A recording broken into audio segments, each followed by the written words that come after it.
too much time thinking about it outside of that. But you do think. Like when that Panthers guy pops up on my TikTok, sometimes I watch it, sometimes I don't. Sometimes I scroll through. How many times do you call him a hack? Sometimes I don't. In my head, never until this segment. I call you a hack in my head constantly, like daily, for segments like this, but I don't call them a hack. I love you. Have a great day. Take care, Nick. Take care of him. He needs help. It's the Afternoon Drive with Nick Wilson and Jonathan Peterlin on Cleveland's Sports Radio, 92.3 The Fan. The show is back. Nick Wilson, Jonathan Peterlin, 2 more days in 2025, 5 hours to go today. That open, courtesy of Mac Robinson on the board. Yes. We got Jax Gregory holding down the 92.3 The Fan YouTube fort. Make sure to like the videos. We like to be liked. Make sure to subscribe to 92.3 The Fan's YouTube. Jack's also doing some producing for us. We got Katie Pollock, or as I was about to call her, Patey Colic, because I'm apparently a moron, on the 2020s. Hi, JP. How you doing? Hello. How's it going today? I'm actually pretty spry for a Tuesday. I can tell that you're spry for a Tuesday. Well, I mean, Tuesdays are fine, but this is like a hump day Tuesday, kind of. It's like the middle of our week. It's weird. It's a lot of different days for us this week. It's a lot, and so we're just taking it in. I'm doing a day-by-day approach this week. Doing the hair treatment, right? One day at a time. Yeah, the day hair by day treatment? Yeah, you've never, the Hair the Musical, day by day? No, I've never seen Hair the Musical. Okay, well, some of us have lived. Some of us really went to church, and others are you. I forgot you did plays, and you did everything like that. I was not in the Hair Musical. I know, but you're a big musical guy. You're a big play guy. I'm just not. Well, no, I mean, this was actually, the Hair Musical was actually at the old church there in Medina County. I can't remember exact Cross Point Church. I'm sure they did a version of it there. Yes, I'm sure lovely. They did. They did a lot of versions. Hair got played in a lot of places. And my dad played Judas, slapped the preacher, bang biscuit. Slap the preacher? Yeah, like not as a preacher. He was the preacher was Jesus, because Jesus is in the. So his role in the show was to slap Jesus. I mean, that was part of. I feel like we're being a little reductive to the role of Judas in Hair, but yes. You said slap the preacher, then you said the preacher was Jesus. In fairness, he actually slapped the version of Jesus? In character, he was Judas, and Judas slaps Jesus in this, and the preacher happened to be Jesus. Are people signing up for this? I mean, that's got to be quite the... The preacher said, don't you pull that punch. Don't hold back. In the name of the Lord, you follow through. Randy Kmar's tough, I'll tell you that right now. I mean... I'm not afraid of being slapped. That's what you get when you go to Mogador. I do always think it's phony when you find out in movies later on that the person didn't even take a real slap. It's like, for a movie, you can take a slap. It's called acting.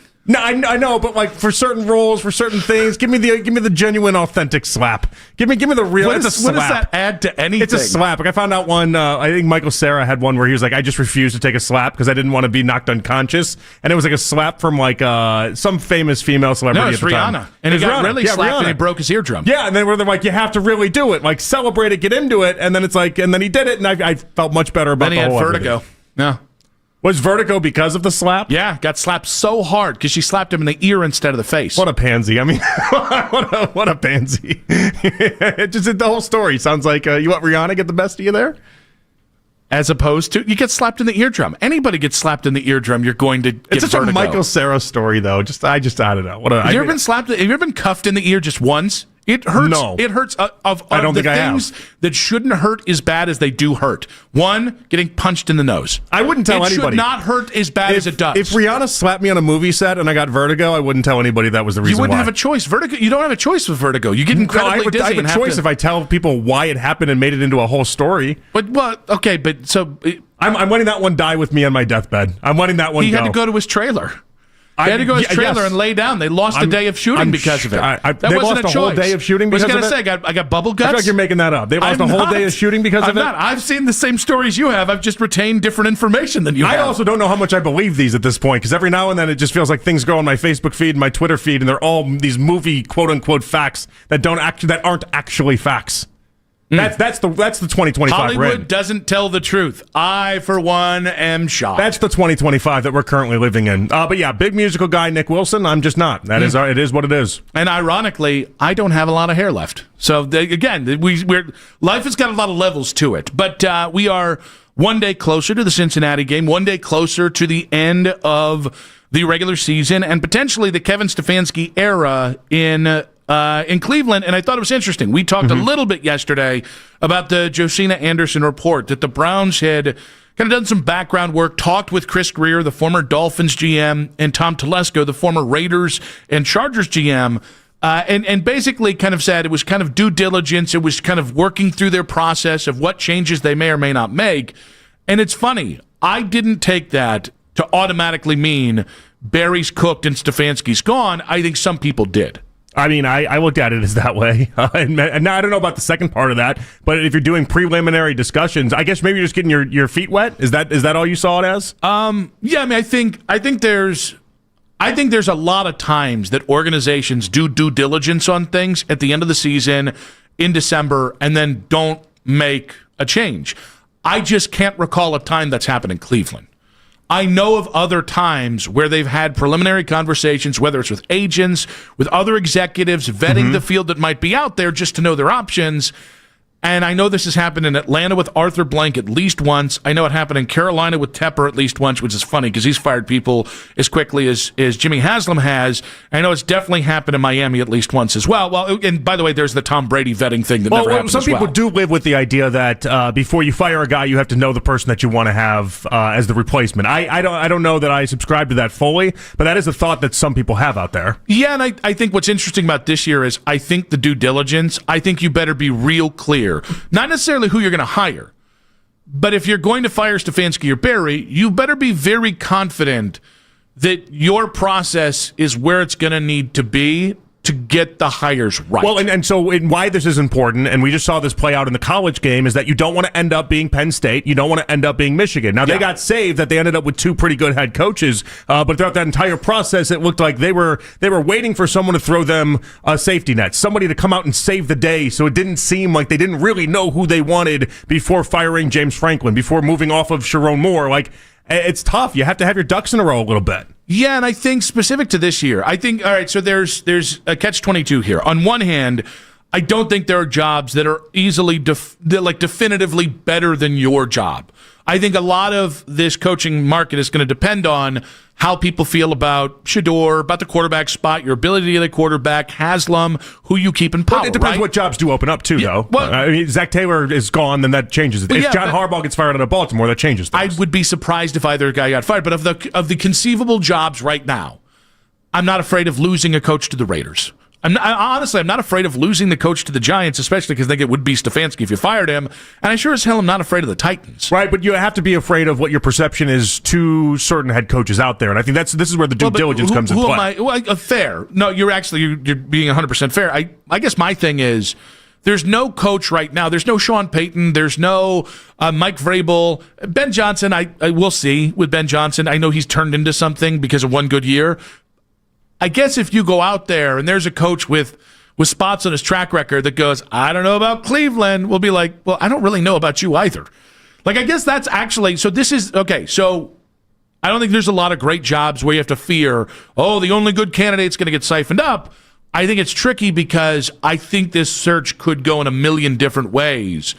And I think the wrong search takes you 2 years away from competitiveness, and I think the right search has you next year as a very competitive team, whether that's a 7-win team or a 10-win team. I just think you don't want to end up in a situation where you're looking around and you're realizing, oh no, the guy we just fired, you fired him, you have to stay committed with that, but the guy we just fired has a better perception around the NFL than anybody that we're going to hire. That I think is the part that they're scared of, and so you do your due diligence, you find out who's even open to coming and being the head coach for Jimmy Haslam, and if you get an upgrade, you get an upgrade. So I think what's been interesting is, though, with the Josina report, it was, they're doing this for general managers, which would fit into the theory that maybe Andrew Barry gets a better job title, a promotion, because he's just so good at his job, but we don't want to fire him, and then you hire a new GM under him.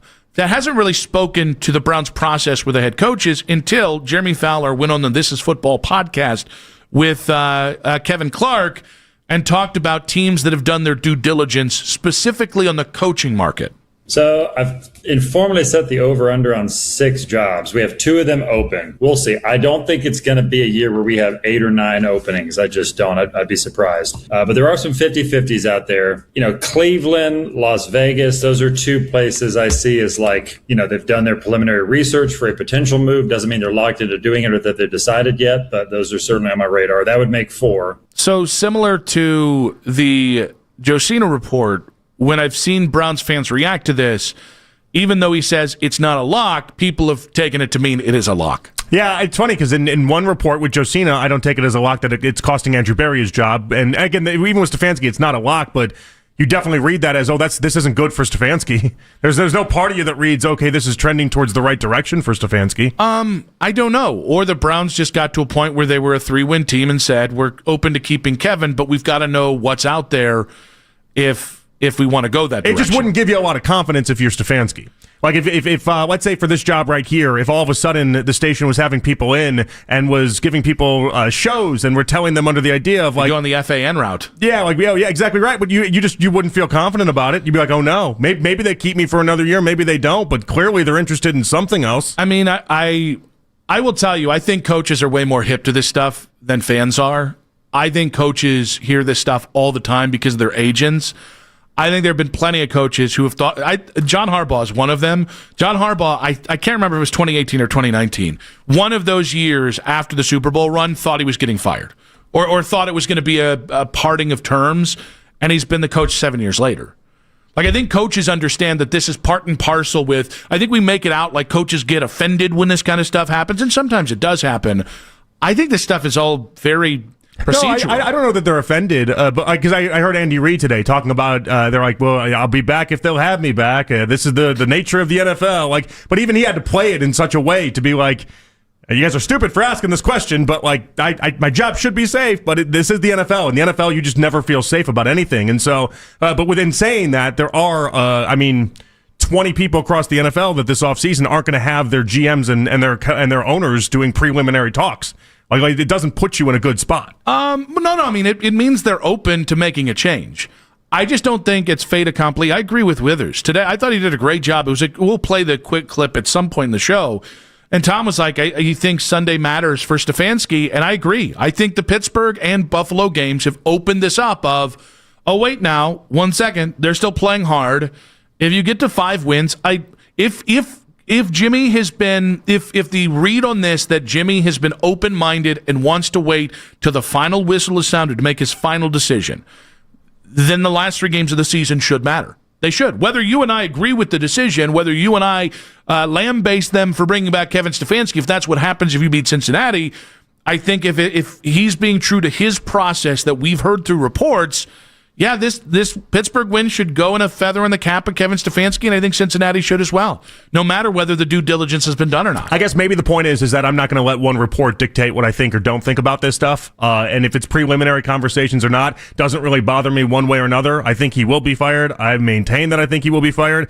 And if he doesn't, is that just because they didn't find anybody this offseason that they want to replace him with, and we're just kicking the can down the road till next year? I think or will it be a legitimate shot for him to be the guy for even 3, 4, 5 years down the road? Yeah, I don't think they're going to bring... I think Jimmy's done this enough that I don't think Jimmy's going to bring them back just to be on the hot seat next year.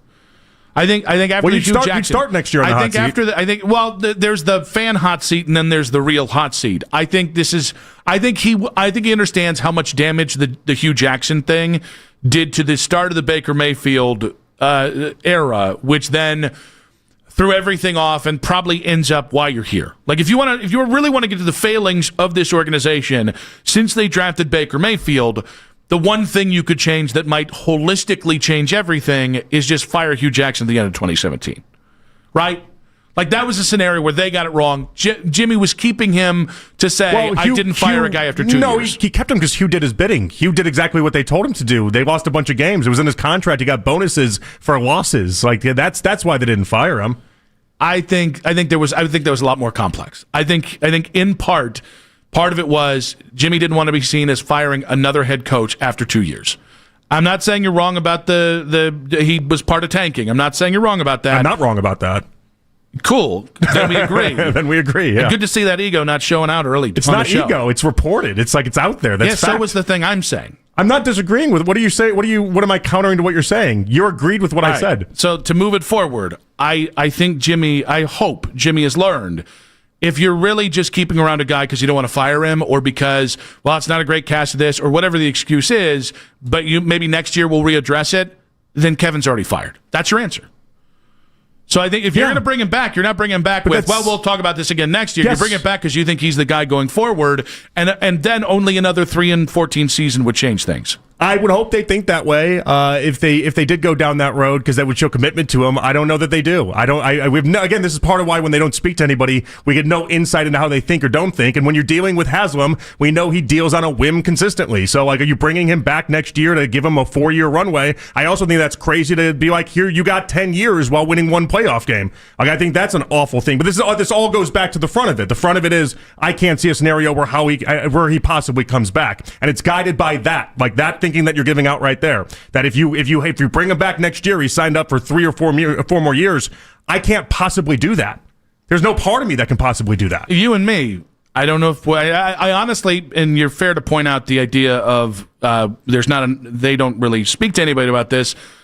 I do not know as of today what's going through Jimmy Haslam's head. And that's the wild card in all of this. That's why anybody that says Jimmy is a wild card. That's why anybody that says they can consistently or they can confidently say one way or another what Jimmy will do is just I don't know how you can at this point. I can tell you what I think, you can tell us what you think, but in regards to how Jimmy thinks, he's a wild card. 216-474-0092. You heard the Jeremy Fowler clip there from the This Is Football podcast.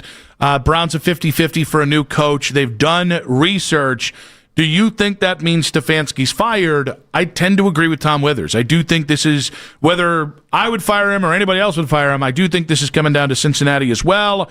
We got quick hits coming up at 2:40 today. We've got the Peterlin Pass coming up at 3:40 today. John Fanta, I forgot this. John Fanta coming up at 3:20 today, jumping up an hour. We'll talk with him about the Browns search and the Cavs, and I don't know, they beat the Spurs. Enjoy that. The Albert Breer interview coming up at 5:20 today of MMQB. We've got Lance Reisland of Cleveland.com coming up at 6 o'clock, and more reaction here. But 216-474-0092. At Nick Wilson says, at Jay Peterlin on social media reactions on X, powered by Scheiben Jewelers, Cleveland's premier jewelry store. Is Kevin Stefanski fired? And what Troy Aikman said about quarterbacks probably pertains to head coaches as well. That's coming up in 5 minutes on 92.3 The Fan.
Actually, there's no hack for COVID-19. But if you test positive, prescription medications for COVID exist. Ask your doctor if they're right for you. Visit PfizerForAll.com to learn more. Sponsored by Pfizer. If Black Monday moves affect the Browns, you'll get it here first. We are Sports Radio 92.3 The Fan.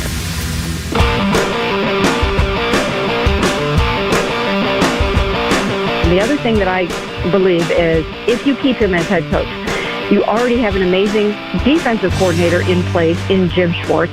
And I think Tommy Rees is really showing some very, very good things at offensive coordinator. And I think Kevin is a good CEO coach, a good overseer, a good voice for the team, a good spokesperson, a good manager of people, and all of those kinds of things. You see how hard the players worked for him on Sunday. I mean, you don't get that if guys don't want to be playing for their head coach. You just don't get that. So I think there are plenty of reasons for him to stick around. But having said that, I sort of feel like there's almost a vibe of, a change is in the air. I don't know. I don't know the answer to that, but it almost feels like there's something brewing. I don't know what it is. Mary Kay Cabot, Cleveland.com. Hall of Famer. Got to throw that one out there. I don't think I've said Hall of Famer yet on the air about her, and she is a Hall of Famer. Hoff. I did when she was here with us, but I haven't said it since. And so she's a Hall of Famer. So if you don't like that, she signed like her checking account and everything with Hoff at the end of it. She should. I think it's really funny when people make the Hall of Fame in the NFL and they carry that over like every signature. And I always wonder how that, where does that end? Like if you go to the bank and you sign it Joe Thomas HOF and put the class on the end of it, you're clearly, that's not right. You shouldn't be doing that. But Disagree. also, there's a sense of pride there, and everyone at the bank knows what you did. So here's the thing: it's not like it's new news to anybody. I can say right now, I've changed my positioning on this. If you are not a medical doctor and you sign things, doctor, whatever, I used to have a problem with that. And now, having had to work as hard as I have in life at anything to be any amount of success, I'm like, it's really hard to get a doctorate. You should be a doctor. I don't care if you're a medical doctor. That's on my dumb brain to distinguish. Yeah. Right doctor in front of everything. You should have something for every. You should be like bachelors. If you completed college, double bachelors. Fine. See, now that was a nice thing until you did the bachelor's part of this. No. Well, this is my mom's never ending like what happens here because she refers herself as Dr. Peterlin because she has a doctorate, but it's not a medical doctorate, right? The doctor is in. And so, she did everything she needed to do to get the doctorate. She did. That's the thing. She got her PhD. She did all that, but it's like, and she gets to by the letter of how it works, call herself doctor, but she's not a medical doctor. And there are enough people out there that'll be like, doesn't count. You're not a medical doctor. You're misleading people almost. But I'm like, who cares? And I say you respond to those people. Make a different designation. She worked really hard. Go become a doctor and tell me it doesn't matter. Well, that's why the medical doctors sign everything MD, because that's like the true, hey, a medical doctor. See, by the way, if I was like an LPN, if I was like the highest level, I'd sign that bleep too. Celebrate your success, people. Now we could sign ours SRH, sports radio host, and we'll just give designations to everything. I was just going to do Nick Wilson hack. That's what I was going to do. That works too. Yeah, that works too. Absolutely, blow hard. And that's also how Weird Al signs it too. Yeah, oddly enough. Yeah. I didn't know. By the way, I heard from our guy Logan Bruce yesterday. I don't love hearing that because I don't know that I was the kindest to Logan Bruce unless he had a good time. I thought he had a good sense of humor about it. He said good. Thank you for playing his music. And that's all. That's all Logan should really care about, right? He did say, he's got to throw something in there. I do have original music. And we're like, thanks, buddy. You're like, we don't want to play those though, but thanks. Maybe Q does though, or maybe one of the other MCX, stations. I don't know. Yeah, this is just doors open. We don't have a country, but maybe we can get a country station if you want one. He can come over and use our lounge studio that we have and do some performances for the sales staff, like some people do. That's true. That's a thing that artists do around here. I think we should have a special show for that from the lounge one day. I don't know what for. Me and you? Yeah. Doesn't Baskin and Phelps every now and again have done shows from the lounge? Yeah, and I think we could do it better than them. Well, I'm not okay, but it's not like the lounge cares about the quality that's coming out of this. That's true. The lounge just exists. It's like the casting couch. It just happens to be there. Whoever uses it, uses it. It's like a revolving door of audiences that just live in the lounge and just wait for performances. And they judge like the two Muppets at the top of the theater. You walk by and they get really excited. Then you walk down the stairs like, oh. Thought it was also Adam correctly pointing out on Twitter that I referenced hair and I meant Godspell. Oh, Mac pointing at me. Mac, bleep you. You No, couldn't have saved a fat. You couldn't have saved a fat man there. I had somebody call in after you guys were already in the middle of your topic last segment there, calling to correct you on that. I'm no longer the musical guy. I thought you were the musical guy. What happened? No, apparently all that hair that I lost also was my musical theater knowledge. I was wrong. I would have taken that convo for 25 more minutes and had no understanding that you were wrong in describing the musical that you were describing. And then Lord of the Drip OG. Never would have got it. On the 92.3 Then YouTube chat channel. Drop those corn emojis. Drop those corn emojis. Drop that corn. Saying that he's counting on us to keep him awake for the next 3 hours, which... me too. Yeah, me too. Yeah. Longer. Till 7. Yeah, we got to be here. And hopefully to like 7:30 because you got to get home safe. So... Troy Aikman had this point on Monday Night Football last night, talking about Matt Stafford, which is a little weird because Matt Stafford was a supremely talented and successful quarterback before he got to Sean McVay. But I think he made a point about quarterbacks and how organizations impact quarterbacks and vice versa that I think we can kind of transpose to head coaches. I think there's been a lot of quarterbacks that have been drafted high who have left the game and have been labeled a bust. And I think it's unfair because I do feel that organizations and coaching has failed quarterbacks more than quarterbacks have failed organizations. And I mean, this is popping up a ton right now. Obviously, it's Baker, it's Darnold, it's Geno Smith. It's all these guys that absolutely, it felt like the NFL left them for dead, and then they've had successful stops elsewhere and later on in their career as well. Yeah, it's funny. Like, I believe this, and I think when you look to a guy like Sam Darnold, I think Kevin O'Connell brought out the quarterback that probably was always meant to be there with Sam Darnold. Maybe not a franchise quarterback, but a really good quarterback. Adam Gase and then Matt Rule, I think they damn near ruined the guy. I think those things are fair to say. And I don't think this has happened with Kevin here. Because I think one thing that the national media has continued to get wrong with Kevin is Kevin's own fault with how the Browns have gone the last 6 years. But I do think there have been head coaches the Browns have ruined.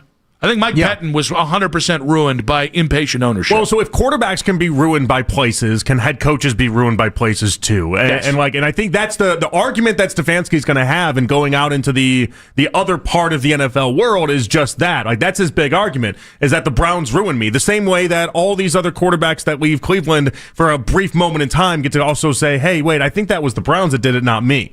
Now, where I would have an argument with this, and I do think it's very, very possible that the Browns at the end of the day just ruined Stefanski in some way. But like, my big thing with Stefanski has been that he's been the same coach he was when he entered, and he hasn't really updated anything when it comes to when you watch him not only call games offensively, which he doesn't even do anymore, but also the idea that like his schemes and everything. Like, he used to be so creative. He used to be so good. He was ahead of the game within motion and offenses and all these different things. And then it's just kind of gone away. And it felt like as the NFL world got better at beating quarters coverage, for instance, and they got better at beating some of the things that were taking away what Mahomes does very well, Stefanski wasn't able to update his profile on that. And that's where I feel like if that's a lack of want to because you don't have the personnel to do it, or if that's a lack of creativity, something happened with Stefanski that did change him. So this is where I actually am willing to go. Like, I think if we go back in a DeLorean and say, don't pay him a fully guaranteed contract, Jimmy. It's a disaster. Yeah, that was That's good. Doc Brown. Yeah, that was good. And not Adam the Bull. Sorry. Just want to make sure that we're clear. Because those two impressions, for me, sound incredibly the same. It sound a lot alike. But I thought it was a good Doc Brown. Okay, thank you. Until you said Adam, it didn't even cross my mind. But I do think that I think that's a pivotal point where I think it stopped Kevin being able. I think so much of the creativity and evolution, all the things you're talking about, are simply because you have the same quarterback or stability at the quarterback position, which because Deshaun was neither healthy nor not suspended for any one of the seasons he's been here, made that kind of evolution impossible, and you were consistently just stuck in a base offense. Yeah, and it's what it seems like. And again, maybe that's why there's some hope there if you give Stefanski better offensive players and that stability, that would get ignited again, and all of a sudden he'd go back to being what he was the first couple years here. At this point, I got no proof that that's going to happen. But I think to the idea that did Kevin Stefanski break the Browns, or did the Browns break Kevin Stefanski? I think the answer is it's like an Ouroboros kind of answer. Like, it's yes, they broke each other. And I think most of the NFL will say the Browns broke Kevin Stefanski. And I think that's wildly I think I really don't like the painting of Kevin Stefanski as Oliver Twist asking for rations and Jimmy Haslam just wouldn't give him what he wants. I think that's wildly unfair to the situation, and I think it's wildly, it's just an incredible overcorrection to not just address a coach that you personally like failed in some pretty radical ways over the last 6 years. It's almost, it lets him off the hook in some ways. Yeah. I hear you on that. But that's why, like, anytime I'll do any of these interviews, once he gets another job somewhere else, I'll bring up that idea that I just laid out. And what's interesting is that we played that audio in the first segment, the Fowler audio. And Fowler is one of the first people I've heard kind of bring up the concept of him getting punished across the league for giving up play calling twice. And it's something that, like, it's just one of those things that for years, Nick, I went down to the idea that Stefanski would rather not have the job than give up play calling because he loves it so much and it's stuff that he cared about so much. And that part, the creativity, all of it was stuff he loved. And he was just so easily just gave it up twice. It just doesn't, this version of Kevin is not the same version that we saw early on when we got here. And that's another proof positive to that. 216-474-0092. Did the Browns break Kevin Stefanski? We did play the Troy Aikman sound there from ESPN, kind of talking about how more organizations have ruined quarterbacks than quarterbacks have ruined organizations. We'll have more on this. And, of course, if any reports come out on it as well, we'll get to that. But when we come back, a different way to look at Kevin Stefanski leaving the Cleveland Browns in 5 minutes on 92.3 The Fan. When there's news that affects the Cleveland sports fan, Daryl Ryder is on top of every headline. Listen to his reports on the station with the most local sports talk in town. 92.3 The Fan, powered by Scheiben Jewelers, Cleveland's premier jewelry store. Football season is back, and we're bringing you your tailgate must-have. There's nothing more refreshing than an ice-cold Surfside to enjoy while you cheer on your home team. Made with real vodka and real brewed tea, Surfside is only 100 calories, 2 grams of sugar, and 0 bubbles. That's right, no carbonation, so it's easy to sip and enjoy.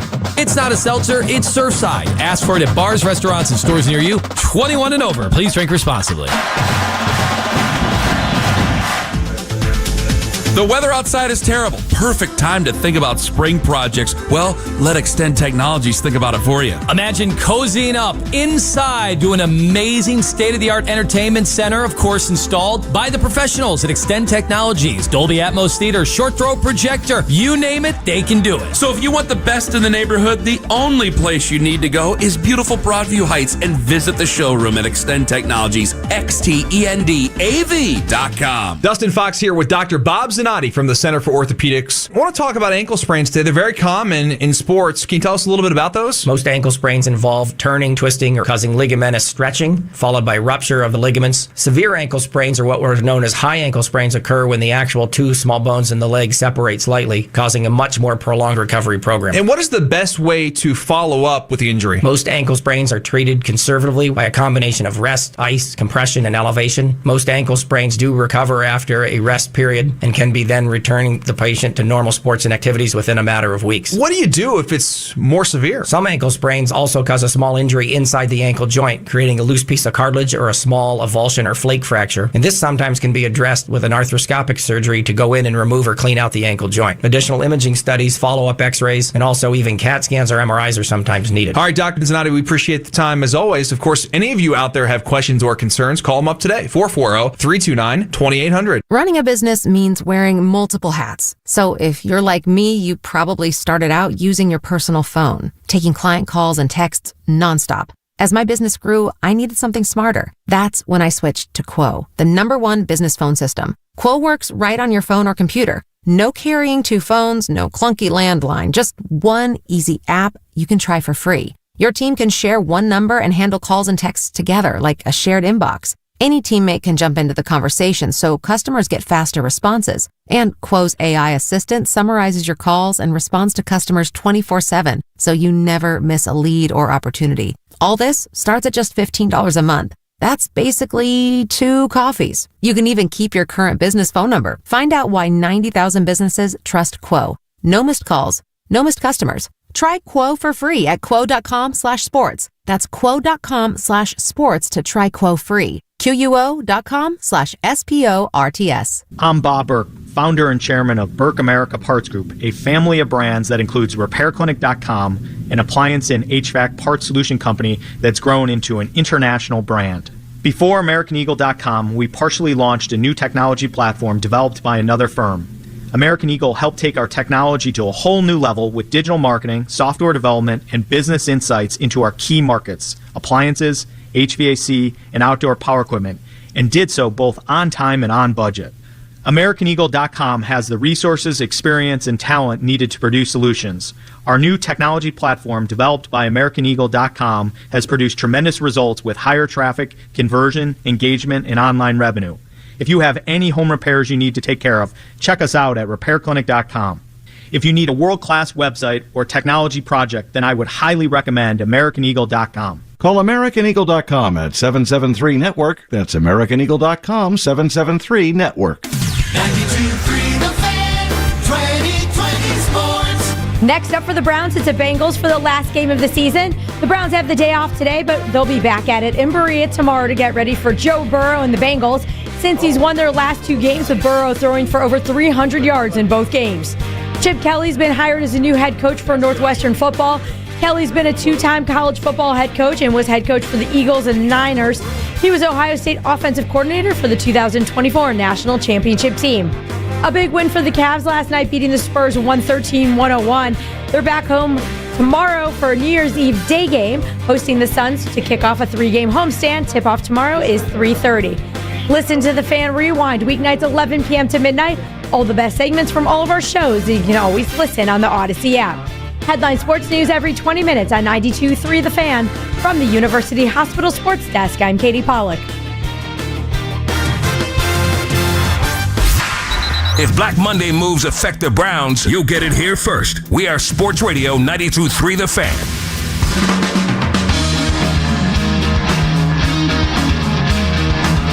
Back on Afternoon Drive, John Fanta coming up in about 40 minutes there. Nick and JP back on Afternoon Drive. I almost called you JR because the guy on the second line. JR Sports Brief? No, he's not calling in? That is not, because this was a JR in Dallas. He does have a lot of time on his hand right now, But he's unfortunately. disgusted by us trying to save Stefanski. Can it be who any... tried to save Stefanski? Can it be... You know what? Let's bring JR real quick here. JR, you're disgusted. Tell us why you're disgusted. Who tried to save him?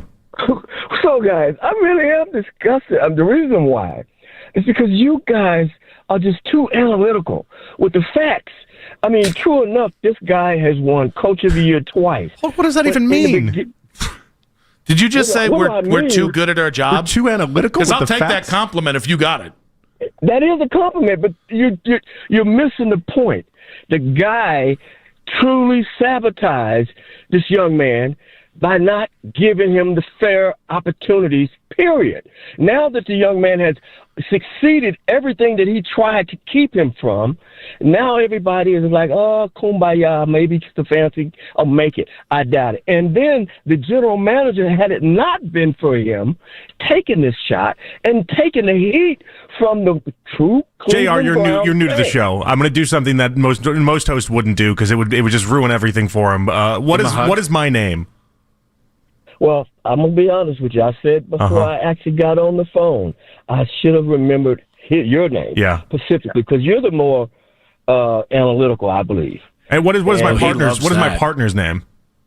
I don't remember his name either. Yeah, that's what I thought. We have been banging the drum that you are trying to bang here for months on end. Like if you paid attention to our show, and I get it, it's busy out there, JR. I understand it, but like.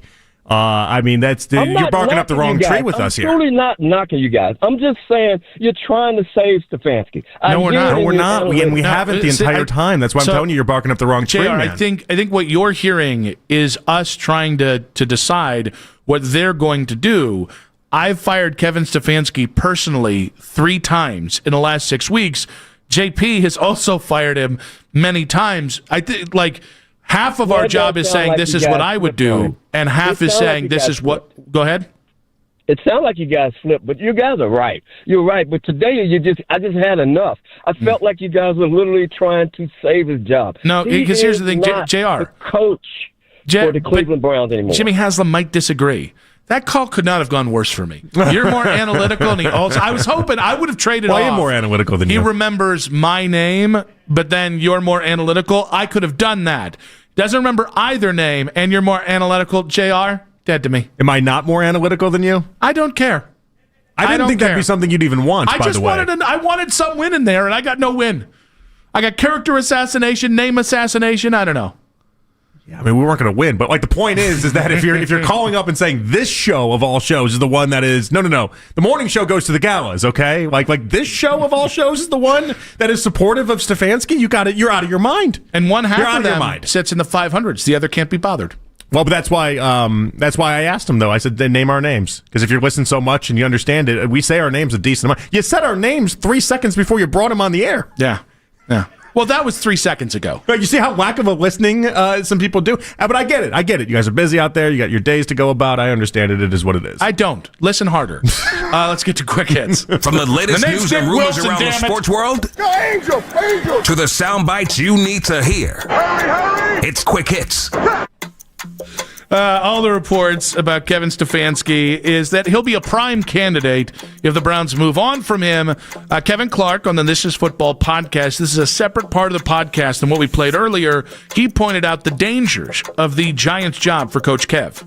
Well, you mentioned New York. The reason I don't think it's a great job, if they keep Joe Schoen, and increasingly all the Giants beat writers keep saying ownership wants to keep Joe Schoen. Yeah. If they keep Joe Schoen, it might end up being a one-year job there with the Giants. Because if they go 3-14, then Joe Schoen gets fired, and then your new GM comes and makes a decision. It's very dangerous.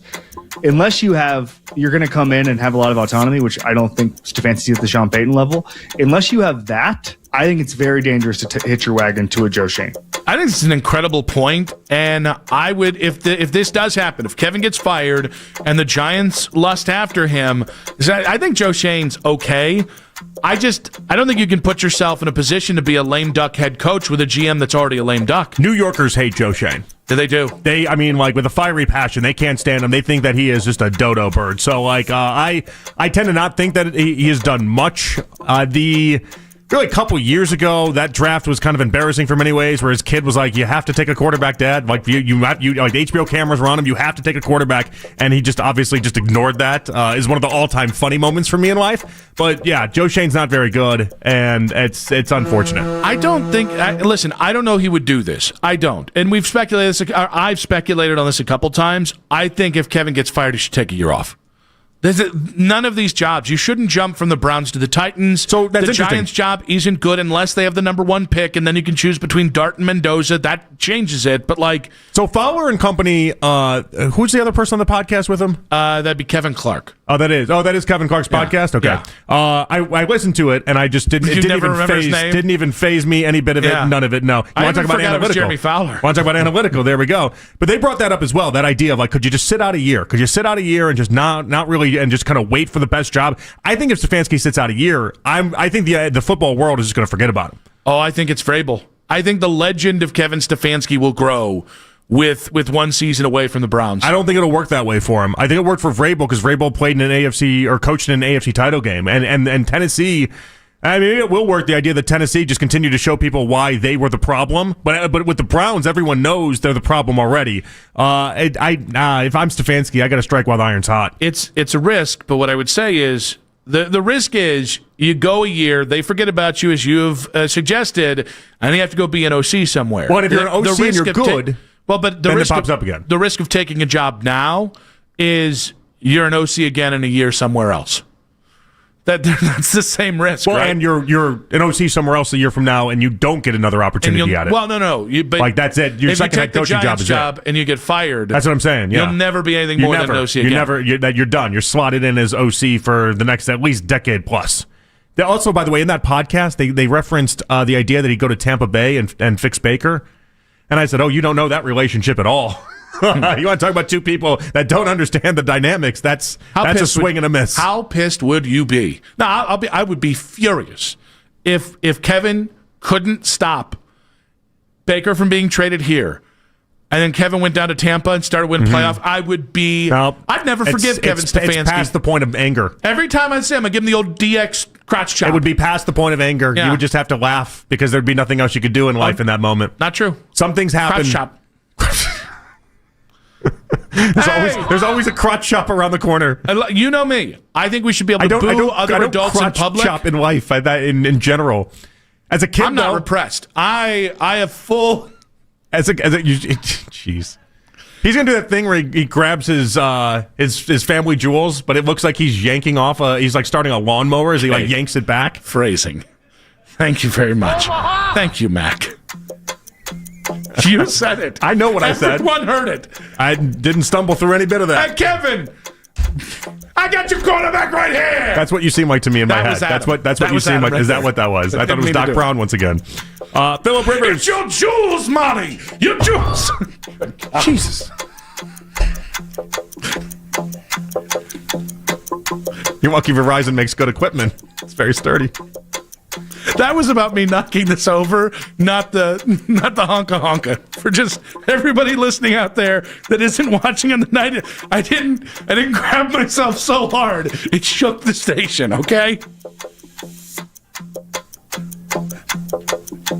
Why has it got to be my turn? Why has it got to be my turn? It's always your turn. Philip Rivers expected to sit out the Colts finale, ending the quarterback's remarkable comeback. That's how the headline has it. Remarkable comeback as the Colts went 1-7 down the stretch. No and one are could gonna have miss gone the postseason. 0-3 with Phil. He went 0-3 as a starter.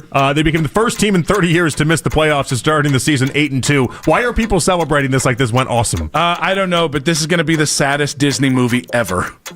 I think I saw someone joke Fat 45-year-old quarterback unretires to get the crap kicked out of him for 3 games. Like he delayed his Hall of Fame candidacy another 5 years for 0-3. But he did get 5 more years of NFL insurance for 75 kids.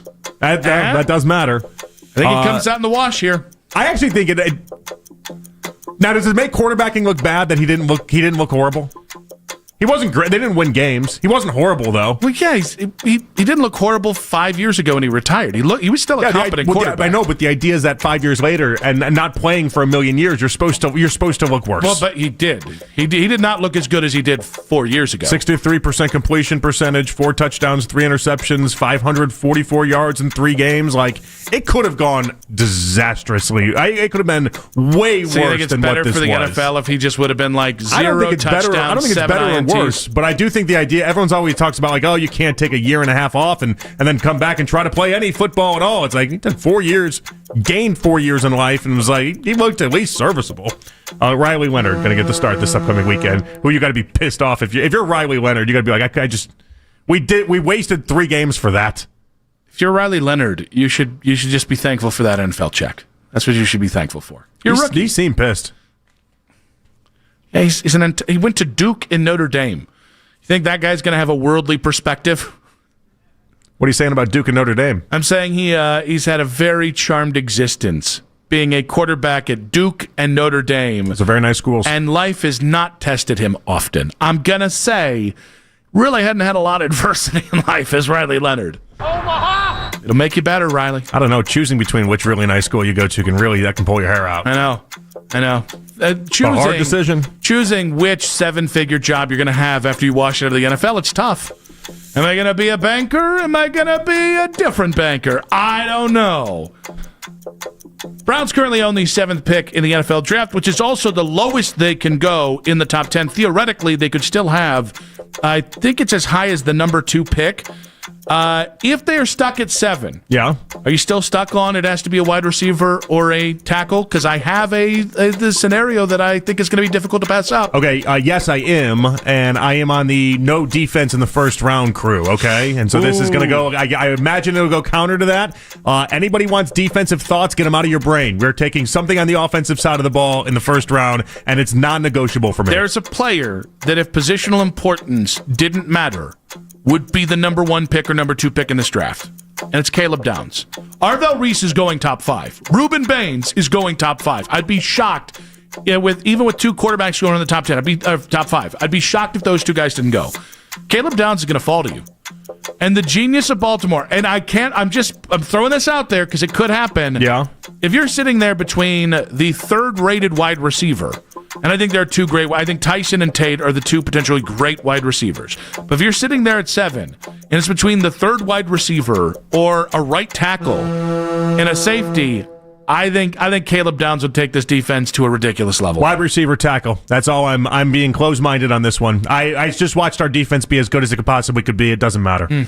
I need offense. The chat said Nick Wilson is funny AF. Now I'm back. There you go. I'm back, baby. Congratulations, dude. Drop those corn emojis. Drop that corn, girl. Those corn emojis. Cornlito. The Browns. Suck it, Cornlito. Talks about Shedeur Sanders in 5 minutes on 92.3 The Fan.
Coming up today at 3:20 on Afternoon Drive, NBC Sports' John Fanta joins Nick and Jonathan.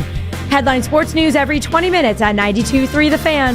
From the University Hospital Sports Desk, I'm Katie Pollack. You can now stream The Ken Carman Show with Anthony Lima live on the 92.3 The Fan YouTube channel every weekday from 6 till 10 a.m. Subscribe to the 92.3 The Fan YouTube page now for free. It's the 3 o'clock hour. I'm not wavering. I might be wavering. On Afternoon Drive. You can listen to The Fan anytime, anywhere on the free Odyssey app or by telling your smart speaker to play 92.3 The Fan. And now you can find The Fan on YouTube, including The Ken Carman Show with Anthony Lima, 6 to 10 a.m. Afternoon Drive with Nick Wilson and myself, Jonathan Peterlin, 2 to 7 live each and every weekday on The Fan's YouTube channel. Subscribe to our channel for free to watch all the best content from your favorite shows in The Fan live and on demand now. John Fanta coming up in about 20 minutes. NBC Sports, Cleveland's own. He has fired Kevin Stefanski as much as I've fired Kevin Stefanski. We'll see what the Pittsburgh win did. And don't ever sleep on a fan of flip-flop. He's naturally pro Stefanski. That and is. so I think the Fanta flip-flop might be on the table. You think it's the Catholic roots for both of them? Those just good Catholic boys? I don't think that's it. There's a lot of Catholics that are head coaches. It'd be weird if that was like if it's like I only root for Catholics. Well, I'm sure there are people that feel that way. I feel like Fanta's just a devout man of faith. I could understand if that gave him a little, even if Kevin was like a Protestant, he'd be like, well, he's a man of faith. I like that. Yeah, oh no, some people do for sure. But I think you said he fired him as much as anybody, and he hasn't though. Fanta he's only fired him like twice, and that was very reluctantly. That's fair. Very I fired him at least 3 times in the last 6 weeks. Before the season got underway, we got in basically the biggest fights John and I have gotten into in debating who's a better coach between Stefanski and Vogt. Yeah. And he was hell-bent on the idea that I needed to be drug tested for thinking it was Vogt. Yeah, that's by the way, we don't drug test in radio because there would be no radio. There'd be no radio. Guys, you realize that I would pass if we go all That's the because way. I'm straight edge at this point. The Peterlin Pass. You basically CM Punk. I basically am. If we go all the way back to 1980 and say, all right, going forward, no drugs allowed, would have been off the air by 3 months later. Or it would have been like me and Jeff Phelps hosting together. You'd be like negative 9 or 10 at that point. I was talking about going back to the roots of when. Well, I guess it would be the 70s. It would just be Jeff Solo until then. Enjoy that. I think that would be a lot of fun. Waiting for me to be born and be as straight edge as I am to then be on the mic with him. So, look at Nick. He's asleep it's the again. prophecy of Peterlin. There will be a child born in Chicago in the year 19s and 89s. 89, right? 89, yeah. And 1989. And he will be able to supersede Jeff Phelps as the king of clean sports talk. Someone would call me the prince that was promised. That's true. Yeah. And not you'd be the person. And maybe Dr. Peterlin. Yeah, and there we go. That's 2 people. That's some. That is. Now, a criticism that you and I got yesterday from our friend Adam and Rocky River is that we were overrating what we think Shedeur could be. And you and I both, in our responses to him off air, we didn't say what he could be. No. And I think it's been interesting and the reason why I bring this up is not to toss our buddy under the bus. It's actually to point out that that's been a critique that we got yesterday, and we've certainly gotten since Shedeur's, at least gotten started. Because previously you were the Shedeur guy, and I was the, dear God, I don't want to watch Dylan Gabriel guy. But Shedeur has won me over in leaps and bounds with how he plays, the heart, the development that we're seeing. I really like the kid. Even if it's not here, I want the best for him because I like what I've seen through 6 starts. But neither of us have kind of put a name on it. Neither of us have said we think he's a top 10 quarterback at his best 2 years from now, or he's a top 15 quarterback. And I think that's what's interesting. Like, to me, that is when somebody's maybe struggling with what they think of Shedeur, and maybe they're more negative on Shedeur than we are. They go, you're overvaluing him, even though neither you or I or most Shedeur fans that I've heard, meaning like Browns fans that like Shedeur, not Shedeur fans that, Colorado and going all the way back, but fans that have watched him in these 6 games, I haven't heard one person put a ceiling on him or a floor on him. Yeah, well, what's tough about this is right now, if you try to put ceilings on people and you make comparatives and you use names the way that you wanted to do here, it almost becomes insulting in many ways because everyone, so a lot of the top 10 quarterbacks or a lot of the top 15 quarterbacks right now sound like insults when they're not. Yeah. Sam Darnold's a top 10 quarterback. If I said he's got the ceiling of Sam Darnold, people would look at me like I've just insulted the guy to the high heavens. Yeah. Meanwhile, there are all sorts of quarterbacks in that like 16 to 12 range that have really strong names. If you just go by like passer rating for this year, for instance, that's where Justin Herbert lives. That's where all sorts of different guys live right now. But I don't look at Justin Herbert as the 13th or 14th best quarterback in the sport. Yeah, and I think it also gets tricky because I think the beauty of drafting a quarterback, number 1 or number 2, is hypothetically he could be Joe Burrow. If I guaranteed you he was going to be Jared Goff, you wouldn't want him. You just wouldn't. Well, Lions fans right now aren't even sure if they want Jared Goff at this point. The Rams fans 5 years ago didn't want Jared Goff anymore. And by the way, you'd be lucky to have Jared Goff as a starting quarterback. Legit convo on Detroit Sports Talk Radio yesterday, them trying to get rid of Jared Goff. You just wouldn't sign up for it if it was with the number 1 or number 2 pick. So I thought it was interesting. I reached out to, and by the way, Daryl was one of the people that I talked to earlier today. I reached out to a few people and just like, okay, what's the best case scenario for Shedeur? Like by the end of next year, by the end of 2 years from now, if you roll forward with Shedeur in 2026 and you get the talent around him, you keep the coaching around him, and he excels, who is he? There were some laughably bad ones. Were they just talking 2026 or were they talking like long term? Like long term, okay. What's this ramp up? Okay. Like let's say over the next 2 years, right? So 2026 is success. That leads to 2027. So if we ramp this thing up, who do we start to see come out? And I thought it was funny. I did hear Baker Mayfield, which we've made the kind of the cult of personality comparisons between the two before. I also think both guys were thought to be elite with accuracy coming out of college as their elite tools, and having kind of that cult of personality thing that I think some teams love and some teams don't. I heard Lamar Jackson, like a poor man's Lamar Jackson, and I sent a response, is all I'll say. I sent a very snarky response. The games are just nothing alike, which also makes this hard too, because are we projecting out for, are they a top 15 quarterback? Are they a top 10 quarterback? But also then does the game have to match too? I think it helps if the game matches, if you're talking about singular traits, but I think we're really talking about like what range of quarterback. And so this year's a tough one because one quarterback's about to get benched and the other's old as hell, and having just kind of a momentary resurgency. I think if we talk career-wise, 3 years from now, everything's gone right with Shedeur. Okay. I think he's somewhere in between Kirk Cousins and Geno Smith. Like, I think he is a really solid quarterback. I don't know you'll ever say he's a top 7 or top 8 quarterback, but I think he's consistently somewhere between 8 and 14. And I think you can win with that. I think you can win a playoff game or two on any given year with that. Because, by the way, that's where Baker is. And when you say it, it sounds like an insult, but that's not an insult. You know, like the name I keep going back to in this, and I just keep thinking about it, and it's going to sound insulting to people. This, to me, is a compliment, though. I don't think of this as an insult, but I think Trevor Lawrence. Mm-hmm. And I think of the type of guy that he's going to have all sorts of success when he's on a team that not only does he have the right head coach, but he also has some of the right skill position players. And Trevor Lawrence this year has won double-digit games. Trevor Lawrence this year is thrown for nearly 4,000 yards, has a very high positive interception to touchdown ratio, or excuse me, touchdown-interception ratio. Like, there's so much you can do with Trevor Lawrence from this season that I think works in many ways, but people hear that, they just think insult. Yeah. And guys, and this is going to be tough it's not Josh Allen. This will be tough for the hardcore Shedeur fans going back to Colorado to hear, because I think it was Moni on Twitter saying Joe Burrow. Okay, Joe Burrow is consistently thought of as one of the 4 best quarterbacks in the NFL.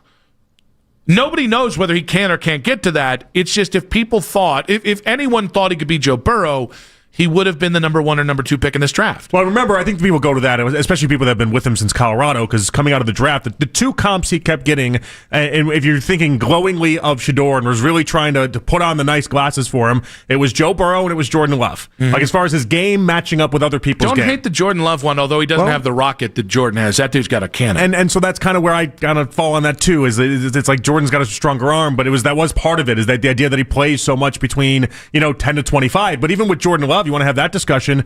If you're in the area of Jordan Love, that's a great area to be in. That's not only is that not an insult, that's a compliment. So I think it's important that we kind of put those names on it, though, because again, I think so much of the reason why the Shedeur conversation can be tedious is that everybody's just saying somebody's saying something they're not.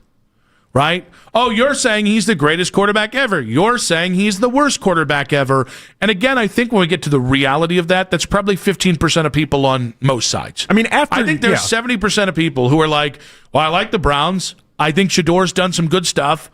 What can we go from there? After year one, how many quarterbacks even get to put themselves up into a category of the Josh Allen top 5 anyway? And they only do because they were drafted with the number 1 or number 2 pick. I mean, it's based off draft position, not what you've actually done. Drake May, we can have a discussion, and we will in the Peterlin Pass about who's going to win league MVP and if he should be in that conversation. Even if he wins league MVP this year, there's enough people that still won't put him in top 5. Yeah. No, exactly. I mean, he's knocking on the doorstep of it. Without but after a playoff win, yeah. No, and there's a real chance they draw Buffalo, by the way, and are one and done this postseason. There's a real chance that happens. So I think there's so many layers to this type of conversation of what you can and cannot become. But I'd say any quarterback after year one, if you're saying they're top 5, you probably need to be tested, as we talked about. Well, you need to be tested. I think that's what. Again, I just think it's important that if you're going to talk about Shador, and if you're going to talk about what you like about Shador or what you think he can be, I think it's important to actually put the name on it, because I think that should derive your expectations, right? Or that should drive your expectations. So, if you give Shador number 1 wide receiver a decent, to me, I think the middle of the line is going to be fine. I think you need really good tackles. If you do just that, I think next year you're talking about a team that's going to be competitive somewhere between 7 and 10 teams. I think so too. 7 and 10 and what's interesting is I think we're going to have a lot of these conversations in the offseason, by the way. I think it's going to be something that we're thinking a lot about. I think right now, why a lot of people that are in Shador's camp and people that like Shador a lot, like myself, I think why we're not doing this right now is that we're still scratching and clawing. Yeah. This still feels like a fight, and we're in the middle of this fight right now. And so I think for myself, I'm taking everything with him basically one game at a time, and that's just how I have to approach this, because with Shador, as we've seen, nothing is ever guaranteed with him. It just isn't, and he's got to continue to earn everything that he's got the way that he's done it his whole entire life, and it's like he just has to knock down those doors one after another after another. But even in this quarterback battle for 2026, there's still no guarantee that he ends up being the guy. I'd love to say that he is, but the way the Browns operate and the way some of these people around the Browns have operated, after watching how it went last year, I can't live with the idea that he's guaranteed that. So maybe this is my way of thinking of putting those names on it. One, as of right now, I think this is a 1 quarterback draft. I'm going to go on until either Moore or Simpson, or if there's somebody else that is contemplating going out that we don't know about. I think it's Fernando Mendoza, and you'll find out. I don't think you're getting Fernando Mendoza. I just don't. And I don't think it makes sense with where you are roster-wise to trade up for him, because I don't think he is Joe Burrow. I don't think he is Josh Allen. I think he's Jared Goff. Fine. You can win a lot of games with Jared Goff. I'm just not trading up for Jared Goff. So if that's off the table, and as of right now, it feels like that's farther off the table than on the table, right? Mm-hmm, yeah. Then it's really Shador versus Geno Smith. It's Shador versus Kirk Cousins. It's Shador versus Kyler Murray. And that's why I think it's so. Guys, would I rather have Kirk Cousins today or a guy that I can grow into your version of Kirk Cousins? I'll take the guy you can grow into something. Because Kirk Cousins is going to be here for a small amount of time. Well, it's a year and he's Kirk gone. Cousins, and then peace out, and you're going to be right back looking for a quarterback. Same thing with Geno Smith. Whereas with Shador, even if he is Geno or Kirk, well, you can build over time and win a lot of football games in that time before you get to a point where you have to say, we need our Mahomes, we need our Josh Allen, we need our Joe Burrow. Yeah, I'm just not interested in the retreads.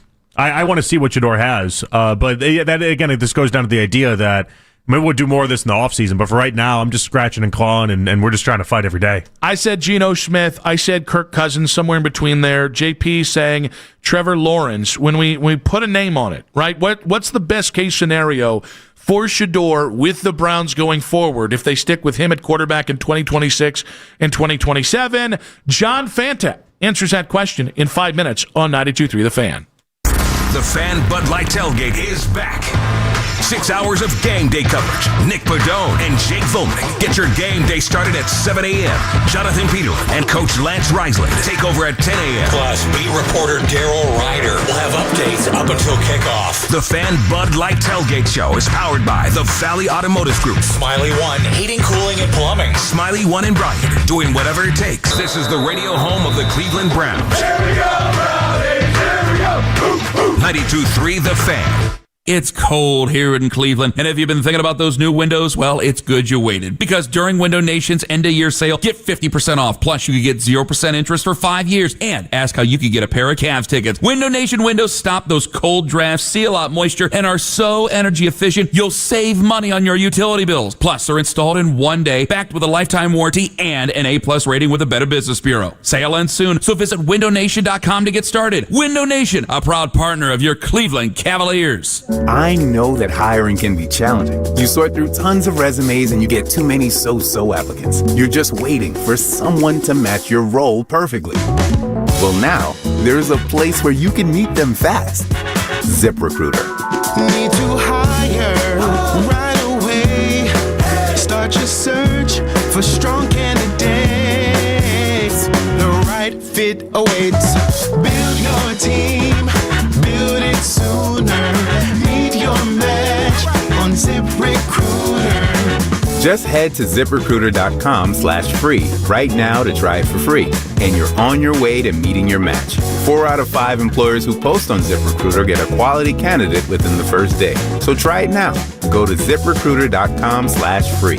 Once again, that's ZipRecruiter.com/free. Meet your match on ZipRecruiter. Try it free. Ready for some actual sunshine and baseball? AAA has the ultimate getaway. Blue skies and baseball. Cleveland spring training in Arizona. From March 9th through 13th, soak up the sun at the all-suite Hilton Phoenix Resort at the Peak. Enjoy the massive water park, spa, and welcome dinner. Premium seats for 2 big games at Goodyear Park versus San Francisco and Milwaukee. Plus so much more. Just $2,299 per person. Double occupancy. Space is limited. 1-800-354-8761. 1-800-354-8761. Men, trouble in the bedroom? Not anymore. Precise Men's Medical Center restores your sex life in just 1 visit. Their painless breakthrough treatments eliminate erectile dysfunction and PE. Here's a specialist in men's health. I'm Dr. Simovitz. Have Viagra or Cialis let you down? Precise Men's Medical Center offers the most effective treatments that eliminate ED and PE, with men lasting longer than ever. 98% of patients see instant results on their first visit. Precise Men's Medical Center's breakthrough treatments eliminate ED and PE, regardless of age or medical history. Your consultation and first treatment are free. You'll see instant results in the office. Plus, qualified patients get their testosterone checked free. Call 216-201-9992. 216-201-9992. To restore your sex life in just 1 visit. Call now. 216-201-9992. Attention. Have you racked up $10,000 or more in credit card debt? Are you barely getting by making minimum payments? With credit card debt reaching all-time highs, National Debt Relief is notifying consumers about significant debt relief options currently being made available to help those with overwhelming credit card debt. These options may reduce a large portion of credit card debt for those who qualify. You don't need to declare bankruptcy or take out a consolidation loan, and you may only have to pay back a fraction of what you owe, even if you have bad credit. National Debt Relief has already reduced the credit card debt for more than 550,000 consumers, so don't wait. If you owe $10,000, $20,000, or even $100,000 in credit card debt, you can now take advantage of this financial debt relief as the cost of living continues to skyrocket. To check what debt reduction you may qualify for, call 800-894-7722. That's 800-894-7722. Again, 800-894-7722. Hey, Cleveland. Pat Quinn, the Ohio DUI guy. If you drink and drive, I'm your guy, the Ohio DUI guy. In Ohio, it's legal to carry a gun. If you get stopped, tell the police you're carrying and keep your gun in the trunk. You need to protect your job and family and future. Our attorneys are experts in OVI. We challenge sobriety tests with science to get your case reduced or dismissed and protect your future. If you've been arrested and charged with an OVI, call me. 440-516-3800. 92.3 The Fan, 2020 Sports. This 2020 is brought to you by Extend Technologies. Check them out at xtendav.com today for the latest and greatest in home electronic solutions. One more game this season for the Browns when they play division rivals Cincinnati on Sunday. It's usual Tuesday off day for the Browns. They'll be back to practice tomorrow. Coming off the win over the Steelers, the 4-12 Browns look for one more win this season against the 6-10 Bengals. The Pro Football Hall of Fame has announced its 15 modern era finalists for the 2026 class this summer. Voters can vote for up to 5 modern era players, and they need 80% of the vote to get inducted. A few of the players include Eli Manning, Drew Brees, and Larry Fitzgerald. The Cavs are off today, but back home tomorrow hosting the Suns in a 3:30 game. Yesterday, they beat the Spurs, who have one of the best records in the NBA. The Cavs kept their win streak against San Antonio alive, having not lost to them since December 2022. Coming up today at 3:40 on Afternoon Drive, NBC Sports' John Fanta joins Nick and Jonathan. Headline sports news every 20 minutes on 92.3 The Fan. From the University Hospital Sports Desk, I'm Katie Pollack. If Black Monday moves affect the Browns, you'll get it here first. We are Sports Radio 92.3 The Fan. Yeah, I think the process, like just from getting the play call, getting in the huddle, reciting the play call to us, getting us to the line of scrimmage, like all those things have vastly improved since those first, few snaps in Baltimore. I think his confidence and still taking the big shot. I mean, you saw it yesterday with Harold and, Said, I think, had a big pass. Some of those plays, were very impressive. But you also see, he's not afraid to take check downs, and he's kind of learned to scramble forward a little bit better. Joel Bitonio, Browns guard for now. That sounded very personal. I just meant that he might be retiring. Thank you very much. Talking about where Shedeur Sanders has evolved since taking over as starter, and I know that Shedeur fans, the supporters, don't want to hear this because they feel like Shedeur was already this guy and he just needed experience, and I get that. The things that Joel's talking about there are the reasons why the Browns claim they didn't give Shedeur a chance earlier in the season and in camp and everything. And I also think it happens to be the thing that whether it's Stefanski or the next head coach, I think the next head coach is going to watch Shedeur on film and go, oh, he's doing the thing we said he wasn't ready to do, or at least he's close to that. I can get him where he needs to go. I mean, I hope the next head coach says that. The idea that he's getting better, I mean, we can't discount that or discredit that. He is getting better. But also, I don't know, when I hear Joe Bitonio talk about it, there is some sense of, this is what you'd expect out of a lot of guys. We just haven't seen it lately. You know what I mean? Like a lot of guys they throw out there, like Dylan Gabriel, I didn't think was getting better at some of the stuff Joel was talking about week in, week out. Yeah. I mean, the funny thing is, it was how they talked about Dylan and Shedeur were as if they were polar opposites, right? Dylan's mastered the ins and outs of getting out of the huddle and making his pre-draft checks and reads and sliding the protection, and Shedeur's not ready.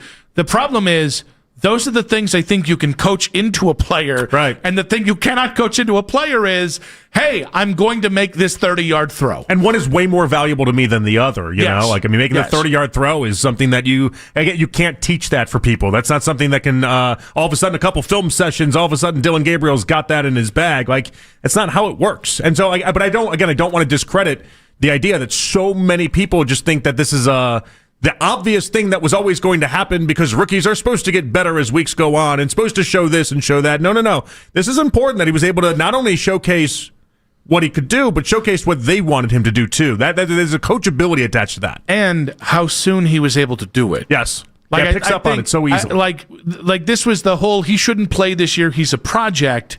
Guys, if he can do this in these 6 games, think of where you would have been able to get him with the same opportunities afforded to Dylan Gabriel earlier this year. Which is funny, because I don't think that's why it was not an accident that ahead of the Raiders game, he was even wondering aloud, what would happen if I had a full off season? If I had a full off season to do this and to do that? Because I think he knows it as well. He's a quick learner. He's very coachable, and he's going to be able to figure some things out. So we threw out the names, Geno Smith, some cross between Geno Smith and Kirk Cousins in terms of what I think as of today. And Shedeur, by the way, guys, ceilings are imperfect. Shedeur could prove me wrong. Shedeur could be better than the quarterbacks I'm talking about. He could be worse than the quarterbacks.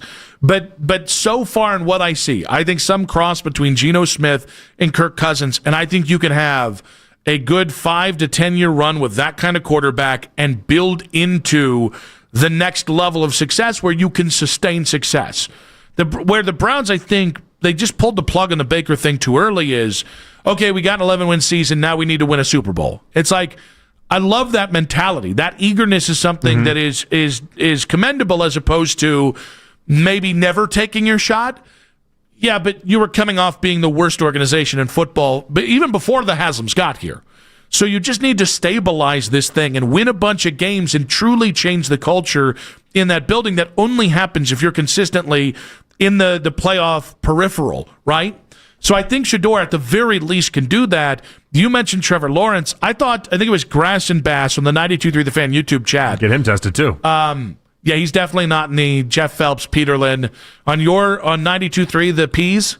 92.3 The Peas? Yeah, because Peterlin and Phelps. Jeez. What? Because your names both have. Yeah.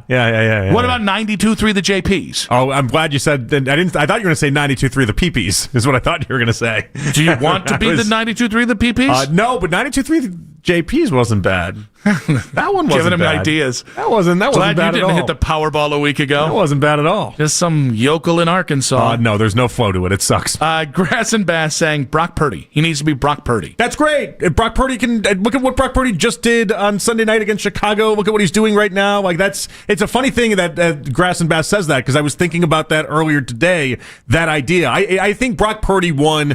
We talk about winning the lottery. I think he won the football lottery. I think being with Shanahan and being in the setup that he has, I think there's so many things that have made that right. But on Sunday night, they won that game because of Purdy. Like, he did a lot of things that people over the recent couple years suggested that he couldn't be the reason why they're actually winning these games. And if that's who Shedeur ends up being. By the way, an EPA darling. Purdy's led EPA for how many years out of the previous 3? He's always at the top right of those composites that pop up. Whether you do any advanced analytics, if you're Purdy, there's nothing to be shamed about being Brock Purdy. And what I think is interesting, even though I think Brock is more limited than the quarterbacks I talked about, I think Cousins and Geno Smith at their zenith are better quarterbacks than Brock Purdy is. Physically, I'm talking. There's all this being said. Put the tape on from Brock today and put him back from where he was as a rookie. And again, he walked into the perfect situation. He had McCaffrey, he had Debo, he had Kyle Shanahan and Kittle, and at that point, that offensive line was still screaming, and the defense was great, right? So he walked into the best scenario. Shedeur probably walked into the worst scenario you could with 7 games to go in the season, but the stats might look similar from those 7 games for Brock to now. The tape looks different. He has evolved as a quarterback, and I think that, to me, that's one thing, one feather in the cap I will give Brock Purdy is that dude's maxed out his talent on every level, and I think he's a better quarterback now than he was as a rookie. That's all I want for Shedeur. Well, he's also played in a Super Bowl and 2 NFC title games. So if you tell me he becomes Brock Purdy and we're playing in a Super Bowl and 2 AFC title games, who's got a problem with that? Well, but I think this is the thing, that when you have proper support around you, and we can debate whether Kevin's the proper support head coach or Tommy Rees is and Bill Musgrave, and he does need better receivers and he does need a better offensive line. They need to keep that defense where it is right now. All of these things, we can all have a conversation about how you do that. But if you're a guy in that scenario, like Brock Purdy in other scenarios, doesn't grow to be the guy he is today and probably doesn't play the way he did in those first 7 games in that Super Bowl run because he's not surrounded by things. The more you play in a good environment, the better you do grow into being as a quarterback, the better chance you have at maximizing your talent. Right. I think it's ironic because Baker still had a lot of turnover with injuries and coordinators. I don't think it's a coincidence that Baker just playing within the same system, even with different play callers, but with Mike Evans, with Godwin, with at points a good offensive line, with the same head coach. I don't think it's a coincidence Baker has, I know it's a bad time to say anything nice about Baker, but been a really good quarterback in the 3 years in Tampa Bay. Yeah, 100%. I mean, and this is the environmental side of quarterbacking that we just don't talk enough about, or we don't really want to discuss, because we think everyone's built like Josh Allen is right now, where he has to be Superman and put on the cape every single week, and if not, they're just going to struggle. Or what Patrick Mahomes has had to be in the past couple years. The reality is that if you're not Mahomes, if you're not Allen, if you're not even Lamar or Joe Burrow, you need some help, and even Joe Burrow needs help. Like some of these guys need help consistently. Your boy Cornlito saying Brock can read defenses. Drop those corns. Hey, Drop those corns. You gonna take that from Cornlito? Is Cornlito talking crap? Is that what that is? He's not a Shedeur guy. Does not believe in him.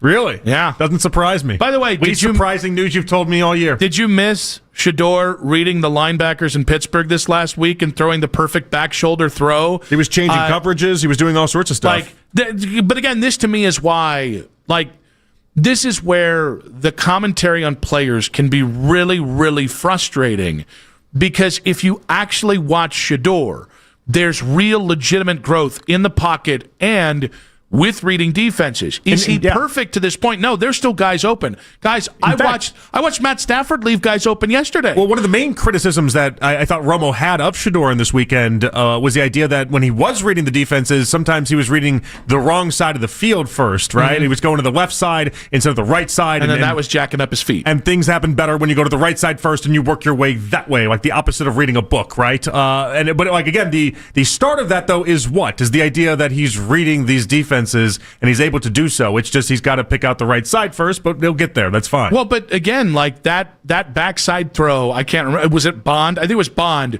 but he was throwing over the linebackers who had set in the middle of the field. He was not doing that 3 weeks ago. And I think that's where, like, oh, he can't read defenses. Cool, you haven't watched him play in 3 weeks then. Because there are evidences, and that's, like, I know nobody wants to hear this, because this gets called a silver lining, and I think it's so disingenuous when we do this, or maybe it just speaks to your ignorance.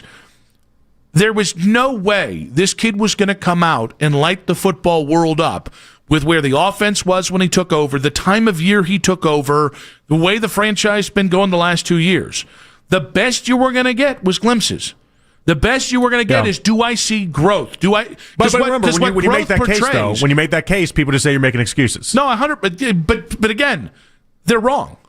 I know, it drives me insane. What growth portrays in a small sample size, and I know this is tough for people to hear. 7 games is a small sample size, guys. You were never going to get the definitive. The only thing you get with 7 games is a definitive no. If it's anything other than a definitive no, then it becomes beauty's in the eye of the beholder. Because 7 games just isn't enough to say franchise quarterback not. 3 years for some guys, for first-round picks, number 1 picks.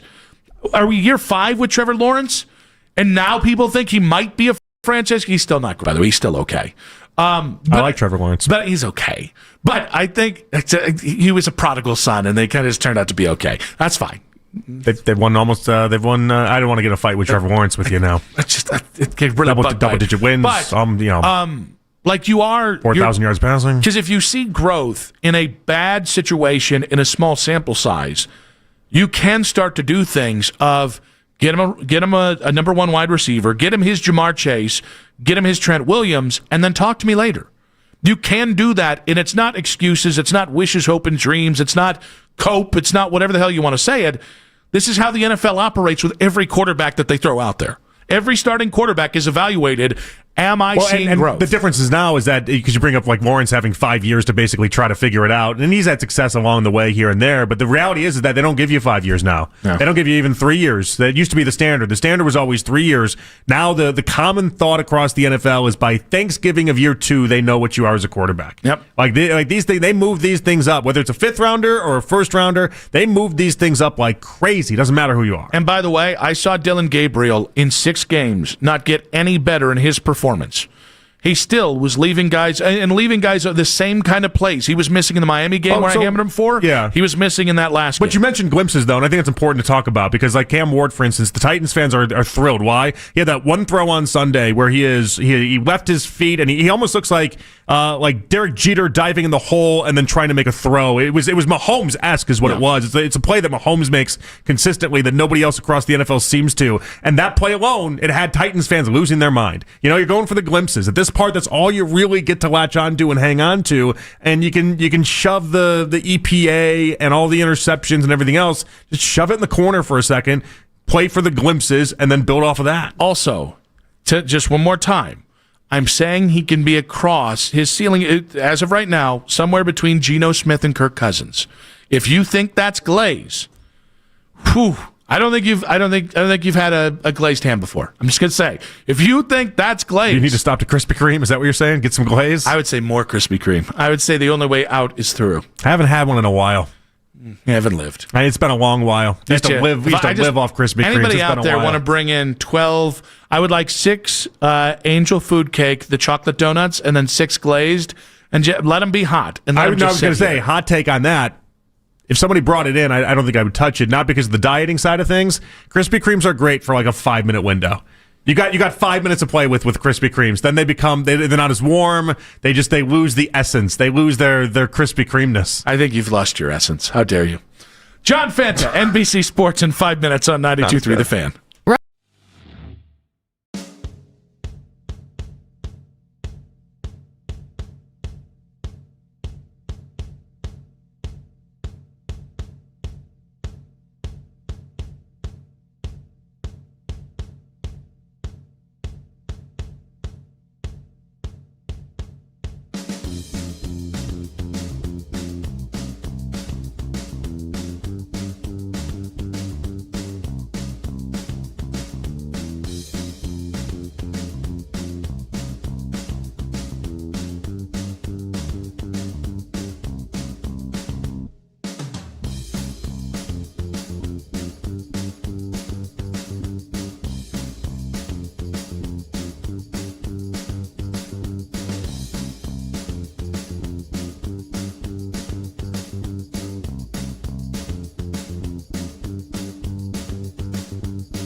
On Afternoon Drive, NBC Sports' John Fanta joins Nick and Jonathan. Headline sports news every 20 minutes on 92.3 The Fan. From the University Hospital Sports Desk, I'm Katie Pollack. Hurricanes, Buckeyes, on New Year's Eve in the Cotton Bowl playoff. Whenever you need to talk college football, we've got you covered. We are Sports Radio 92.3 The Fan.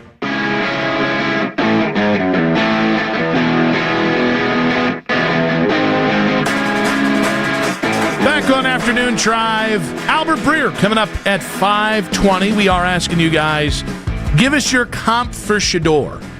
If all things go well in 2026, what is he? I've said he's a blend of Kirk Cousins and Geno Smith. JP seeing shades of Trevor Lawrence. Our next guest is going to tell us this. We'll see. Does he still want that ass of Kevin Stefanski? Does he still want him fired? NBC Sports, he's a professional broadcaster, Cleveland's own, proud young man, proud father here, John Fanta joining us. What's up, buddy? What is happening, guys? Happy holidays, everybody. And to 3-win Wilson, it's 3 wins no more, my friend. I'm still winning our burger bet. And your skullduggery, by the way, people need to know that what John tried to pull this weekend, JP, you can speak to this. Yeah, it was not a great move. No. It was tough look there, Fanta. Hey, Mac Robinson's a proud St. Ignatius grad. Very, very intelligent person there. One of my good friends. Mac, can you riddle me this? Is the number 5 closer to 6 or closer to 3? I would say that's closer to 6, John.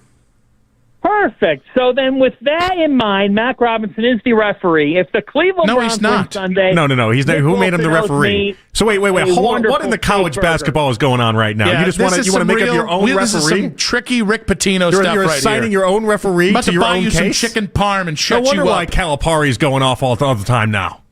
Pin him. I just pinned Wilson. Thank you, Matt, for the pin quick me. count. It wasn't even the bet. The bet was, are the Browns going to win 5 or less games or 6 or more games? You took 6 or more. It was not. Yes, it's an over-under. That's how the bet works, John, for the love of God. Well, hold on. Now I'm being thrown off. I thought it was whether or not... I thought it was... I thought you wanted 6 or more games, Fanta. The bet is on the line Sunday. No, it's not. That's not how this bet worked. Sunday. The first time you tried to chip me out of the bet and tried some nasty work, I gave you the Peterlin pass. Not today, Fanta. Peterlin pass. It's the Battle of Ohio and the battle between Wilson and Fanta. I think it's the battle of you BSing and trying to get something out of me you haven't earned. I expected more. Ignatius, revoke this man's diploma. He is doing dirty work his here. His college diploma would supersede it anyway. I think he'd be all right. I got to take that away too. You lose the whole thing, Fanta, because you just won't buy me a burger. That's tough. Unbelievable. You really want your hamburger. No, sir. It's never been about the hamburger, no, John. You have to know this is that. about pride. That is funny, though. This is about a man sticking to his commitments. I thought that was the kind of man John Fanta was, but I really want the voiceover guy to make a track. I mean, I will personally pay him for next Tuesday to give the result of the bet. It's going to be I won. I've already won the bet. The Bengals on Sunday. Got it. Okay. John, right. I've already won the bet. They can win on Sunday, and I've won the bet. No, the Browns are going for a season sweep of the Bengals because Andre Schmidt would have made the kicks this week. I thought you were joking at first, but you seem very serious. This is very Anthony Lima. This is very unbecoming. I'm 100% serious that the bet is on the line Sunday on the Fan. No, it's not. 5 is still under. It's still under 6. I'm so confused as to why you think you're right here. You've got Shedeur Sanders as Geno Smith. I don't. Nick does. No. I said a cross between Geno Smith and Kirk Cousins. I'm not. It's not a literal comp. I'm saying that's this is the problem with the comps is that people get mad about all the comps. That you throw out a comp that's even a compliment. No, I don't mind Trevor Lawrence. I mean, okay, good. Look, with Trevor Lawrence, I don't mind. All right, good. I mean, I just hope that we see, like, now moving on to serious talk. Yeah. I just hope that we see real progress and turning into a guy that you could, like, if I come out of next year and say, you know what? there's something in there that says he can turn into, and the jury's still out on like a Jaden Daniels, but that he could turn into a franchise quarterback and be a franchise quarterback. I'm not saying Caleb Williams, but with the right tools in the box, anybody can look better than a Geno Smith or a Kirk Cousins. Like that's what it's all. Everything in the NFL is situational too. Like we've never talked about Trevor Lawrence and what's possible for the Jags in the playoffs like we're talking about it right now. Different things happen. They made the right hire.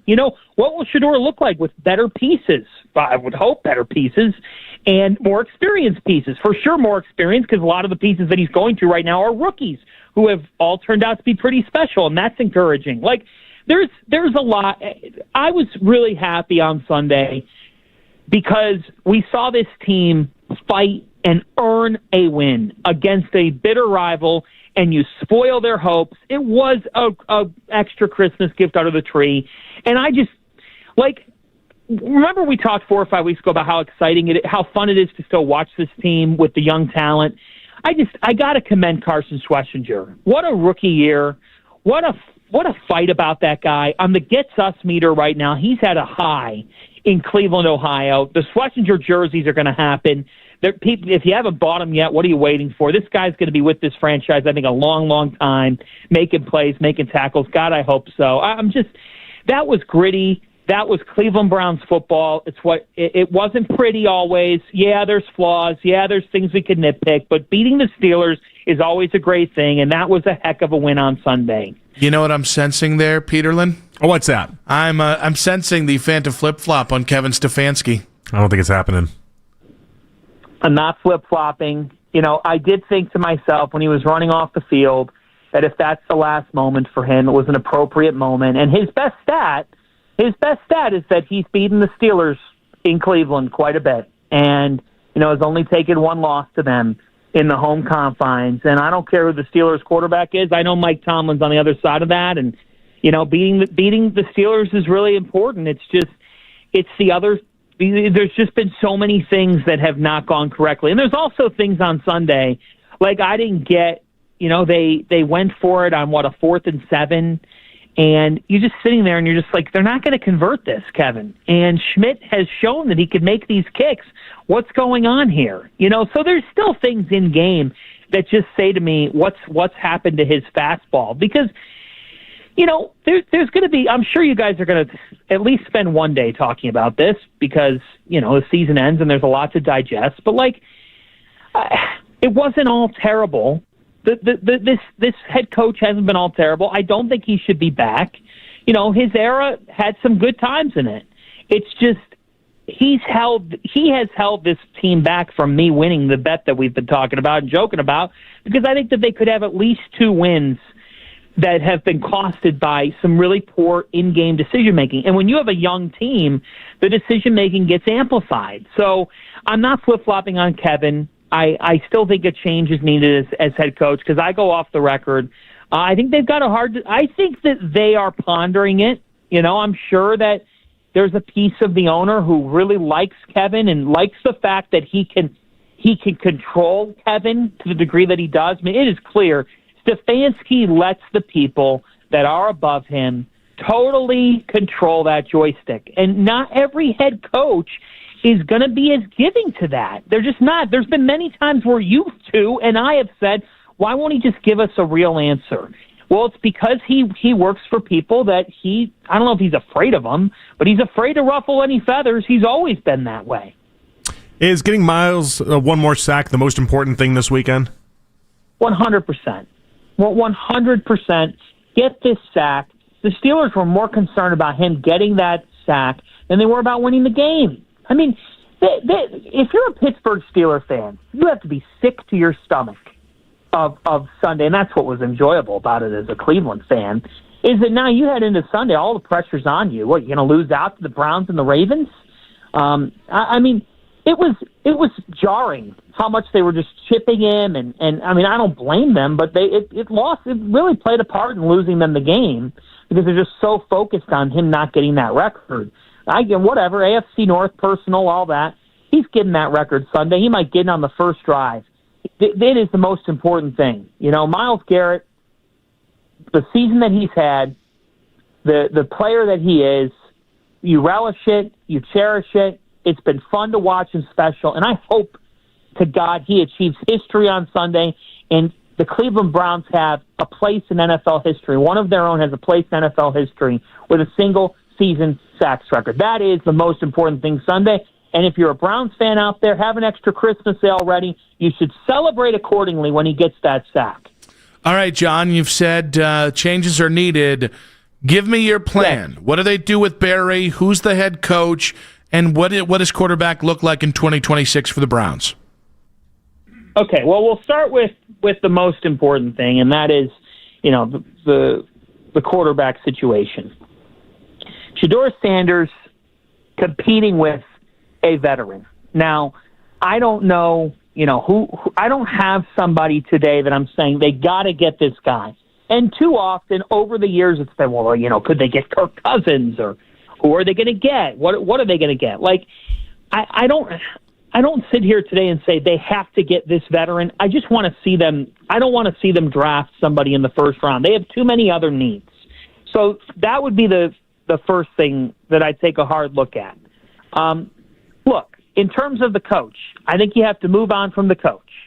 I think you have to take a look at a couple of different guys that have stood out to me, Clint Kubiak being one of them in Seattle. I think you could look at Joe Brady, the offensive coordinator of the Bills. I would go offense on this search. I would try my best to keep a Jim Schwartz, but I would look at Kubiak. I would look at Joe Brady. I don't think that John Gruden will be realistic. You wonder with. I just am curious. I'm not saying he's the next head coach of the Browns, but you wonder with the Chiefs and the way that next year's stacking up, what Matt Nagy could do there. I know that there's been a lot of buzz around Vance Joseph and Chris Shula and Jeff Hafley, these defensive guys. To me, it makes sense for the Browns to get their guy that can match up with Shedeur and grow him as a quarterback. And if Shedeur doesn't pan out, look, there's a world where it just doesn't work, guys. He's gotten a lot of opportunity. He's going to continue to get opportunity, and he's going to have a real shot, perhaps the best shot, to be the starter in Week 1 because he presents the most upside right now for this organization. Did he make some bad throws on Sunday? Yes. Did he make a horrible throw on Sunday? 100%. But he has an inside track at this job heading into next year because he's shown some good things in an offense that doesn't have a lot of talent. So I would go offense. I think you got to look at Brady. I think you got to look at Clint Kubiak and the job that he's done in Seattle. I mean, I am so impressed by the Seahawks. I can't say enough about their staff and their people in there. There's something there, guys. And I think, you look at a Coach Johnson and what the Chicago Bears have become. If you go and get that guy who can make a Sam Darnold look as good as he can, and Jackson Smith and Jigba, that's why I'm fascinated by Kubiak and the potential there. Barry, I think Andrew Barry will be back in some capacity. I think it's interesting, some of the reporting around, other people that they're talking to. I think you're going to see some sort of a shakeup. I would reset this whole thing, but there's a suspicion to me, and my gut says Andrew Barry will still be around making key decisions for the Cleveland Browns. John, strong stuff. I swear to you, if you chintz on our bet or try to, I'm going straight to the Chicago Pope.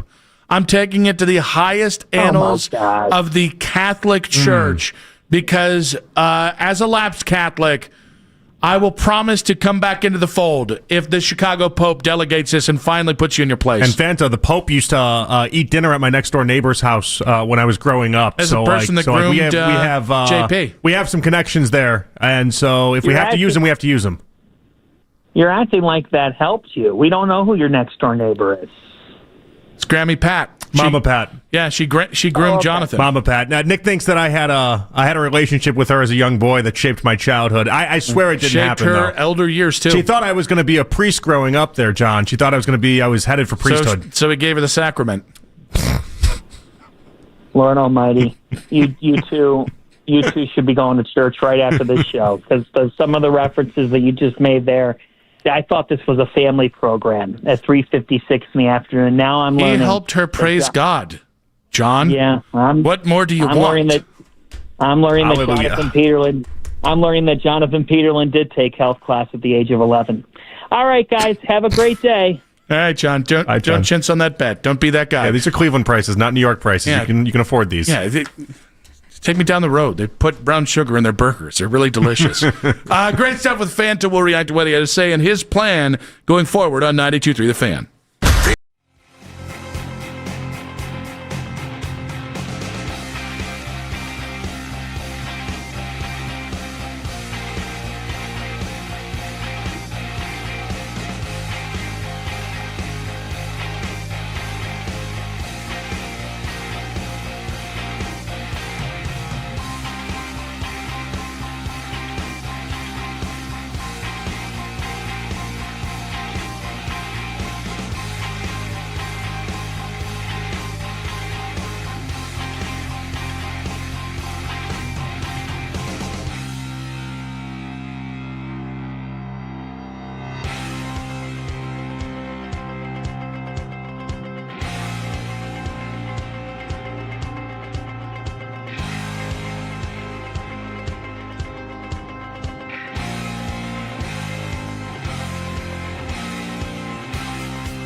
20 minutes at 92.3 The Fan.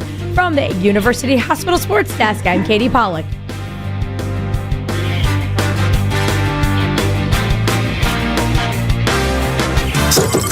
When it's your time in the car, focus on what matters to you. The Ken Carmen Show with Anthony Lima. Weekday mornings starting at 6 a.m. 92.3 The Fan. It's the 4 o'clock hour on Afternoon Drive. I still think a change is needed as head coach because I go off the record. I think they've got I think that they are pondering it.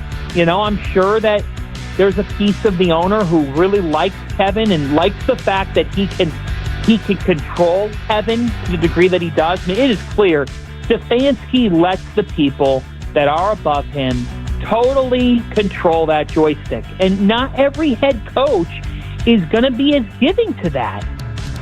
That is the always electric John Fanta. We found out today is unafraid to squelch in his bets. It's you know, you get to NBC and you start making NBC money and you think it's a sad development. You make more money. Morals don't exist anymore. You make more money and you just become cheaper in life. I don't understand how that works. Just I love that guy. The John Fanta we knew from so many years ago, I think he would have just instantly bought the burger, right? Love the guy, but it hurts. You know, you got to tell the truth on your friends, and that's what we're doing. Albert You know Breer. what? You know what bothers me the most out of it, though? What's that? There's not even logic based into what he's trying to pull off.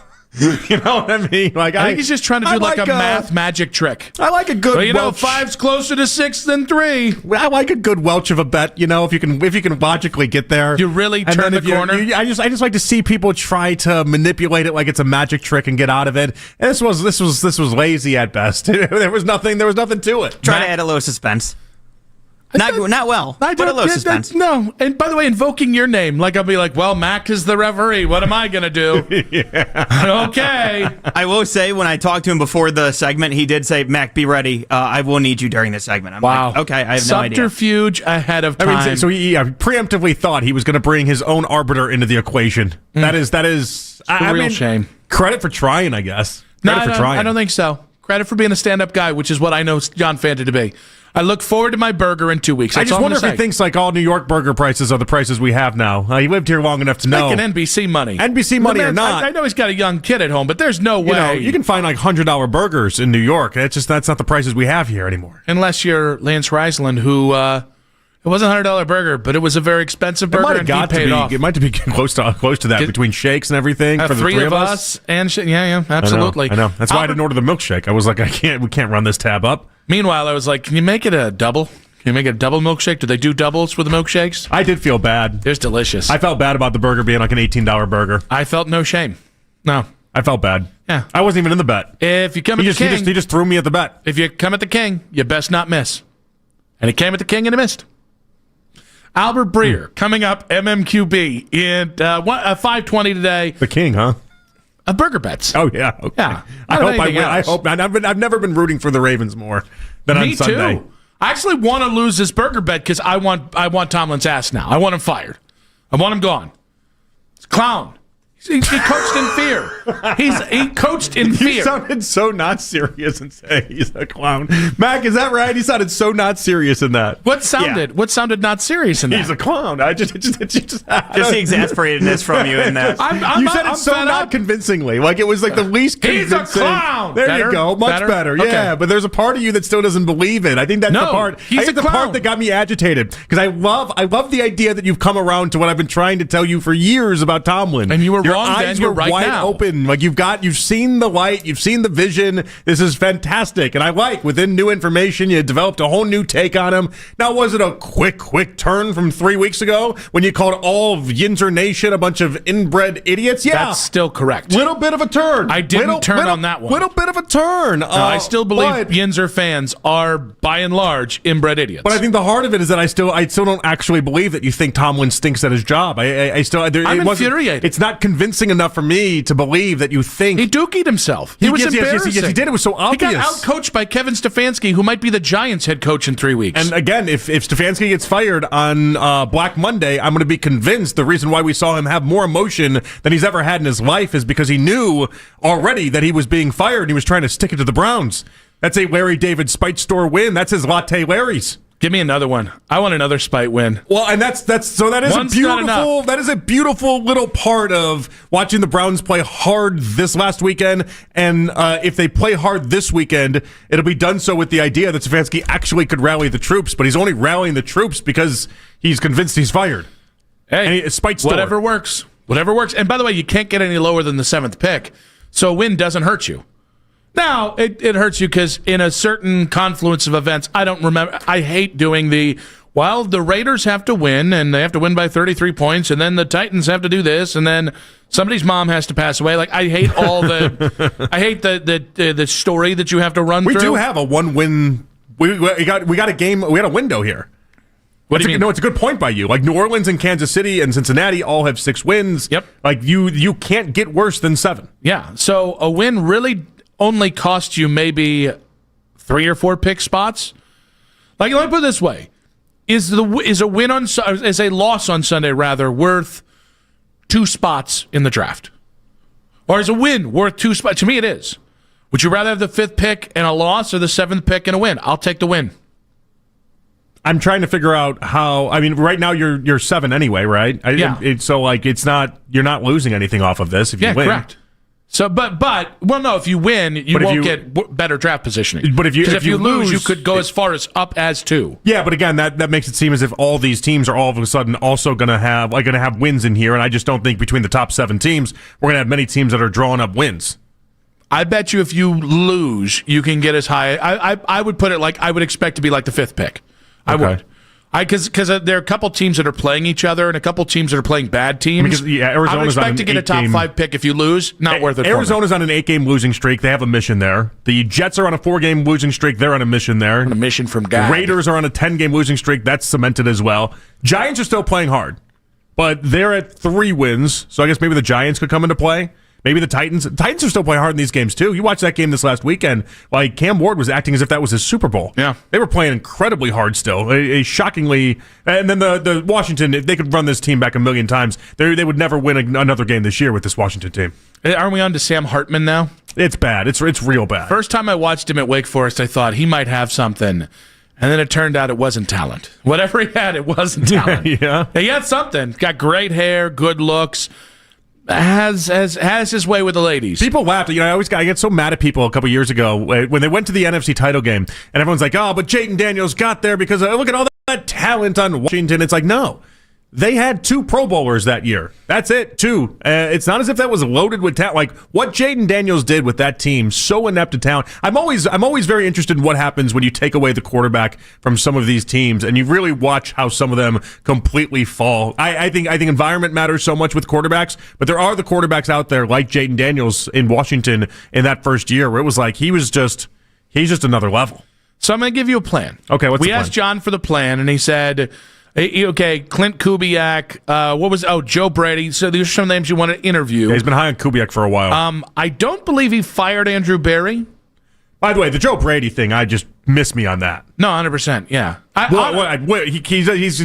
He's having Josh Allen. Have you seen some of these first halves that they have in Buffalo? Shedeur Sanders and the Browns are having a higher first half points per game average than what the Bills have had since Shedor's been the quarterback. Since I don't think it's a coincidence. Week 10, Buffalo's been lost offensively. I think it's a coincidence that Sean McVay took Kirk Cousins to the playoffs and ended up being one of the best coaches in the NFL. I don't think it's a coincidence that Liam Cohen got something real out of Baker Mayfield and all of a sudden is having success. I think if you coach a not top 4 quarterback to success, I think that's the greatest sign of success you can have as an offensive coordinator. I do. So if you're going to hire somebody because of what they coordinate, I think it's better to be great to be really good with a the ninth best quarterback than it is to be elite with the best quarterback in the NFL, because you ain't getting that here. I agree. It's almost like you're gonna win a race with a Lambo. It's like, of course you're gonna do that. You have a really fast car. You should win those races. You should look good. Impress me with a lesser car. Impress me with a lesser vehicle. I'm gonna try and tie us all together. The ties that bind. Yeah. What do you got? This is my concession I'm making to Jimmy Haslam. I am keeping Andrew Berry as basically the head of football operations. He's getting a promotion. Congratulations, Andrew. Just to get him out? Is that the idea? No. He's still in power. He's still going to have a say in the direction of where things go.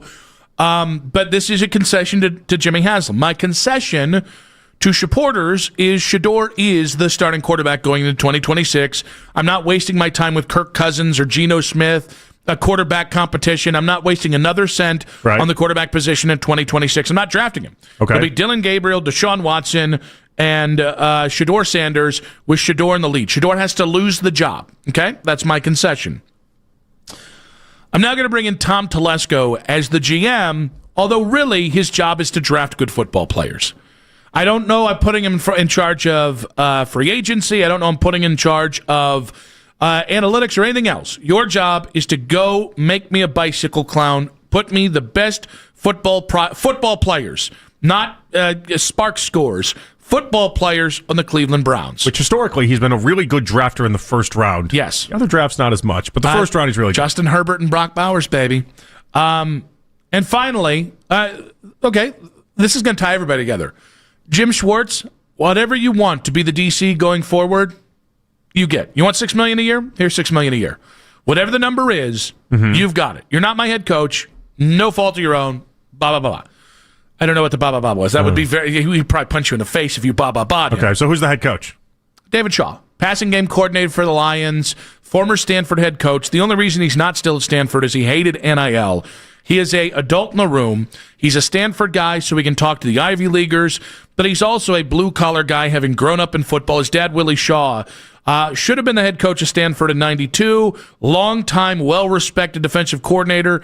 David has coached for Baltimore as an assistant before he went back to college. He's under the Harbaugh lineage. He is an adult in the room. And also, he's not a guy that's going to be overly precious of, I have to be the X's and O guys as well, which means you either keep Tommy Rees in the fold or find a true X's and O's guys to be his OC. That is one way. That is one plan I think you could go where everybody gets something. Everybody does get something. I don't know. The Shedeur part of it is obviously tantalizing for me. I like the Telesco part of it as well. I've always liked David Shaw. I'd be surprised if he ends up winning this out as far as being the head coach, but I like the thinking on it. I would be too, and here's my thing. It's not going to be a sexy hire. Don't go for sexy. Go for an adult in the room, a guy who can speak to ownership and fans, because that's like... Which, by the way, maybe they started to learn this because what exactly was the Schwartz hire at defensive coordinator? It was going for the non-sexy. I think when they made that hiring, I was doing the night show and I equated him to the Roomba that you have, where you just don't have to think about it. You just kind of set it off. It goes. It does all the jobs for you, and it's perfect. It's so easy. And it's not sexy, but it's like it just gets everything done. And if that's what they need to do right now, then sounds great to me. I think it's John Harbaugh in Baltimore 15 years ago. Like, I think it is just, this is a football guy. He grew up in football. He's a mature adult. And I think he'd be willing to give Shedeur a real chance. I think David Shaw cares about, can you play football good? Can you receive coaching well? And I think that's been Shedeur since he's got here. 216-474-0092. That's my plan. Andrew Berry stays in a new convoluted role. Tom Telesco's the GM. David Shaw's the head coach. Jim Schwartz, all the money. Shedeur's back as a coach. What do you think of this plan? And Myles Garrett, one more sack in 5 minutes on 92.3 The Fan.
it really played a part in losing them the game because they're just so focused on him not getting that record. I get whatever, AFC North, personal, all that. He's getting that record Sunday. He might get it on the first drive. That is the most important thing. You know, Myles Garrett, the season that he's had, the player that he is, you relish it, you cherish it. It's been fun to watch and special, and I hope to God he achieves history on Sunday, and the Cleveland Browns have a place in NFL history. One of their own has a place in NFL history. That is John Fanta, Cleveland's own NBC Sports at 340, saying Myles getting one more sack and breaking the NFL sack record is the most important thing on Sunday. So he agrees with that statement. Do you? Yeah, I'm trying to figure out something that would be more important. I'm just like broad statement. I mean, I think a win's probably more important, but is it in the big picture of things? I want to win. I want to win more than I want Myles to have the record. Although they're very close. Would we talk about Myles Garrett having and breaking that record? And this is not. It doesn't mean because we talk about it more that it is. But I'm saying like. In my mind, I feel like I would reference this season with the sack record as that being the thing that mattered the most, more so than a win against the Bengals. And so I don't know the shelf life of a win against the Bengals, even if the ripple effect, obviously, that could be large, especially when it comes to Stefanski. I don't know how much the sack record, and again, like, it's important. It is a prestigious record. It has stood for 20 years with Michael Strahan, so getting it stands to reason that it's going to stand for another 20 years, and that's good for Myles, and that's great for Myles in his Hall of Fame candidacy. I guess I would look at it and go, how much difference really is there from 22 sacks to 23? Well, I guess it's already his best statistical season he's ever had. Well, it also might not last for 20 years either. You know, it could be the type of thing he's going to break it next year. It may be, maybe 2 years from now, maybe 3 years from now. I don't know. You get 50 sacks in 2 years, and that beats anything Reggie White or Bruce Smith has ever done, and I say that with absolute love of those two players. I mean, I think there's been so much value of him chasing this sack record that even if he doesn't get to it, we've already reaped the benefits. I think this year we had a chance to be disastrous when it comes to Myles Garrett complaining and Myles Garrett talking about how unhappy he is, and all of that's just gotten pushed to the side with this sack record and him chasing it down. Like, that's a really good thing, all things considered. Oh, it is. I still think there's a chance we're talking Myles Garrett trade in March, though. Oh, for sure. That's definitely on the table. But like the idea I think that's about Kevin Stefanski and what happens if you don't keep Usually for the previous 6 weeks, we've been talking about Myles being unhappy at this part of the season, okay? Like we've done this enough where we've seen this. What's the smile for? I just had a thought. I don't want to do the diabolical question thing because I think that's starting to... I can't tease it. Social media is killing that. Well, that's where it started, and then now everybody in sports talk's like, I got a diabolical question for you. Okay. I have heard other... That was almost mean. No. I don't even... You're the Bozo the Clown there for a second. I promise you, I'm not firing a shot at who you think I'm firing a shot at. No, because you think we're firing... Because everyone thinks you're firing a shot at somebody means you've already fired the shot at them. No, I'm firing a shot at other markets. The amount of people that lean into, and I'll be honest with you, my old station has done it way too much, where I've seen like 4 videos in 1 week on diabolical questions. There are not that many diabolical questions in sports, especially not Carolina sports. Now, why'd you make me take a shot at somebody else to prove I wasn't taking a shot at Ken? No, you're sidestepping because you don't want to ask the diabolical question. I got a diabolical question for you. Matt, can we just come up with a synonym really quick for the diabolical question? Can we get this down? No, that's I got a diabetes question for you. How's my A1C look? It's not great. Not great at the moment. The woman in that I thought looked like Marley Rivera. And I was like, does she need to lower her A1C? I didn't think so. Mac? So we have devilish. Yeah, the devilish. Lame. That is lame. Fiendish. Okay, that sounds like Mama Pat. Yeah, that does. That sounds very much like, okay, keep going. Demoniacal. Demoniacal? Yes. Okay. I would just go maniacal. Infernal. I don't like any of these. No, these all suck. You can choose one, JP. It's a diabolical question just for JP. No. You can choose one. Shador throws for 300 yards on Sunday, 4 tutties, no INTs, or Myles gets 1 sack. That is diabolical. Told you. That is. That is a diabolical question. Oh, I don't like it. You don't want me to answer this question. Oh, but I think I do. No, you don't want me to answer this Matt, question. do you want him to answer this question? I think I'd like him to answer the question. I think I'd like an answer. Can you call? Hey, Jack, scream down the hall for us. Do you want? No, Mac, don't get up to open the door. No. You think it's going to carry get over? Jax on this one. He's a soft-spoken man. We're going to need to get the echo here. Jax, do you want JP to answer the question? I like that you can hear Mac in the background. Do you want JP to answer the question? Jax is running from the Porta John. Jax is screaming out, I do! I want him to answer that question! That's not a good... It's like Willy Wonka on the H. What are we doing there? All right. I don't know why this game of telephone's taking so long. It seems like Jax literally... No, I'm done. This was the dumbest thing we've ever done. You're all pissing me off now. Answer the question. That's all you had to do from the beginning. It didn't need Jax's approval. This is like Fanta. This is like Fanta creating a referee out of thin air. Like you just have to sometimes. There's Jax. Jax, do you want him to answer the question? Yes, answer the question. Shador for 300 yards and 4 touchdowns. We all know that's the answer. I'm taking the long term over the short term satisfaction. But I mean, like, yes, I want Miles to get this record. Am I crushed for Miles if all it ends with is no sacks and he wins his second DPOY while he's already cemented everything for the Hall of Fame? This feels like a bit of a flip flop. It was just a flip flop. It felt like you were saying the Miles thing's the most important thing, and then I presented something different, and you were like, no, that's more important thing. The Miles record I didn't present anything. What are you talking about? No, I presented it. No. You present. We all presented. There was a team. I mean, I asked the question before in the pre-show, but that doesn't mean I'm like saying that I believe it. I'm trying to figure out what exactly is the most important thing about this game. Yeah, and then I think you were angling towards you thought Miles getting the sack was important. Yeah, and you thought wrong.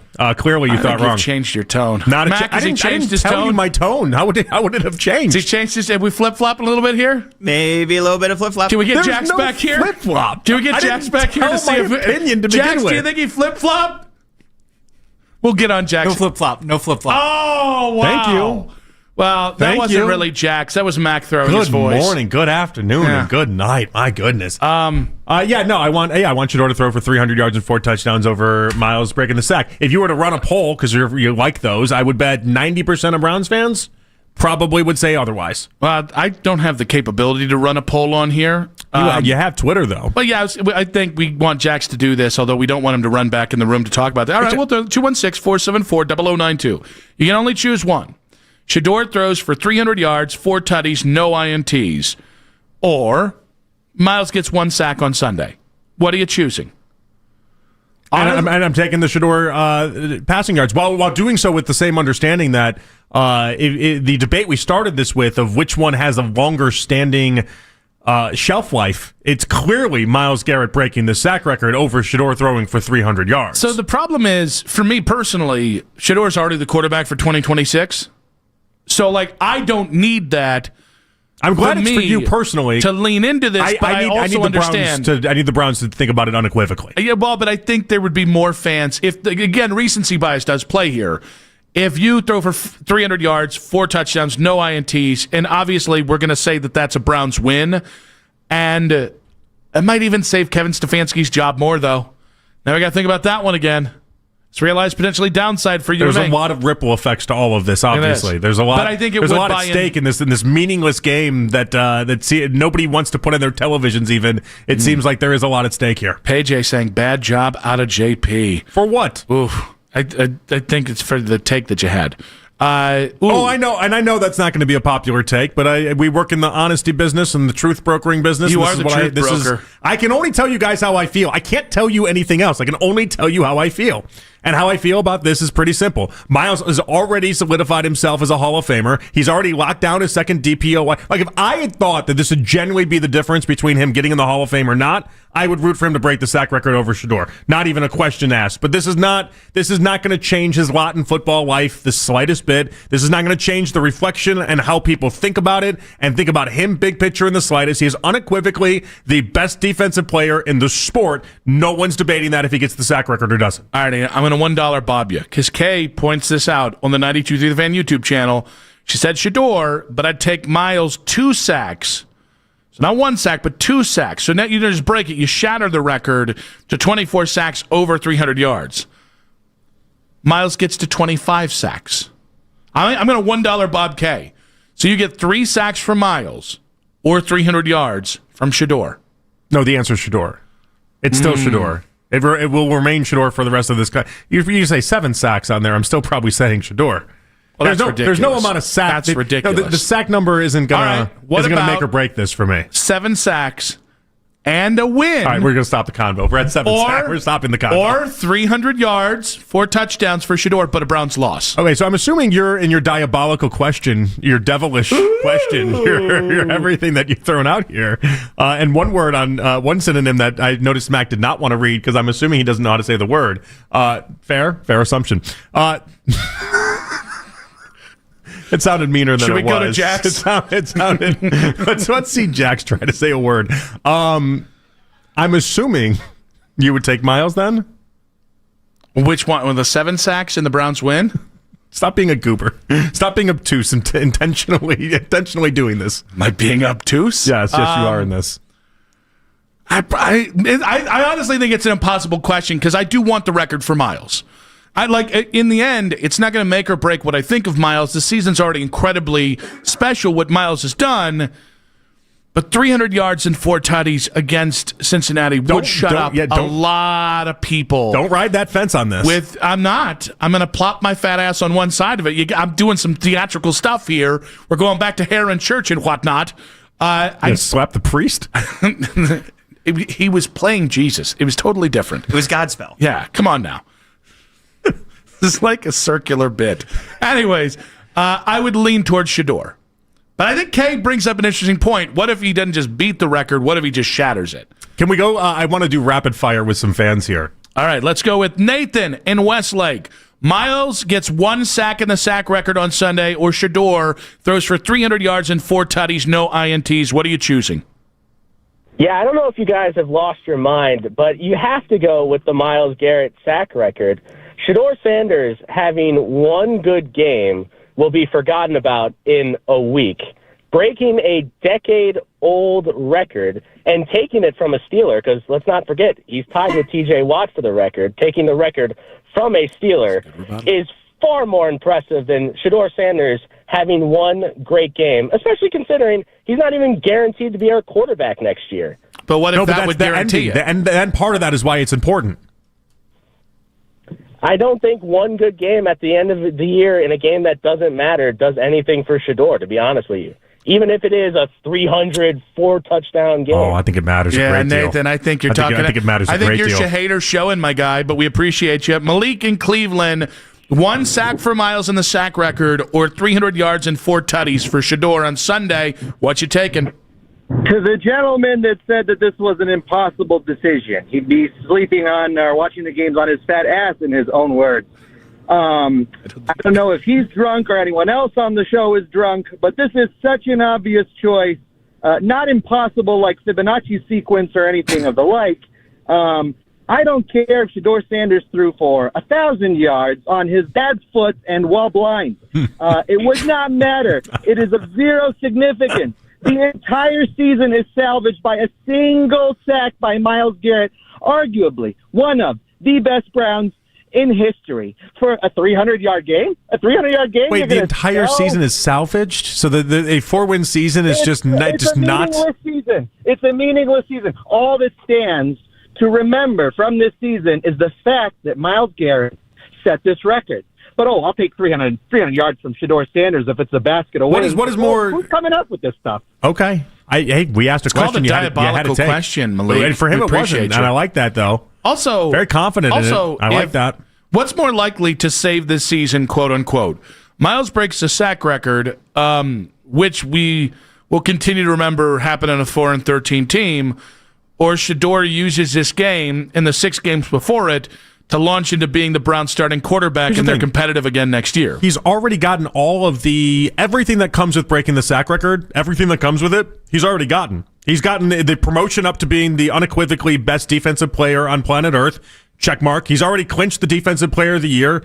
Check mark. Like Hall of Fame is already check marked. Like he's everything that would come from breaking the sack record. He's got that in the bag already. Even if he doesn't break it Sunday, it will not diminish anything that he's already accomplished this season. I don't know why, but I really liked when you were saying check mark there.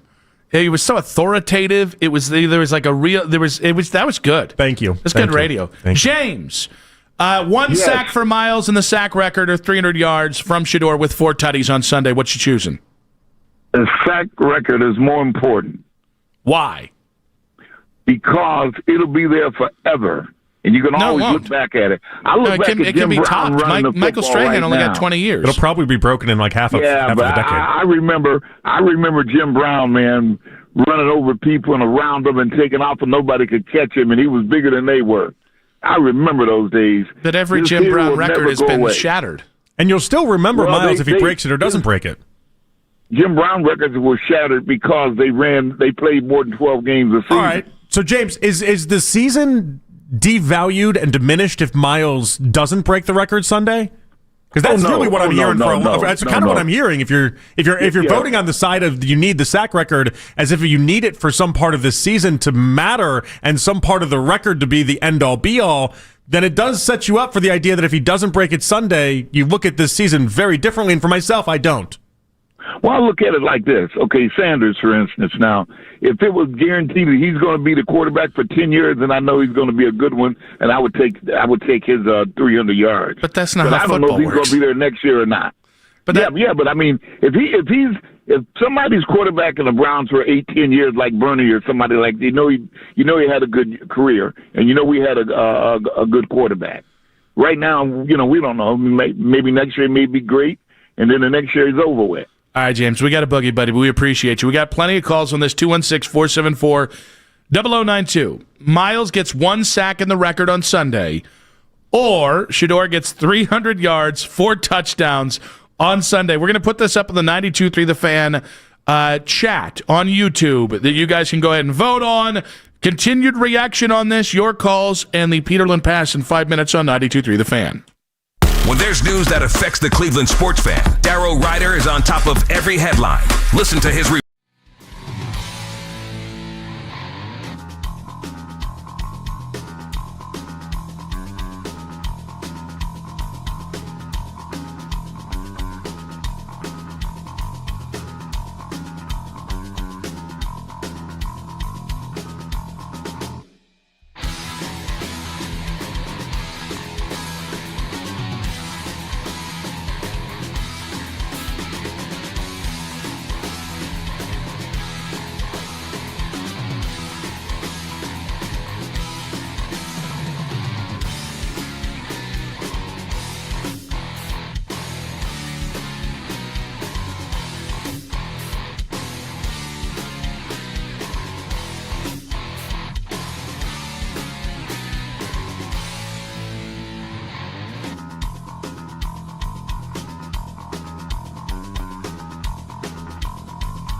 Okay, I don't got this. Yeah, you need NyQuil Intense Flu. Undo your flu with NyQuil Intense Flu. NyQuil Intense Flu provides powerful relief of your flu symptoms so you can sleep. You do got this. NyQuil Intense Flu. The nighttime sniffling, aching fever. Best sleep with the flu medicine. Use as directed. Keep out of reach of children. Don't trust anybody with your Cavs coverage unless they have sports in their name. We are Sports Radio 92.3 The Fan. As always, you can listen to this show and all of our local shows on The Fan on Apple Podcasts, Spotify, or wherever you get your podcast. Nick and JP back on Afternoon Drive. Albert Breer coming up at 5:20 today. We are going to get the 92.3 The Fan YouTube chat poll up. Would you take only one of these two things can happen? Mm-hmm. Miles gets a sack in the sack record, or Shador throws for 300 yards, 4 tutties. Let's presume they're going to win also in that scenario. The Bengals actually have some wild shootout games, though. That's true. It really could be a 4-touchdown, 300-yard game. Well, Joe Burrow had a better EPA. Yeah. He had a 67 EPA. That's better than Shador. That's what people do around these parts. They just constantly move the goalposts. When that is up, we'll let you know. But real quick, let's go through, because we do want to get to the Peterlin pass here. Mm-hmm. Adam, Miles, 1 sack in the record, or Shador, vintage performance? Where are you going? I am going with the sack. I mean, 300 yards, 4 TDs against one of the worst defenses of maybe the NFL this year, but maybe the last 5 years. I don't really care. I know it gives you guys, something to talk about for the next 9 months, but it's like, hey, I'd rather have the sack record and something to talk about for this Browns team. And Shador, I think he's going to be here next year no matter what. I think if he really shows that he's great, we might as well just sell, sign Kelly Holcomb or Derek Anderson or any of those guys, and just repeat the nothing to do in the offseason because we got the quarterback, except it won't happen next year. Adam, that was a lot, buddy. We appreciate you. Yep. I don't know. The people that are, it seems like they've really come out in full force, the ones that are angry about Shador having a good game against Cincinnati for some reason. Yeah, devaluing the game in a win. Coming off the Steelers game where he played one half of really good football and we know what happened the other half, I don't know. Is it more that people just would be really upset if Shador actually ended up being the quarterback? Is this what we're getting to? I think people are rooting for him to fail, yes. I think that's the end result here, which is, it's amazing to think about that they're rooting more for him to fail, even though it means that the Browns then wouldn't be good and wouldn't be set up to be good. It confuses me, but yes, it's clearly the theme that we're getting here. Well, I would like to take quarterback number 3 in a 1-quarterback draft. That's just me. Let's overdraft him. So the poll is now up on the 92.3 The Fan YouTube chat. Early returns, a little split here. 59% for Shador throwing 300 yards. He didn't get the 4 tutties in there, but that's implied. And then 41% Miles gets a sack record. Let's do 2 quick calls in this. Brian, just real quick, Brian, are you an I Brian or a Y Brian? I'm a Ryan. I'm Ryan from Akron. Wow. None of the above. Thank you to Mac for calling that screen calling over there. Really good stuff. Dynamite job. All right, buddy, real your quick. show, Nick and Jonathan. Thank you, and buddy. I agree with you guys. The Browns have had a good defense for years. Miles could have broke this record 3-4 different times. It wasn't his plan. That's not what football's about.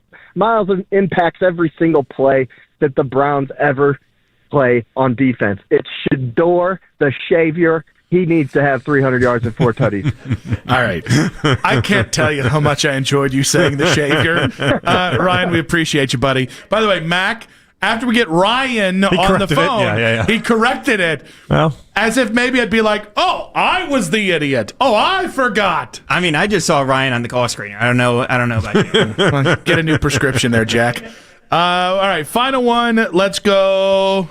God, it's like choosing between my children. Tony in Valley City. Miles, 1 sack in the record, or Shador, 300 yards and 4 tutties?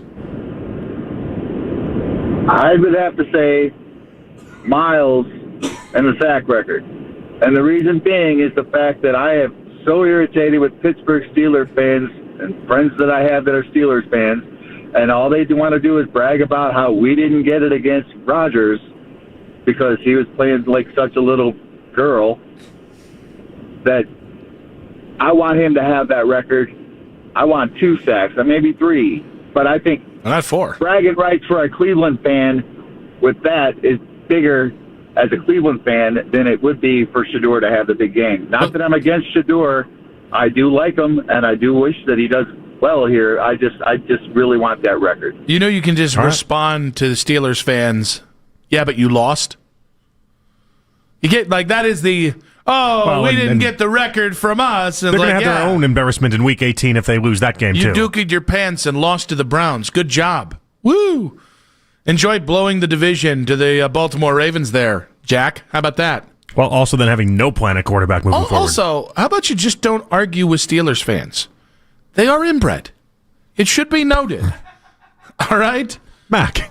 I don't go down to West like that Virginia. That was the first time he's ever heard you call him inbred. I don't just go down to West Virginia, find Cletus, and being like, yeah, Rich Rod's a great coach. Woo! I don't. You could just, yeah, it might be a fun time though. It's true. True. If you debate, good Lord. Now who's the inbred? It's me. Did your diabolical clown voice?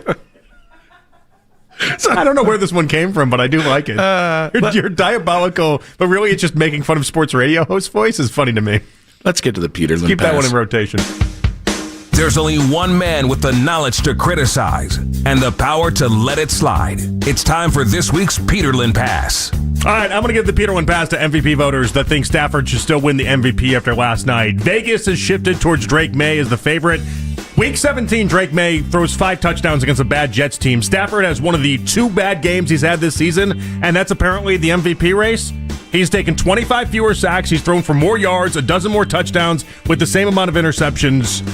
I don't think MVP should come down to who's had the best Week 17 and who's had the worst Week 17 if it's a 2-pony race. The Patriots have dealt with the league's easiest schedule in the AFC. Meanwhile, the Rams have had the league's hardest strength of schedule in the NFC. It has been completely one-sided. Stafford's numbers are better. His games are better. He just had a stinker last night in a time when obviously it didn't really even matter that much for the Rams. And so I hate this. I hate that this has now been decided, the MVP race. A critical race that might actually dictate whether or not he goes into the Hall of Fame because he needs another MVP or Super Bowl to make it is decided because Drake May had a good game against the Jets. Yeah, I got to be honest with you. I think I'm going to second your Peterlin Pass. It's not okay. Matt Stafford's been the better quarterback. One bad game. I do like. On one hand, I like. Okay, the inference is people are still haven't completely made up their mind. There is a part of me that likes that.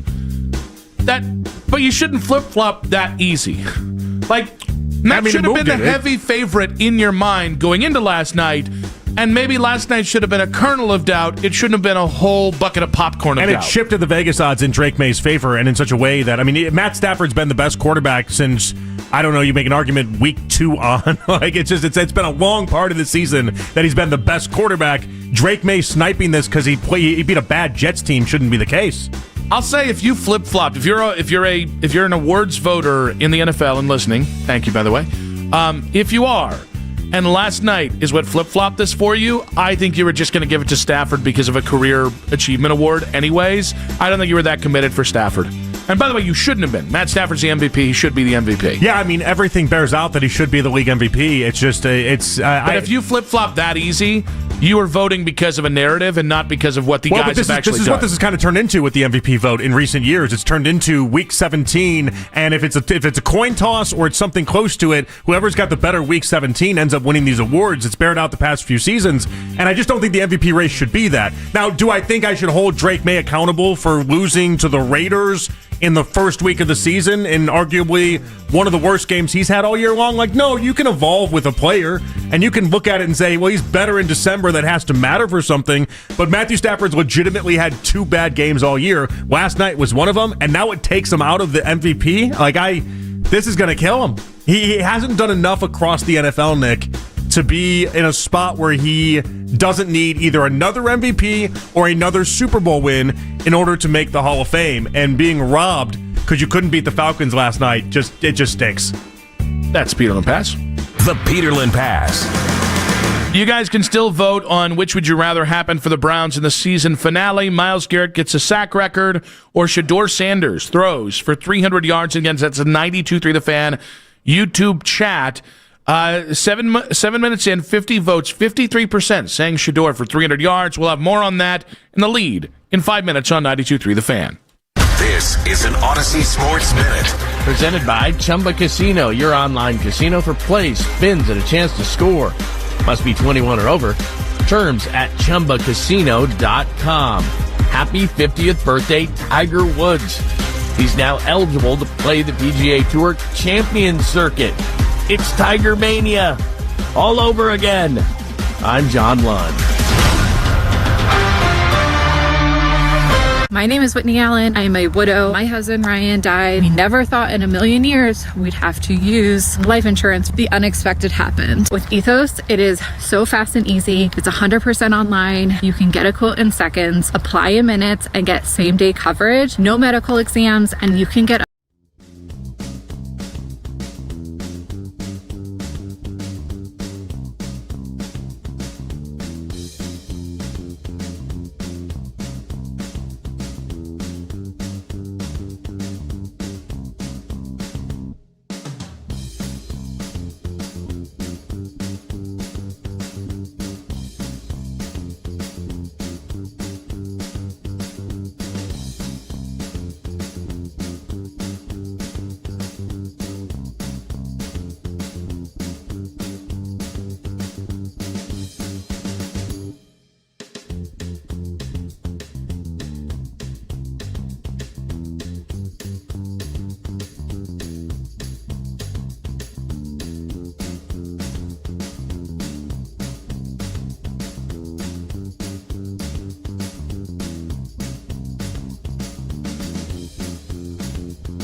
I'm Katie Pollack. Hey everybody, it's Ken Carmen. And Anthony Lima. We'd like to thank you, the 92.3 The Fan listeners, for making us your number one station all year long. And we're wishing you all a happy holiday season. And a fantastic new year ahead from all of us here at The Fan. And don't forget to tune your radios to 92.3 The Fan. Every weekday from 6 to 10 a.m. And as always, you can listen live and on demand on the free Odyssey app. It's 5 o'clock on The Fan, and it's time for The Lead with Nick Wilson and Jonathan Peterlin on Afternoon Drive.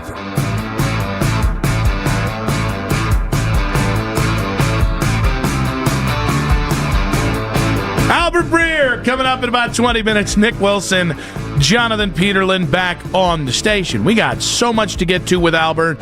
And, of course, Lance Reisland at 6 o'clock as well. But let's get to the lead here, JP, as obviously with one game to go, a lot of talk about who's going to be the head coach for the Cleveland Browns in 2026. Well, Jeremy Fowler, ESPN's reporter, NFL reporter, former Browns beat reporter here in town, was on the This Is Football podcast to talk about potential NFL head coach openings. So I've informally set the over-under on 6 jobs. We have 2 of them open. We'll see. I don't think it's going to be a year where we have 8 or 9 openings. I just don't. I'd be surprised. But there are some 50-50s out there. You know, Cleveland, Las Vegas, those are 2 places I see as like, you know, they've done their preliminary research for a potential move. Doesn't mean they're locked into doing it or that they've decided yet, but those are certainly on my radar. That would make 4.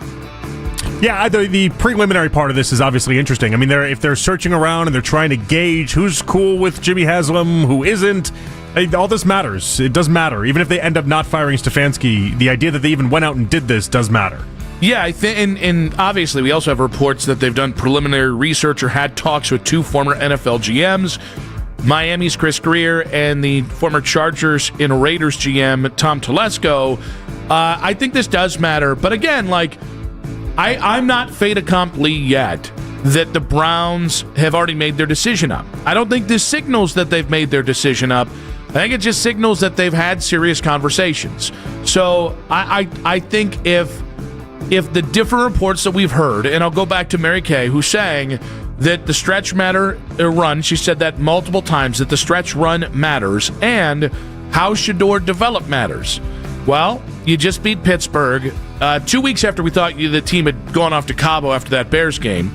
You were highly competitive against the Bills, and you've got a very winnable game this Sunday against the Bengals, and I think Shedeur is developed.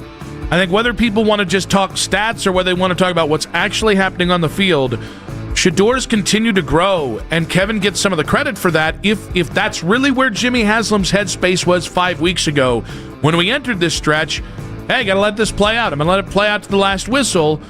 It might not be enough to save his job, but it might be enough to at least make it a much more interesting conversation. Well, I do find it interesting, though, like if you bring Mary Kay into it, for the entire time she was talking about how Stefanski's safe, and then you heard her today on with Baskin and Phelps, and it was like I don't know what's going to happen tune, you know? And by the way, that I find interesting for a lot of reasons. Not the first time we've heard Mary Kay say that, but the idea that I think if anybody thinks they know what Haslam's going to do right now, they're just speaking out of their you-know-what. Because at this point, so many things have changed, and Haslam's such a wild card in all this, I think it'd be impossible to know what direction ultimately he ends up going. And in fairness, like you and I reacted like a fan after the Bears game when I said, I no longer think this guy's going to get these guys up for the rest of the season, get him out of here. And he did. He got him up. I think if Jimmy Haslam responded to the final 3 weeks being close loss to Buffalo, you beat Pittsburgh, and then you beat Cincinnati, and the offense showed more progress, I can understand if there's still that fan part of Jimmy that says, I think we've won enough recently. I'm a fan of Kevin Stefanski, and I'm going to bring him back. You and I wouldn't do that, but I understand at least if this is an authentic process, you could get to that conclusion. You do have a rare thing that doesn't exist in a lot of the NFL world, and that Week 18 actually will be a true test. Because Joe Burrow's not acting like Week 18 is Week 18. If he was acting like that, Jake Browning would be the starter, okay? Like Joe Burrow... Or Joe Flacco. Oh. Go back to Joe. That'd be such a D move. I think that one's already gone. Joe Flacco versus Shedeur. Have you seen that video, by the way, of Joe on the bench where he doesn't blink? He stays smiling and doesn't blink. Yeah. And he's a robot. He is. He's a football robot. He didn't move at all. There was nothing there. his eyes were dead, and it just stared out as if like the person that told him to function stopped and fell asleep on the job. It was so weird. But like this, you saw the Bengals last week. They had about 30 points at the half. Like, and they could have put up 60 last week. Like, it was they're out to do something and prove something. Jamar Chase went 7 weeks without a touchdown. They got ground they're trying to make up. This is not a cheap win if they in fact do get the win. John Fanta, NBC Sports, joined us earlier in the show today. Talked about Myles Garrett needing to break the single season sack record in this final game. 100% get this sack.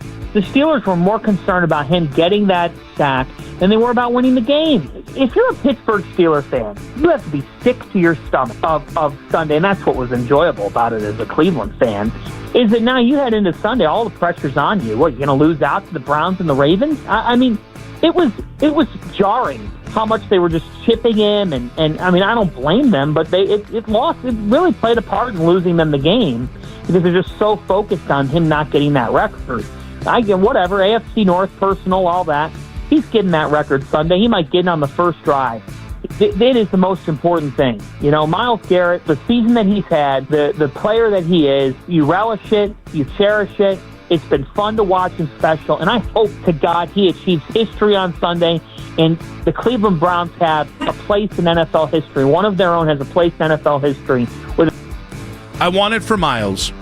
I do want it for the Browns, and I want it for Browns fans as well. And if I could draw up the perfect Sunday, Myles would get at least one sack, but maybe Myles gets 2.5, right? Myles goes all the way to 25 sacks, so he shatters the record, which is going to make it tougher to top.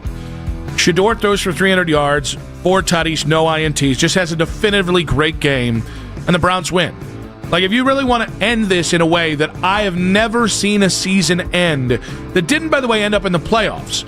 Like, every other season that I've seen in my life as an adult, where the Browns have been lost in December, it is Week 18 is a Connor Shaw starting, you get blown out by 30 points, and everybody's pissed for the next couple weeks. Shedeur having a great game, Myles having the record, and a win.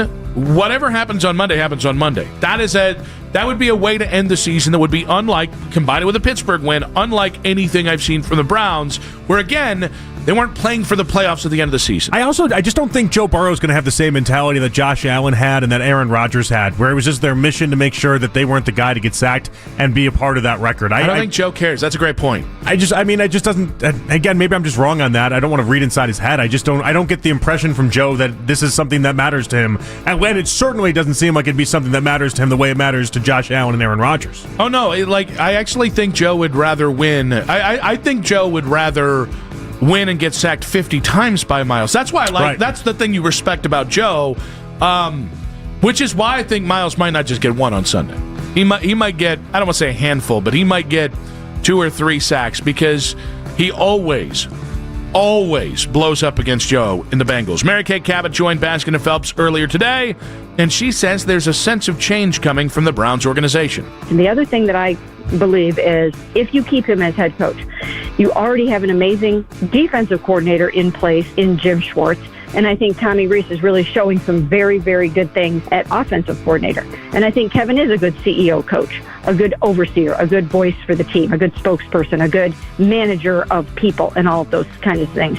You see how hard the players worked for him on Sunday. I mean, you don't get that if guys don't want to be playing for their head coach. You just don't get that. So I think there are plenty of reasons for him to stick around. But having said that, I sort of feel like there's almost a vibe of, a change is in the air. I don't know. I don't know the answer to that, but it almost feels like there's something brewing. I don't know what it is. Yeah, it's interesting. I mean, Mary Kay's intuitive, and if she's picking up on those vibes, I would tell her to trust her gut. She's been around enough locker rooms to sense when something isn't right, something feels a little off. That's kind of what she's telling you. It does feel that way. I don't know. Well, time will tell on that. All right, Mary Kay also spoke very highly of the Browns coaches and how much they have helped Shedeur Sanders develop. I think for those guys to get Shedeur to go out and play as well as he has played in certain situations without having any snaps until 6 weeks ago with the first team offense, I think it's remarkable. I think they've done a tremendous job with him, and I think he's done a tremendous job of taking that coaching, and you don't get to that point without some really, really good things going on behind the scenes. So I actually agree with it. The problem is you have to contrast it with they're the guys that thought Dylan was going to be a better prospect than Shedeur or more ready. And even though he was more ready to stink, and then Shedeur was more ready to actually make plays and have a chance to win some games. So they botched the evaluation, and they're the reasons Shedeur didn't get a first-team snap until 6 weeks ago. So it is the push and pull of the two things I said and what Mary Kay said, and that's where it gets really messy trying to evaluate. It's really how much credit Kevin gets in all of this. Cavs beat the Spurs. I wasn't ready for that. I know. The Cavs beat the Spurs in San Antonio last night. Head coach Kenny Atkinson spoke to the media after the game and talked about what he loved in the win. You know what I liked? We don't need Donovan to score 35 points to be a hell of a team, and him and DG, I think they had like 30 potential assists. I hit them the other day. They got to make others better. I know they can get 30 anytime, and I thought we had some slippage there. So I liked that we, helped. Jalen and CP, our energy bench guys, they played their role, getting us extra possessions. Jalen hit two big threes, but it was really a team win. A lot of guys. Dre was really good. We had a lot of guys play well. Yeah, it felt like the old Cavs last night in a lot of ways. I enjoyed the game. Jared Allen, that was a game for the haters, and that was a fun one. Yeah, I don't know. I'm just so over this Cavs team right now. I know, and Sam Merrill, by the way, is on the injury list for the Suns game. He's got left hip soreness.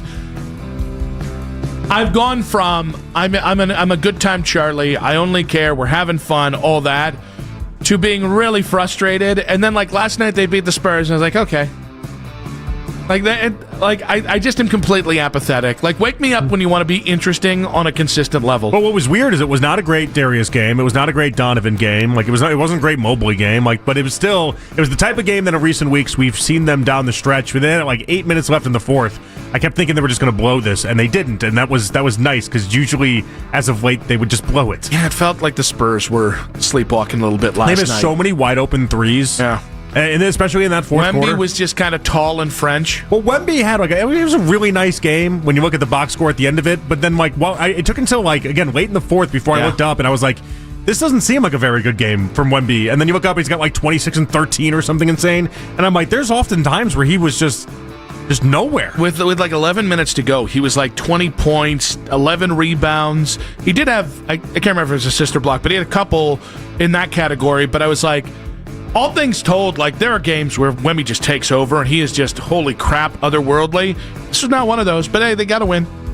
Can we get another one? Can we beat the Suns? Can we do that? That'd be nice. Albert Breer talks the winds of change in Berea in 5 minutes on 92.3 The Fan.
Hurricanes, Buckeyes on New Year's Eve in the Cotton Bowl playoff. Whenever you need to talk college football, we've got you covered. We are Sports Radio 92.3 The Fan.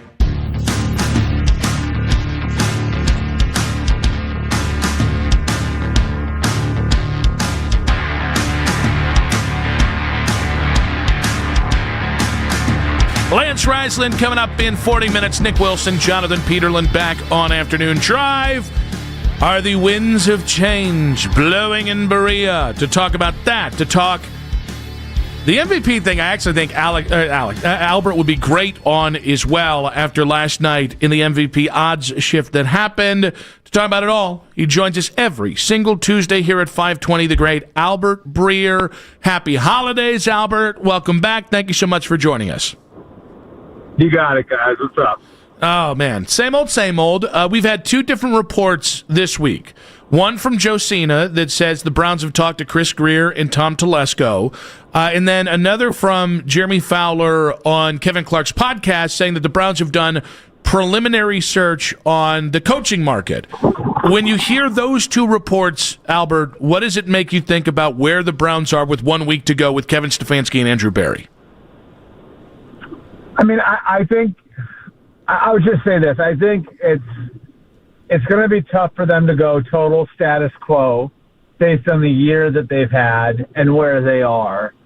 And I think that is hard for Jimmy and his family because I think they really like a lot of the people that work for them.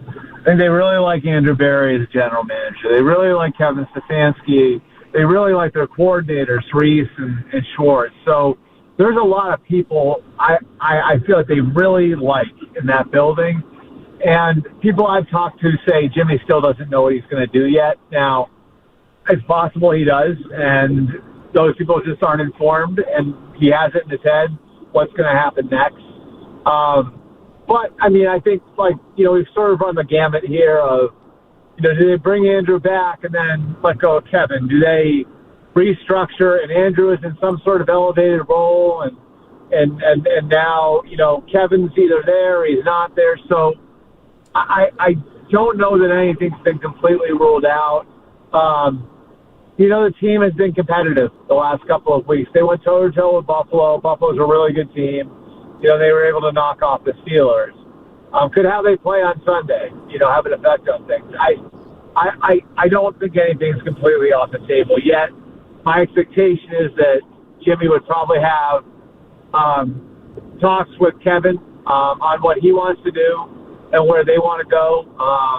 And sometimes those talks don't wait until after the final game. They could have those talks at the end of this week potentially. I have a harder time seeing Andrew not being part of the mix in some way next year. But again, I think it's after all that water's under the bridge, after everything they've been through at the quarterback position, after everything that's happened over the last 4 or 5 years, the Deshaun trade and everything else, I don't know if they feel like they can run it back completely the same way it is now in 2026. Can you take us through what the involvement of talking to coaches in a preliminary way, what that looks like, how often that's an occurrence? Yeah. It's not uncommon. I think a big piece of it, if you are going to have a coaching search or you're even thinking about having a coaching search, those things move really fast, right? And they're competitive, and this is a little bit of a depleted market. The other thing that I think is important to remember here is, I do think that there's at least a team or two out there where they're on the fence and looking at it and saying, well, this isn't working completely the way we want it to, but maybe it looks better than what's out there on the market, right? In that, you don't have a Ben Johnson or Mike Vrabel. And I would have sat here last year at this time and told you guys, Ben Johnson's getting a job, Mike Vrabel's getting a job. I'm almost positive, right? Mm-hmm. That those two guys are going to wind up with jobs. And they got jobs. And I don't know that there's anybody I feel that way about this year. And that's not saying that it couldn't be a great head coach that comes out of the mix this year. There could be. But, I think the way that most people would look at it is there are way more dice rolls this year. And, I think for some owners, if you're weighing it and you're on the fence a little bit, you might wind up, because you're looking at that, giving your current coach another year, because you just look at it and you say, I'm not wild about the options that might be out there for me if I do move on. Albert Breer, MMQB. The other thing, Jonathan, I feel bad. I didn't fully, completely answer your question there, but the other thing to remember there too is just, I think there are background checks and that sort of stuff. You want to have those ducks in a row if there's even a chance that you're gonna be running a search. So this isn't contact directly with the coaches. You know what I mean? This is more background work, talking to agents, doing background checks, that sort of stuff. Albert, how much, given what he did against Buffalo, that was a close game, even though it was a loss, given you just beat Pittsburgh, how much would a win and a nice performance from Shedeur matter for Kevin Stefanski as part of this conversation we're having?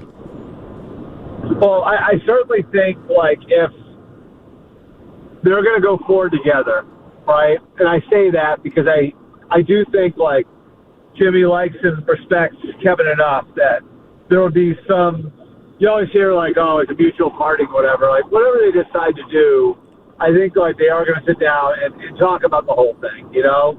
I think if they are going to go forward together, it would have to be with, some sort of defined plan for next year and going forward. And they would want to talk about that maybe in a more detailed way than you would coming off a normal season.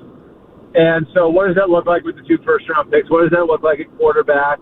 And, if you do talk about that before the last game of the year, can you see, pieces of that plan coming into place in Week 18? And can you visualize it looking out there on the field? So, so much of this stuff can be so fluid this time of year. But, I think another good showing certainly wouldn't hurt, especially when you look at the makeup of the team and you see for the first time in a while, there are a half dozen rookies out there that you could see, being a big part of your future. On the first report that Nick had mentioned, Albert, the Telesco one and the Greer one, if they had that set up where you promote Andrew Berry and then it's either Telesco or Greer, what do you think of that? Do you think that's a good plan? Do you think that's something that would make sense even, or is that something that now we're just adding more cooks to the kitchen? I don't think it would be crazy. I think both those guys are good guys, professional.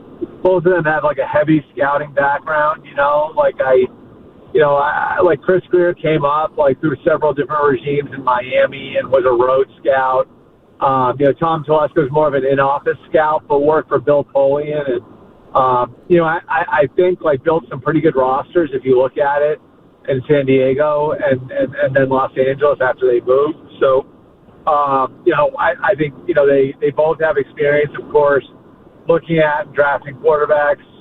Tom Telesco was part of the team that drafted Peyton Manning and Andrew Luck. Not that those are tough calls, but then went to the Chargers and was there with Phillip Rivers, so he's seen what it looks like. Chris Greer was actually there, when they when the Dolphins drafted Brian Tannehill. He was in charge when the Dolphins drafted Tua, so I think some of that background can help too. I do think there is a piece to that though. If Andrew's still in the building, does that sort of limit what you're looking at in GM candidates? In other words, do people look at that as a full-on GM job, or is it something a little less than that if Andrew's still in charge? I think that would be a fair question for anybody who's looking at the job to ask.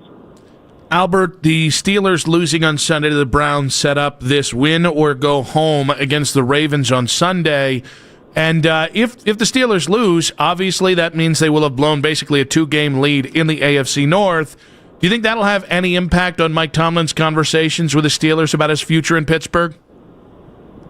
Yeah, I do. I think you look at that game, and it's just, I think we're going to be talking about the future of those franchises all week. I think this is, in a weird way, becomes a little bit of a referendum game, and there's a lot on the line for both teams, of course. You win, you're in, you lose, you go home. So, it's, it's some game here. There's no wild card berth for either of them.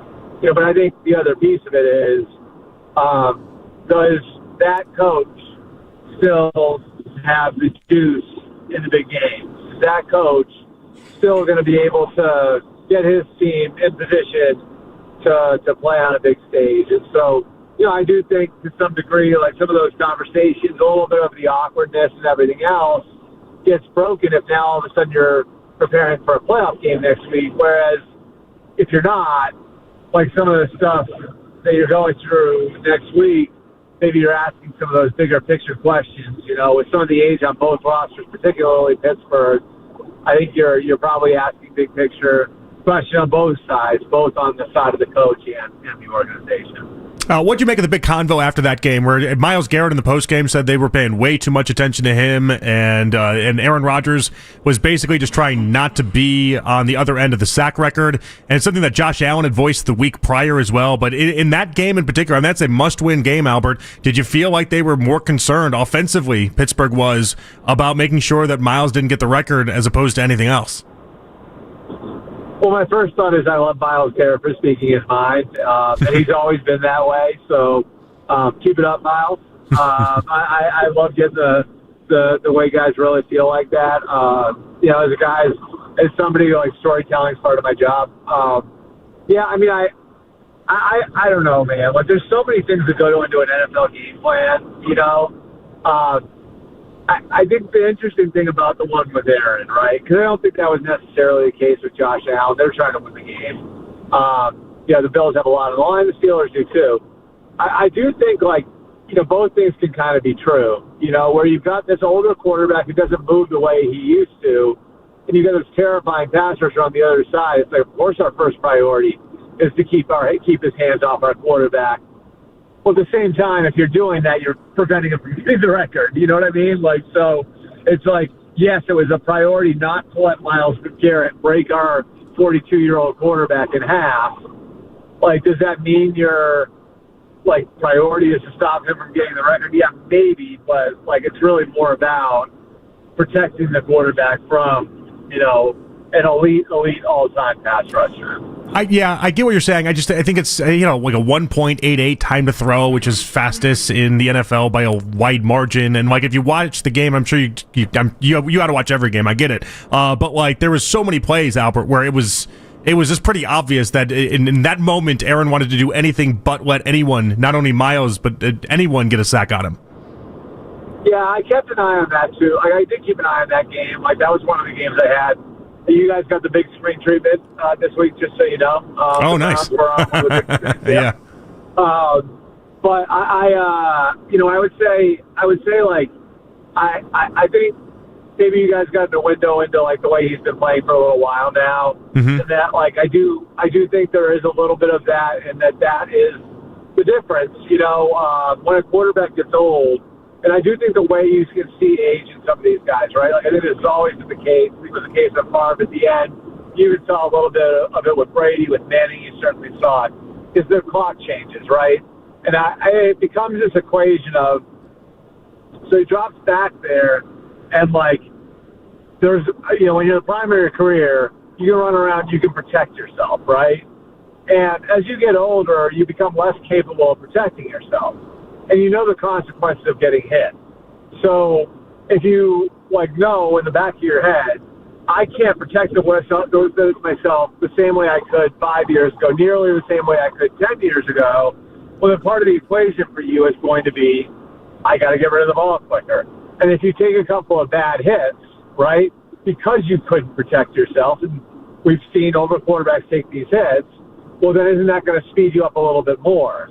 To me, that's one of the biggest ways you can see age in a quarterback is how quickly is he looking to get rid of the ball, and how fast is it out of his hand, and is he letting plays develop? And I think, a lot of these who play into their late 30s, into their 40s, most recently, I think you saw it in Matt Ryan a little bit, where they're just sped up because they can't protect themselves the same way they used to.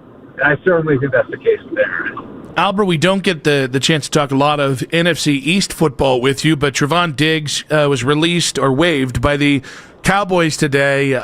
Kind of surprising, given his name, and it was about 4 years ago. He had 11 interceptions. What happened between the Cowboys and Trevon Diggs? Yeah, there was I would say, wide-ranging disconnect. I think there was some dispute over how he was injured earlier in the year, and there were a few different things like where the team just wasn't on the same page with Diggs. And then, my understanding is there was a problem with him getting on the flight home. And I think at that point it was kind of, do we keep him around for the last week of the season when he just doesn't fit into what we're trying to build here? And we're really trying to have a positive final week of the year and go rolling into the off season with good vibes. And I think that they've been through a lot there. Remember, there's a trade at the beginning of the season. There was a real life tragedy in the middle of the season for them, with Marshawn Nealon's death. They've dealt with a lot. And I think, my sense was, it was just enough's enough. You know what I mean? And we just don't want to deal with this the last week of the season. So they cut him, and now what happens is he goes on waivers, and if you want to pick him up off waivers, it's $500,000, right? If you pick him up off of waivers for $500,000, that's a lot for one game. But if you're a playoff team, maybe you would think about doing it because you get him for the playoffs, right? And so that would be the question: is do you want to pick up? Do you want to pay $500,000 to get him into the playoffs? He doesn't have any guaranteed money left, so you probably cut him after the playoffs are over. He's got $15.5 million non-guaranteed for next year. I don't think anybody would pay that at this point. So he could be a flyer for somebody to take on the premise, he's going to act right while he's here because he has to, because his career is on the line. So we'll see what happens. The other part of it is his tape wasn't very good. What we've seen recently from him on tape wasn't very good, but maybe if you're a playoff team, you have a need there. Buffalo took a flyer a few weeks ago, Darius Slay, if you remember. Maybe somebody takes that sort of flyer on him. We'll see. Albert, Ohio State, Miami tomorrow. Ohio State's offensive output against Indiana, no bueno. Miami, the 11th ranked defense in college football, according to PFF. What's your confidence that Ohio State's going to at least make it to the next round of the playoffs? Pretty good. How do you guys feel? I actually think because Miami's defense is so good, there's more doubt than I thought there would be going into this game, even though I know Carson Beck is in danger. Yeah, I feel pretty good, Albert. Ryan Day doing the play calling, though. That's it. And he's making a Bella Danger joke. Don't mind him. I would say, Ryan Day had a heavier hand in play calling during the playoffs last year than a lot of people know. And I think having Ryan as a play caller is going to be really interesting. And, my one concern, right? I think it's fair to be concerned over the Miami defensive line, and I do think, the defense, I think we are in that area where, the defense can say to the offense, just get us 17 points. And one point of concern is, does the layoff affect them, right? Because we saw that last year with the top four seeds, and all of them, I think, looked a little off kilter. And if you remember, 5, 6, 7, and 8 all won in that quarterfinal round. So that's the one thing. But I would say this, for whatever it's worth, I've heard Ohio State has done just a crap load of sports science work on what happened last year to those teams.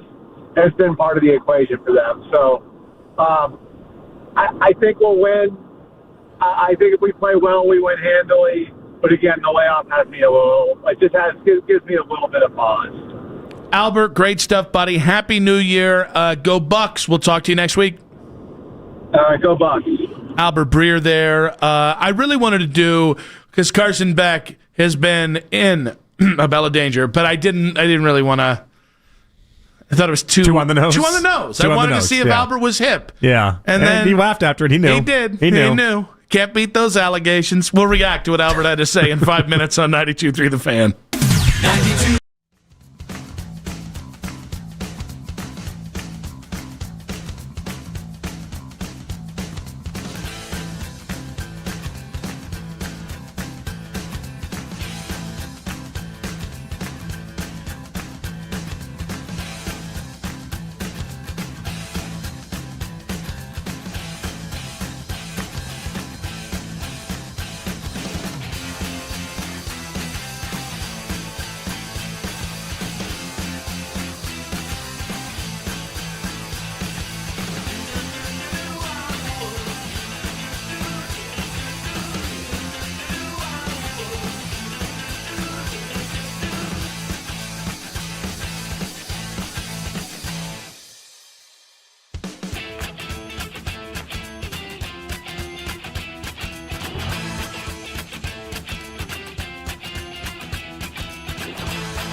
Hire required. For network management practices, visit straighttalk.com.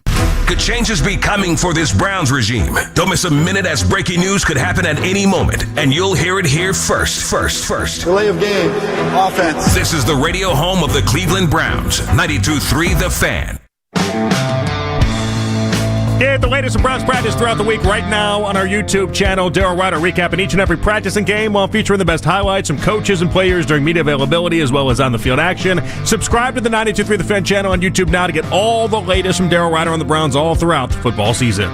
The other thing that I think is important to remember here is, I do think that there's at least a team or two out there where they're on the fence and looking at it saying, well, this isn't working completely the way we want it to, but maybe it looks better than what's out there on the market, right? You don't have a Ben Johnson or Mike Vrabel, and I would have sat here last year at this time and told you guys, Ben Johnson's getting a job, Mike Vrabel's getting a job. I'm almost positive, right? Mm-hmm. That those two guys are going to wind up with jobs.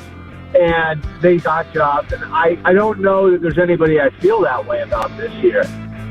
Albert Breer, just in the previous segment there, giving us his take on the coaching market with the Cleveland Browns. We do have Lance Reisland coming up in about 15 minutes here. So I think what's interesting about what he's saying is it does seem like whether you listen to Jeremy Fowler on the This Is Football podcast or that sound from Albert there, it does seem like the Browns are one of the teams that are 50-50 and that the lack of a Ben Johnson or Mike Vrabel might be the thing that keeps Kevin Stefanski's job. Which I have such a hard time with this because it's in one side of it, you don't want to fire them with the idea that you don't have anyone better in place. But on the other side of this, I don't think you just keep somebody because a better option isn't out there either. So if you hire somebody new and they stink, you're right back in the same spot next year as well, and you look dumb on top of it. But I also think at some point it's run its course. I know I gave you 7 different scenarios there. I apologize for that, but I hope you followed along with that. I'm now cross-eyed, but I can uncross them. In my brain, every one of them, they all followed, but I am sure I got very confused in there. So I guess what I think comes down to, when you don't have an obvious, you have to hire Mike Vrabel or Ben Johnson, right? Because I think one of the things probably hurting Jimmy Haslam in this, or maybe plaguing his mind is, can I really get better from Kevin Stefanski if there isn't a Vrabel or Johnson? The Ravens fired Brian Billick, a guy who had got them a Super Bowl 7 years prior. If you had said, is John Harbaugh definitively a better coach than Brian Billick, you wouldn't have been able to say it. That's true. What is interesting is the common thought when Bill Cowher retired was it was Wisenhunt or it was Russ Grimm. It was just who it was going to be. Mike Tomlin was seen as a Rooney Rule interview, and Mike Tomlin was looked at a hire as like, oh, they're not going with one of the guys that had been a part of what the Steelers are. So that wasn't a widely celebrated hire other than it was, hey, this is a good family that knows how to hire head coaches. I don't care about, when I said David Shaw earlier, I think most people would go, him? Because he's not a hot coach. I don't give a rat's butt. I really don't. The question here is not, can you hire a coach that is going to make everybody outside of Berea go, ooh, the Browns are serious, and it's can you find a coach that fits the structure that you have in place that can be what you need, and that means can he be a leader of men? Can he talk and work within the Haslam leadership structure? And can he speak to the fans when you're not good? Here's why I don't think that's that hard. But here's why I don't think they're going to be scared to do that. It's because I've already seen them do that. They didn't bend to everything that Josh McDaniels wanted. Instead, they hired Kevin Stefanski, and they said Stefanski is this guy for reasons X, Y, and Z. And I'll never forget being on the air when it happened and it went down and the announcement came through and said, here it is. And I'm telling you, Nick, to a person, everyone that called in was so I can't believe it. They hired Stefanski. What is this? We don't even know this guy. What are they doing? Everyone wanted McDaniels, but they made what is at the time considered, it was the unpopular hire in many ways. And so I know this regime can do that. I know they can do that. I'm not worried about that. Yeah, but I don't think this is a year where you interview 3 guys and make a. I think you have to interview 15 guys. Actually, I really do think this is that John Harbaugh search. So again, you brought up Tomlin with good reason, because Tomlin, it was not, that was supposed to be a courtesy interview. Yes. And that was supposed to be the idea of, okay, sure, he got a chance to interview, and that'll be good for you in the long term when you go for a serious job you have a chance for, Mike. Yep. And the reality is he just blew their socks off in that process. So, I think this is if you're going to do it, which I still think is up for debate. Did that with the Guardians. No, 100. Yeah, gosh, remember we had 45 interview candidates. We had the Guardians big board, and at some point, every time we'd do it, Dustin's eyes would glaze over. It was very fun for me. They legitimately, there was 45 candidates that they interviewed, and how did they settle? Not settle. How did they land on vote? He just blew them away in the interview. It was this is our guy. This is my recollection of how the Ravens talked through their decision to get Harbaugh in the moment. That basically everybody had a pool of candidates, 3 or 4 or 5 guys, and it was 6 guys in the committee. Everybody had 3 or 4 guys to interview in the first round, and then everybody made their recommendation, and then you went to the second round, and then everybody kind of cross-interviewed everybody, and over the course of, I think it was something like 12 to 18 candidates. They whittled it down to Harbaugh. And so much of it was everybody got to know each of the candidates we considered, and the more we brought you back for another interview, the more we got to know. This is that class. Listen. There's only 32 jobs. There are more than 32 qualified people to be an NFL head coach in the NFL. The definition of qualified, and this is, I hate NFL coaching searches because it does turn out to something we talked about, which is, so what did you do with Pat Mahomes? What did you do? Yeah. This Matt Nagy stuff is bonkers. Matt Nagy was an abject disaster in Chicago. Absolute disaster. And the idea, he's gone back now. He's learned more. No, he hasn't. He stinks. Dan Pompei of The Athletic wrote up this whole to-do on Matt Nagy being like, I'm going to end up a better coach because of what happened in Chicago. Dan Pompei's covered Chicago for a long time. That was a courtesy interview. Oh, yes, it was. That's all that was. But the idea, there are people letting the message out there of, I've changed. No, you haven't. You're the same guy that got a job because of Pat Mahomes 6 years ago, and you're the same guy that's going to get a job for Pat Mahomes now. I just tend to think of what you're talking about with Harbaugh and then cross interviewing and doing other stuff. Think about it with entry-level jobs today's world. There's 5 or 6 interviews in those processes, and with reason, right? These are entry-level jobs, and they're having people go for 5, 6 interviews, an insane amount of interviews. Through time and through interviews, you tend to have the cream rise to the top. You can find out who can do what you want them to do and whose message actually lands. Lance Riesland will talk Shedeur, the Browns offense, the win over the Steelers, and so much more in 5 minutes on 92.3 The Fan.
who have one of the best records in the NBA. The Cavs kept their win streak against San Antonio alive, having not lost to them since December 2022.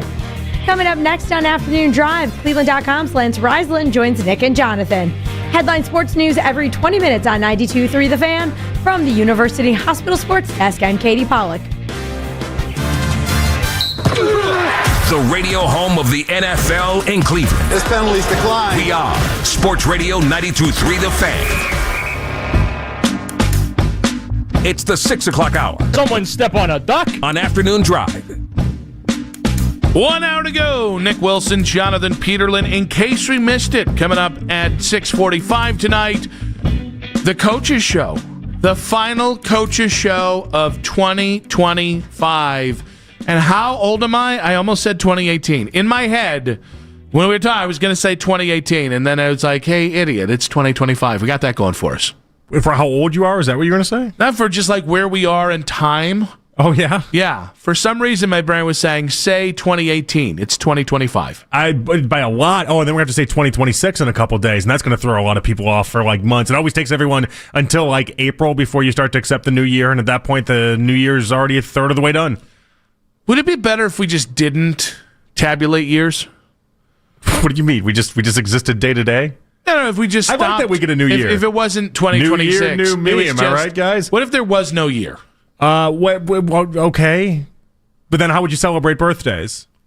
You still get to tabulate it as 1, 2, 3, 4? Okay. Yeah, sure. Okay. I don't have a great rebuttal on the like the moment right now. I don't. I want to hear you explore it a little bit deeper. For being honest, I'd rather not. I'd rather you just try and pick it apart and see if you can pick it apart. That's usually how this works. Yeah. And I got to tell you, I'm out of options. I don't have a good reason for why we keep this countdown going. I don't really. There's no real thing where I'm like, this seems great. I just somehow snorted out of my mouth. I don't know how that worked. It was like a snort that didn't make it past my nose. I mean, how else am I going to file taxes? Like, that's not a great answer. I'm sure. No, that was last year. I'm sure someone's going to find some reason. I can't on the top of my head. I don't need it to be 2026, I think is my greater point. It'd make it easier for like all these like pro football reference pages and different things for trying to figure out what year things actually happen. Because in football, obviously. We could just do that would be seasons. It would just be the 125th season, and then this year would be the 126th season. I know, it would make it much easier, because sometimes you talk about like the 85 Bears, for instance, and the Super Bowl was played in 1986. And see? Well, what are we doing? It's always a problem. And you know what I hate? I absolutely hate? Was that the 25-26 Cavaliers or the 24-25 Basketball's Cavaliers? The worst with this, because they always Hockey do. They do both, and they separate them in between, and it's just annoying, and it's exhausting as well. And then, quite frankly, soccer's just the worst because it's soccer. All right, so you get to run on the platform of let's abolish years. Yeah. Yep. Seasons, they stay. Months, we don't have a choice over seasons. Well, yeah, but months, they stay. Yeah. Days, darn tootin', they stay. Darn tootin'. / hollerin'. Yeah. Hootin', hollerin', and Lance Riesland, Cleveland.com and the fan hotline. Coach, can I get you on board? Let's abolish years. Yeah, I was listening. I'm not sure what. So if you're doing months, like when you get to December, like do you start over? Does that just count as like one? Like, what is the time then? Like, it's just January. No, it doesn't. You just go to January, and that's the end of it. Yeah, you're just back to January. Yeah, you're just starting fresh again. So absolutely, I'm in. Then you're kind of like whatever age you want to be too. I'm in for all that. Yeah, I could get on board. See, yeah, we don't. How about that? We don't. We're not even. You celebrate your birth every year. Is it 38 years, 39? Nobody can remember. It's not even years. We don't even. That's not even a word anymore. Bye years. In fact, there's a lot of women in our lives that do that anyway. They've celebrated their 25th birthday like 7 times. See. No one answer that one, Coach? Yeah, I don't have anything for you on that one. All right. Bet you if we put a burger on the line, you still wouldn't do it. And all of a sudden, we couldn't shut you up. All right, Coach. Well, all right, what do you got for me? Which would you rather have happen for the Browns in the series finale versus the Bengals? Miles gets 1 sack in the sack record, or Shador throws for 300 yards, 4 touchdowns, and no interceptions? Oh, I want Miles to get the sack record if I had to pick. But if I'm picking anything, give me the win. I'll take the win over both of those. It's not part of the options. This is a Scantron. You have to fill out A or B. That was silent to see. I'm going to go with. I'd rather have Miles get the record. I think that's a record that's really tough to get in the NFL, especially with what they're doing against defensive ends and how you kind of negate them if you really, really want to. So I'm going to say I want Miles to get that record because I don't know if he'll ever be able to do this again. So what happened last weekend? Was it just the focus that Aaron Rodgers had in making sure he doesn't get the record? And by the way, if that is the answer, could you make an argument Joe Burrow could have that same laser-like focus? No, here's why. First of all, they didn't do anything that most coordinators don't do. Obviously, if you're an offensive coordinator, you have to have a plan for Myles Garrett because he's one of the few guys that can absolutely destroy what you want to do. Now, the good thing about what the Steelers run is that they're going to be in a lot of 13 personnel, and they like to have wings that chip, and they do a lot of different things that kind of make it tough. And then they did, they've kind of, teams in the last month or so have thrown screens underneath them. They've run at them. They've run away from them. They've done a lot of different things to them. Now, you got to be kind of excited if you're the Browns because Taylor likes to get 5 out in the route. So he's not a big guy who's chipped on Miles in the past, and I'm not sure if they'll do that again. That's just kind of not what he does.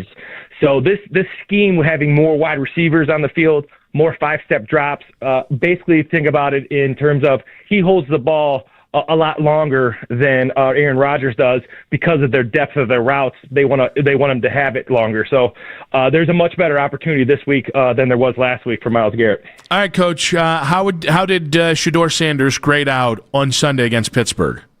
Well, it's funny because I think he did an awesome job. He's got to stay away from the disastrous plays. The disastrous plays have to be less disastrous. You only get about 10 to 12 possessions a game in football, and so you got to really protect that ball, and that'll be his next step. Unfortunately for Shedeur, in good and bad, is a lot of people live in the extremes. He either is going to the Pro Bowl next, going to the Hall of Fame next week, or he'll never be able to play at this level. And I think it's kind of in the middle. I think he's progressing with what you want with a young quarterback, regardless of where he's drafted. He's a kid with a lot of talent. And the things that he's struggled with, he's gotten better with over the last 6 weeks. And I think that's really important. That tells you how coachable he is. His feet are better. His anticipation is better. He's not if you look at that play to Bates in the first drive, he didn't run out of there. He slid to his left and then moved to his right at that same level. So he's doing a lot of things. His next step is protecting the football, making sure that, he lives to fight another down. But I've been very impressed with him. I thought he had a really, really solid game, minus a couple, really, really bad plays. So he's got to make those really, really bad plays not as bad. We were debating what the ceiling looks like for Shedeur. It's obviously very early. I said I thought it was somewhere around Trevor Lawrence, I think is the right call for myself. Nick was Kirk Cousins. Kirk Cousins meets who? Meets Geno Smith. When you think about the ceiling for Shedeur, based off of what you've seen, what do you think that is? Well, I think, obviously you got to decide what you're doing offensively, schematic-wise. Are you going to be more an 11 personnel where you're going to be able to kind of showcase some of the things he does? Or are you going to be more the run style, where it's more play action, where sometimes the numbers don't add up to, what some other schemes do. So for me, I think he can I think he's pretty good in all these different types of schemes. I think he's good in play action. I think Trevor Lawrence is a really good kind of comparison because obviously I think Shedeur is going to need people around him. All quarterbacks do. They need to get an offensive line. They need to have a running game. If you look at that, the route to Tillman, what really made that route is because it was on an early down and it was off play action. And the Steelers kind of bit on that wide zone, and he did a nice job of changing lawn points because they've had some success running the ball, so the Steelers kind of had to honor that, especially on an early down. So I just think they need to get some pieces around him because I don't care what quarterback you have. If you don't have some pieces around him, they're going to struggle. And their offensive skill and their offensive line is really struggling right now, and that has to be addressed immediately. All right, Coach. So just to delve into what you're saying, obviously right now they've played a lot of big personnel sets, 12 personnel, 13 personnel. That goes back to what Kevin Stefanski liked to do when he first got here. A lot of double tight ends, triple tight end sets. You're saying, so that's what Shedeur plays in now. You've said he fits more maybe the 11 personnel, which is one running back, one tight end, 3 wide receivers.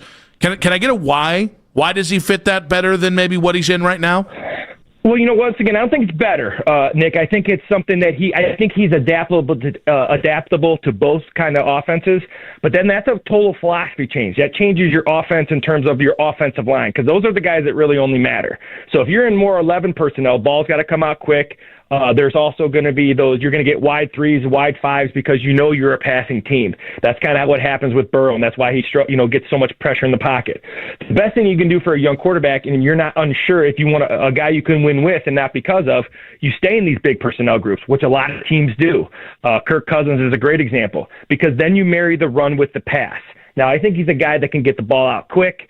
If you think about a power run game with 12 and 13 personnel, that's the same you get with like option routes, hitches, and short the quick game out of 11 personnel. It just kind of speaks to what type of offensive scheme you're going to be. And obviously in 29, it won't matter. But, now weather plays a part in that. And it's hard to be an 11 personnel team in the weather in Cleveland. So I think that plays a part of it. But I think, for him, I think he can do both. But if you want to help a quarterback and you want to get him going, you always want to make sure you have 12 and 13 personnel because that'll help marry the run with the pass and kind of limit that pass rush. Is that why right now 13 personnel is at such a boom this past season in particular? 12 personnel was all the rage, but 13 personnel is like really exploded in basically this season. Well, 13 personnel with these tight ends now. So, 20 years ago, the tight end position has changed more than any other position in terms of their skill set. So you had Mark Bavaro, a guy who puts his hand on the ground, can catch some layered stuff, to what they are now, the Harold Fannons, the Colston Lovelands, these guys who can play multiple positions. If you look at the touchdown pass, he was actually outside at receiver. And what that does when you put him outside at receiver is that it allows the quarterback to know if it's man because there'll be a linebacker on him or zone if there's a DB on him. So the flexibility of these tight ends allows them to be in 13 personnel but do whatever you want to do. So, 15, 20 years ago, if you were in 13 personnel, it was power run all the time. Now what they do is they get in 13 personnel, and if you're going to go 3 linebackers, then they'll spread them out with these athletic tight ends. And if you go nickel personnel, they'll bunch everybody in and run the ball. So it's really hard for a defense to kind of adjust with the talent range and the position flexibility of these guys like Harold Fannin, who might be, as good as it gets with that, being able to play multiple positions and do multiple things. All right, Coach, we lightly got into this in quick hits. As of right now, you can do no worse than the 7th pick in this draft, which is conveniently where the Browns already are after the Pittsburgh win. Now, if you lose this game, you could get upwards as far up as the number 2 pick. I think realistically, probably 5 is about where you can expect if you lose and 1 or 2 teams ahead of you end up winning.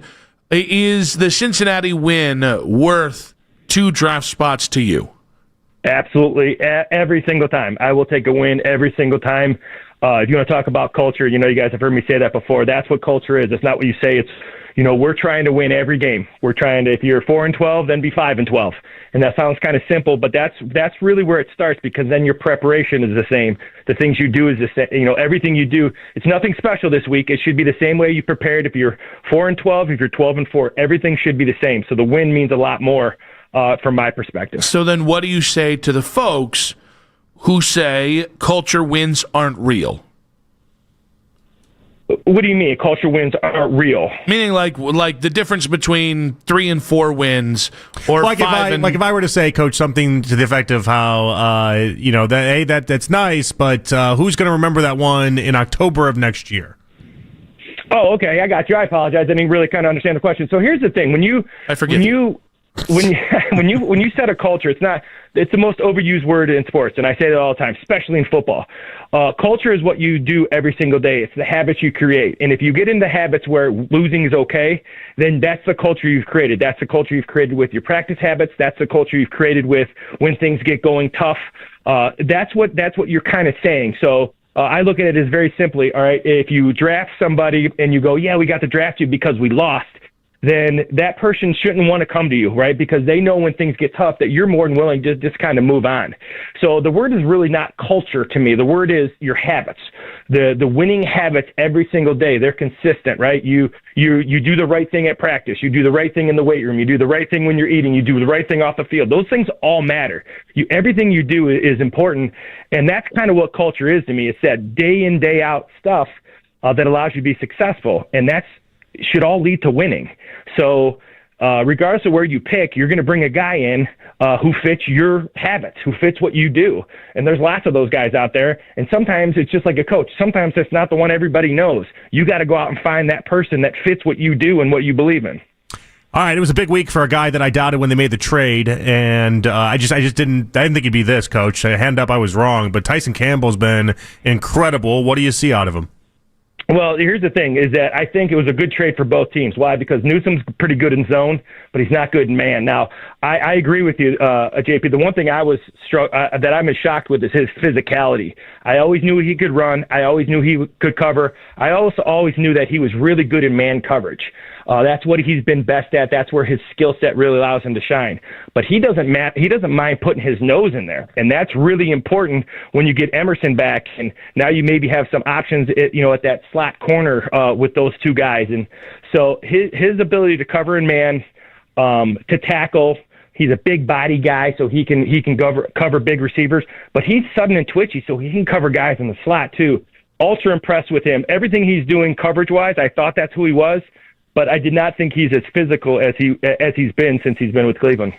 All right, let's say the Browns win against the Bengals and they stay at 7. I said that I think a guy who's likely to be a top 3 talent in this draft, but maybe won't go top 3 because of positional importance.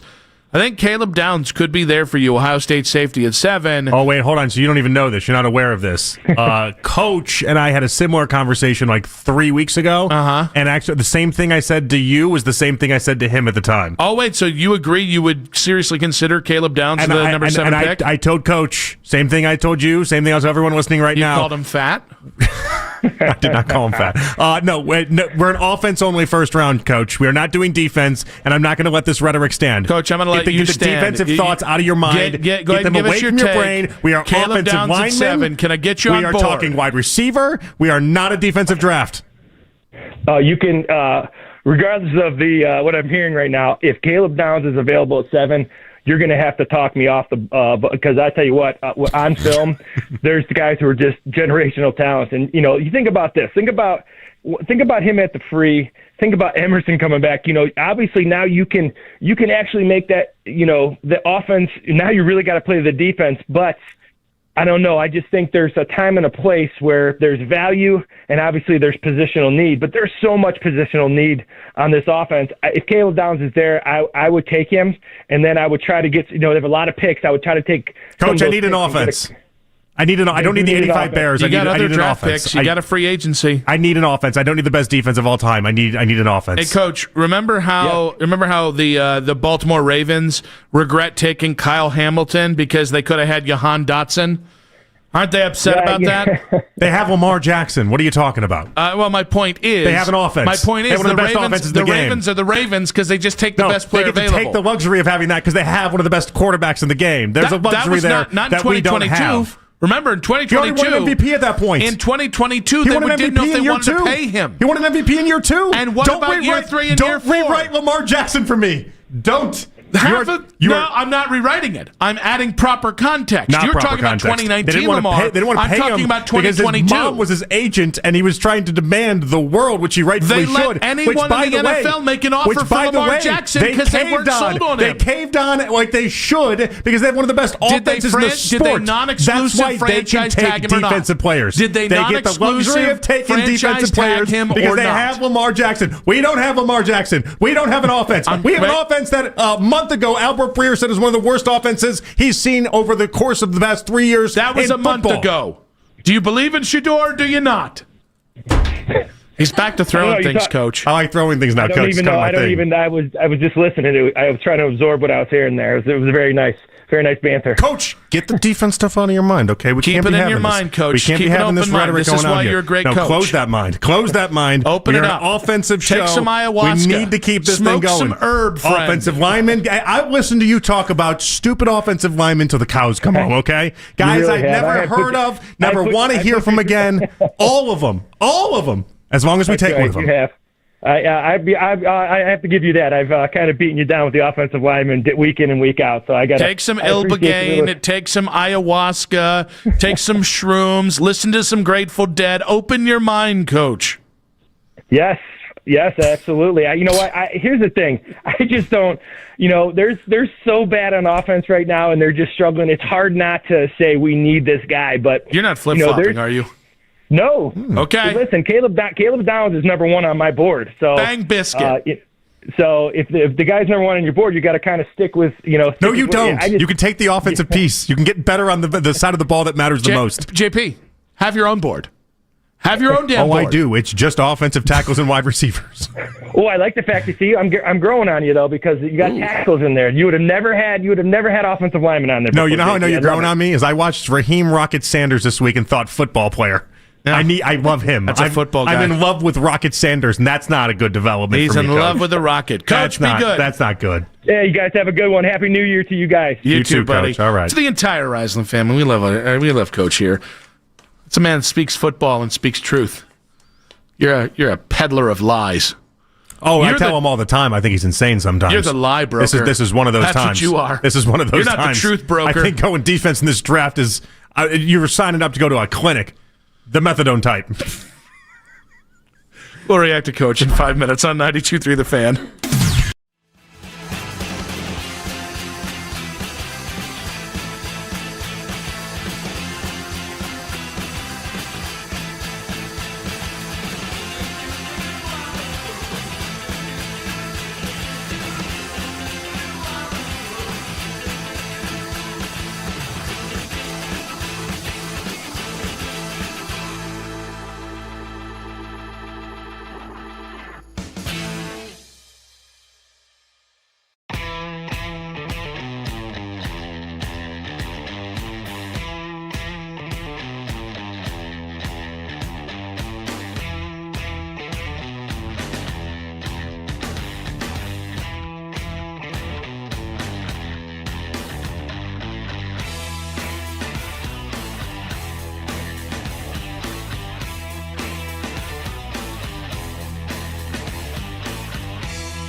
ETHOS.com/radio. Time spent on application may vary. Online health questions required. Hey everybody, it's Andy Baskin. And Jeff Phelps. We want to thank you, the 92.3 The Fan listeners, for making us your #1 station all year long. We're wishing you all a happy holiday season and a fantastic new year ahead. And don't forget to tune your radios to 92.3 The Fan every weekday from 10 a.m. to 2 p.m. And as always, you can listen live and on demand on the free Odyssey app. In case you missed it, coming up in about 15 minutes here, Nick and JP back with you. Paula of WNCX gave us a very nice... I'm very excited about this. Yeah. So she handed out both to us personally, and then there's a couple out in the lobby, this candle. And it says, it's a Christmas candle burned to the socket, will bring peace to the heart and gold to the pocket. Mm-hmm. That rhymed, but somehow it sounded like it was bad at rhyming there. Burn on New Year's Day. I'm going to burn the hell out of this. I might burn 3 or 4 of them. It smells good. No. Did you grab 3 or 4 of them? I think I should, right? Because the idea is if you burn 1, you're good. If you burn 4, you're golden. Or, I mean, are you chancing it? Like the moment you burn 1, it then erases the good luck from the other one. And like, you know how like a negative plus a negative equals a positive? So I have to do like 3? I don't know. I don't know what that number is. The 3 wouldn't burn each other out. So I wouldn't really want to chance it if I'm being honest. I don't know. I don't know what that number is. I think 1, you're golden. Pony boy. I would like to know. I hope so. But if gold doesn't line my pockets this year, I'll think back to you should have burned more of these candles. Well, yeah, naturally. Is that the conversation we have to have with her? Like next December, in like March, I'll be like Paula. Paula. I'll wait till the full year. Didn't work. What's going on? I'm thinking February 10th. By February 10th. I'd like more gold in my pocket. These are the type of things, though, if you won like $100,000 on a scratch-off, you would like one of those every year for the rest of your life. Oh, absolutely. Yeah. And I'm thinking, I need, here's the amount of money. All right? I don't need Bleep You money. Could have used it. Could have used that $1.8 billion. Yeah. Right? By the way, the amount of people that are like, the government took 1.4. She only got $592 million. Guys, it's $592 million more than she had. Shut up. Or how about Daryl's thought process on it was, would somebody please win this so I can stop buying the tickets? Which is a very flawed process, but also makes a bunch of sense. Yeah, Daryl's... am I allowed to... Daryl's philosophy was he was going to buy the station. Oh, that was his big plan? That was part of his big plan. But the stations, all of us. Always of us buying here. the cluster. Yeah. Which I thought was nice. Doing what with it? What's he going to do? Run them? Yeah. Is that a good thing or a bad thing for us? I don't really even know. It's good for you and me. I think it would be. Because ultimately, we're there. Would he ultimately would he give us a raise, or would he just kind of like, we got to cut some places here. He told me cut some spots. He told me I know you're not happy and just going to have to live with it. He told me I wasn't getting a raise, but that I was getting a cool $1 million after taxes. It's funny for being his friend. I was telling Coach this story over the weekend because Coach had talked about what he was going to do if he'd won so many millions of dollars in the Powerball, and I told him about the time you with such sincerity and so much grace was like, you know what, Jonathan? If I win that Powerball, I'm going to get you that golf simulator of your dreams, like the one you've always wanted. And then what's always funny to me about it is you sat back and then waited for this big gracious like thank you. Yep.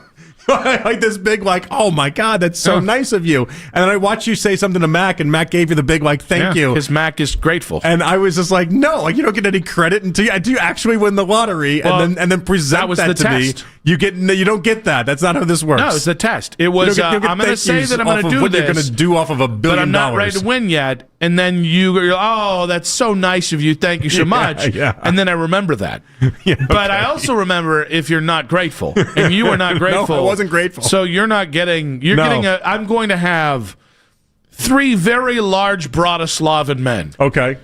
Block themselves up with cheeses and meats for several days.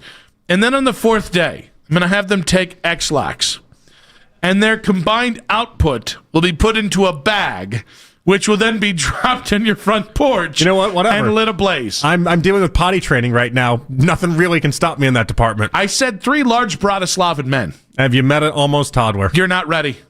Have you met a large Bratislavan? I don't think you have. I have. Yeah. All I know is that when I go home, have you met their when I go home, I'm dealing with basically the same thing that those big old What type of men are they? Bratislavan. Bratislavan? From Bratislava. Okay, Bratislava. yeah, the big Bratislavan men can deliver anyway. I'm going to tell you right now. And I don't even get any... there's no 4 even day backed up? You kidding me? We're on day 5 of potty training, friend.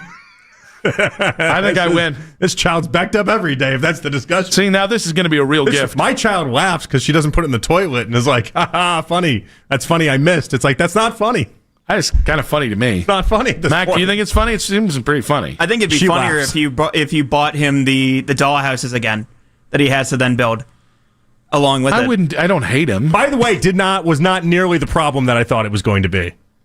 I was. How long did it take you to build them? Only like 2 hours in total for everything. So it was you're becoming a man. It was 4 different things. It was like, in one of them, I even like the Princess Castle. Did you laugh? I laughed after. Yeah, I did. I laughed after. Like, you kidding me? This took me like 20 minutes. I thought it was going to take me 3 hours. I was, please. That wasn't even an issue. I got very lucky. I'm going to send. I got very. It was like all the pieces just connected all at once for me. I was in the. We were in the zone. The puppet show. A little brief hang up there, but we got it done. Like, it was great. Now I know. I'm going to go to Elise and say, "You're such a great friend. You're such a great wife to my friend. Yeah. You're such a great mother. You deserve everything. I'm going to send you and Vanessa to IKEA, and you can buy any, and I mean any." Hundreds, thousands of dollars. And now you're about to make me mad. Worth of IKEA furniture. This would be my nightmare. And if you want it shipped to your home, I will pay the shipping in full. But she can't. But like one of the stipulations is she can't have the IKEA people come and put it together. Too. Correct. Yeah. Yeah. This would be my nightmare. I can't pay for the overage. I would. You're not my friend. You're gonna go into. You're not my friend. You're gonna go into. No, this is because you shot down Bratislava. All right. And if you disrespect Bratislava, now I really got to go for the pain. You're not my friend. You're gonna walk into your garage, and it is gonna be from ceiling to floor. This is my It'll nightmare. take the rest of your life. And by the way, I'm gonna throw out at least one of the slips that tell you how to do it. At least one. You're not going to know. I thought you were going to say throw out one of the screws. Ooh, no. I'll take one of the pages out so we won't know. On the list of mean things you could do, it might be the meanest. I know, that's why. Like at the very top. I would get more angry at this than, honestly, 99.9% of things you could do in these scenarios. And this is somebody that just acquired $1.8 billion, mind you. All because you didn't have a little gratitude. You even did like a Sopranos thing. I did. A little gratitude. That's a little Bratislava for you. For a little gratitude. Little Eastern European bloc, friendo. Okay, you take your Slovakian self and you just move him to the corner. Okay. Also, Slim's, is it Slim's Llama or Slim Slamma? That's what it is on the 92.3 The Fan YouTube channel saying, stop dreaming. You already have a career. Somebody should have said that to George Washington about 250 years ago. Stop dreaming. George, you already got that. We're you already in got this country Mount Vernon. if you stop dreaming. Why do you need total freedom too? Just pay your taxes and shut up, fool. It's quite the anti-motivational poster, huh? Stop dreaming. You already have your career. But I've never seen Tony Robbins write that one. I worked at a drive-thru in college. I'm pretty sure that's the company that would have given those out. You've done the best you can in life. Settle. Ooh, that's it. Not stop dreaming. The word settle hits so much harder than stop dreaming. You've already peaked. Settle. I think that is an endearing part of Daryl's wish, though, is that he loves this so much that he would then he would buy the station. Although the problem is he'd probably run it right in the ground. I don't know how it's going to go. Why do you think he couldn't run the man's been in radio since I was 10 years old. What a disaster. Because every conversation takes an hour and a half with him. I would think he loves convos too much. I would think the problem is he flip-flops on how shows should be run. You'd accomplish nothing. Everything is one long convo to nowhere. Yeah. It'd be 92.3 the Daryl. That ultimately ends up with how his sex life is going. I am saying yes, and oh yes. Our guy's smiling. That's all I care about. I know. It's a good development for him. Yeah. He doesn't even need the $1.8 billion at this point. Here's the thing. I've thought about this before, like especially in Charlotte, where but like here, guys, we got great leaders here. We do. And we have a lot of stability here. Yes. And that affords us a lot of the success that we've had. And quite frankly, I don't think everybody in this building remembers that. Right? Specifically talent. I think talent forgets how blessed we are because I went to Charlotte and I saw how the other half lives. And so there were times in Charlotte where it was like, I just want to buy this station and set these people free. I could see that. Yeah. I just want to. We never had it better here than it is right now. I want to hire a sales staff and give them the options. I want to hire leadership that understands sports talk. But ultimately, every time I thought of that, I thought to myself, you'll get bored. Like 2 years in, you're going to be like, I'm really sick of having to do this adult work. I have $1.8 billion. I'm just going to go with my wife to Jamaica and just relax the rest of my life. Right, and that's the point, right? Like, you can have a job that you love more than anything, and we do, and jobs that we're so grateful to have, and we are, but ultimately, not working that's the better part of this, right? Yes. That's not a bad thing to say. Yeah, and it's funny when people are like, it's only $492 after taxes, and you take the lump sum, you're not going to be able to retire off that. I'm like, who are you, Jeff Bezos? You can't retire. I can't somebody retire. Said you can't retire off of nearly $500 million. Well, I think their idea is it's not really $1.8 million. You're not going to be able to retire. And I'm like, no, you definitely $492 can. That's really dumb at if they 40, think that. I could retire. You could retire at 20 on that. No, not only you could retire. Your kids could retire before they ever even started working. I don't want that. I want them to work a little bit. I do think working has brought me more character. Oh, for sure. Yeah. Well, so you saw Clooney just took his kids to France. Yeah. And they just gained France citizenship, and he's like, I just want him away from Hollywood. I just want him to I kind of have a chance to be normal. And they said, George, your cooking is crap. Yeah, I mean, you could have taken him to all sorts of Eastern European countries and just set him up with some. They lectured him on postmodernism. Yeah, well, I mean, the French do suck, and the bourgeoisie, all that boredom and ennui. Watching Wemby last night, just a real ril for my distaste for the French. I only like 7'5" basketball players who play like point guards. It's George Clooney's kids, not mine. That's Clooney's kids? Yeah. That's what they grow into? Yeah. 1 week in France. Ethical basketball? Yeah. Tony Parker, don't even talk to me about that harlot Eva Longoria. Who texts their girl? No. Yeah, no. That's enough. We can eject out of that one. That was a lot. In case we missed it, coming up in 5 minutes on 92.3 The Fan.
collateral, no out-of-pocket costs, no hassle. From lines of credit, term loans to revenue-based financing, LendSeek is open for business. Apply in minutes at lendseek.com. That's LENDSEEK.com.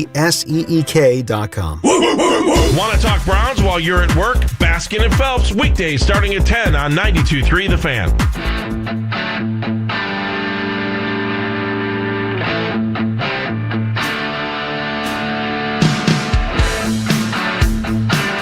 Final segment of today's show, we got the Kevin Stefanski Show coming up in about 15 minutes here.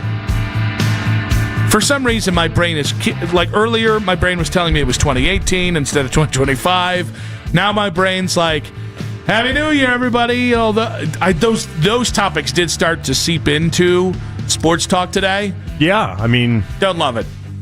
Well, I don't like the list of like the top 5 best things of this season. I heard that on like 4 different stations. Oh, today. really? I don't like that. I'm glad we're on the same page with that because I always think that stuff. When you talk about hacky, I think that stuff is hacky. I also think it's even hackier a day early. These were NFL markets that I was listening to today. Yeah. Like really, really great stations too. And I was like, you don't need to do this. Were they at least trying to make it fun though? I mean, everybody tries to make it fun, but it ends up being the same bit. I guess I'm pulling it off. Like there are certain hosts that could talk about literally anything and it doesn't matter. It'll still be fun, you know? Like, it's just as long as you make it That's fun. That's how we made it fun. Thanks, Mac. You just get some big, loud noises in back of it. Yeah. That's a philosophy that, like, some hosts have, too, by the way. Have you done it? Have you done it? He doesn't mean sex. He means big, loud noises. We know you haven't done that. No. Have you... Come on. Just tap your chest. There you go. Proud of you. Only problem with the tap on the chest accountability thing is nobody can see it? Well, no, not only that, but the idea that, like, the more and more you tap on your chest, the more and more I think, whoa. Guy really does make a lot of mistakes, doesn't he? Not you, Mac. I'm saying in general. Yeah, like other people, they tap on their chest a lot. I'm like, wow, I've seen that guy tap on his chest a lot. Yeah, it's a lot. At some point, I just think you're not very good at your job instead of being accountable. You know. Well, that part's tough. Maybe you don't tap on your own chest enough. Oh no, I don't like to because then it highlights that. Yeah, we're scared of people then realizing, oh man, this guy's not doing his job good at all. Look at that. See, we got to the bottom of that now, didn't we? This is real sad. Big thanks to our guest today. Who are they? John Fanta at 3:40 today. Try to squelch in our burger bet. We put down that rebellion. It just wasn't good logic. Wasn't good. I would have jumped on his side and been right there with Fanta if he had presented something that was logical and something that at least had you were itching to flip flop on this. I would like to. I'd like to have because you know it pissed me off. Yes, and I want some sort of like hey, I get it. Go after Nick. That's fun. But like, because ultimately you're going to end up winning out on that. We all know that. But like, let him have a chance. But like, they just gave me no choice. Plus, who likes when the guest comes on and then it's the two of us just ganging up on him? That's not as fun. Come on, that's only hacks do that. Yeah, that's not as fun. Do that. Albert Breer, great stuff at 5:20 today. MMQB, really strong stuff. I thought you asked the best question. Oh, really? In that interview, and it was the second question, and it was about. Basically, what is all involved and encompassed in when teams start to do their preliminary research on coaches and GMs? I thought Albert had a very interesting answer on that one. Lance Riesland at 6 o'clock today. Great stuff with him on Shador's development, what he saw from Sunday. But let's get to, in case you missed it. Well, now I have to go to this one because it's the only thing close to a hack topic that I had on Quick Hits, and so I have to swerve into it. Happy birthday, LeBron James. Look at that. Happy birthday. Wait, that's today. I thought it was on Christmas or something. Let's be a birthday show. No, actually, today is LeBron's birthday. It's also Tiger Woods' birthday, which makes this one of the more impressive birthdays for near GOATs and GOATs in their respective sports. All right, let's do the hackneyed topic. What would you get LeBron James for his 41st birthday? There's nothing you can get the man. He's got everything. A new team? I'd get him a trainer for golf is what I get him. Yeah. That's what I'd work on the golf swing. I'd get him a full buyout from the Lakers and a homecoming. Well, so because I love you, LeBron. So this being his birthday, though, it does seem painfully obvious. I'm watching all these games, and it seems more obvious than it ever has. This is the final year of LeBron. Yeah. Like I don't even think it's debatable at this point. It just seems very obvious. This is the end of this. Yeah, the Lakers ruined him too. He's checked out because of the Lakers. He's so checked out. He's doing like golf swings during the national anthem. Yep. He's doing everything but. You do that only during the Canadian national anthem when you're LeBron. Yeah, you need to not do it during the American I mean, come on, one. that was just a misstep on his behalf, if you ask me. But like I've never seen him seem so checked out This is legitimately just let's roll the ball out there and let's see what happens with LeBron. And I this isn't even sad. This is not sad. The Lakers they're a fine basketball team. They're actually playing competitive. The West is going to be wildly competitive this postseason. It's not the worst way to go out, but I am surprised we got to a spot where it feels like not even LeBron cares about what happens. Yeah, can I tell you why I doubly hate the Dallas Mavericks? Because they gave DirecTV Rob Pelinka. Yeah. They gave him a chance to move on from LeBron, and the only reason Rob Pelinka still exists in any foothold is because of LeBron as a GM. He's an absolute fraudulent GM. And the fact that Rob Pelinka is going to outlast LeBron James and probably saddle Luka Doncic with some pretty mid basketball teams. His end is coming. No, his end is coming, unless Luka ends up winning a title or something soon, because Pelinka was there because of the Buss family. And now that the Buss family's out of the equation, I got a feeling a year, 2 years, I think Pelinka's going to be gone. Are we closer and closer every year to people actually celebrating their favorite, whether it's actors, basketball players, whatever, their actual birthday? Because like if you're like a true LeBron fan, like we have Shador fans. We have Shador fans that are like, Shador can do no wrong. I love Shador. I don't know Shador's birthday. Yeah. Well, but I mean, like, I did know Baker's birthday at one point. It was at April 26th, 1995. It might be April 27th, somewhere mid-April. The reason why I'm asking is the cult of personality with social media has gotten weirder and weirder. It used to be like you'd have like whatever Taylor Swift's fan, the Swifties, where you'd have like the Bayhive. Now I feel like the top 20 artists in the world have some sort of like religious worship following, and it's gotten worse. Like individual players have it. Oh, it was it's April not 14th. Interesting. It was April 14th, 95 for Baker. Like, do you know any famous person's birthday? Not that I can think of. Like, I'm just trying to think if there's any famous person. Was 12/24, so I didn't even know his. I only remember LeBron's because it's the same day as Tiger, and I just always thought that was cool. And I think Tom Brady's is somewhere in this stretch as well. And I also thought that was fun because it's like all these goats are all in the same neighborhood. I think I'm back out on Tiger. His dating history is just too weird. Oh, Brady's nowhere close to here. I don't know where I got that from. It is He's nowhere weird. close. He's August. I don't know where I got that from. Like, Tiger Woods' dating history is almost as weird. We start with the Perkins waitresses and then we move on from there? Like, what do you mean? I think he was relatable when it was Perkins witnesses. Waitresses. Waitresses. I think he was relatable. What do you mean? The one he most recently spent the most time with was the manager of one of his restaurants. No, he's dating. Not now, but like the one he's spent the previous 4 years with up until like a year ago was just a manager at one of his restaurants. But that's the thing. He's ping-ponging back and forth between... Well, at least he's in management now. They've got a 401k. They've got a real structure around him. Yeah. But not like there's any dynamics at play there. And then he's like, now I'm going to date somebody from Mar-a-Lago who happened to be used to be run the defense department. Like, I don't know. Just uncomfortable. Pick a lane. He's all over the place. But you know where he's not? They're all blonde. It's true. He's got a type. That's true. He does have a type. By the way, going for blondes. What an original thought. You married a blonde. I didn't say it was original. Me and Tiger Woods. There you go. Big thanks to Mac Robinson on the board. Yes. Big thanks to Jax Gregory, helping with the 92.3 The Fan YouTube stuff. Big thanks to Katie Pollock on the 2020s. JP, good stuff. Had fun. We'll do it tomorrow. Can't believe he called me out for marrying a blonde like that. That was dirty. Cool. We'll be back tomorrow on an F-Off Wednesday and the end of 2025. See you guys tomorrow at 2. This is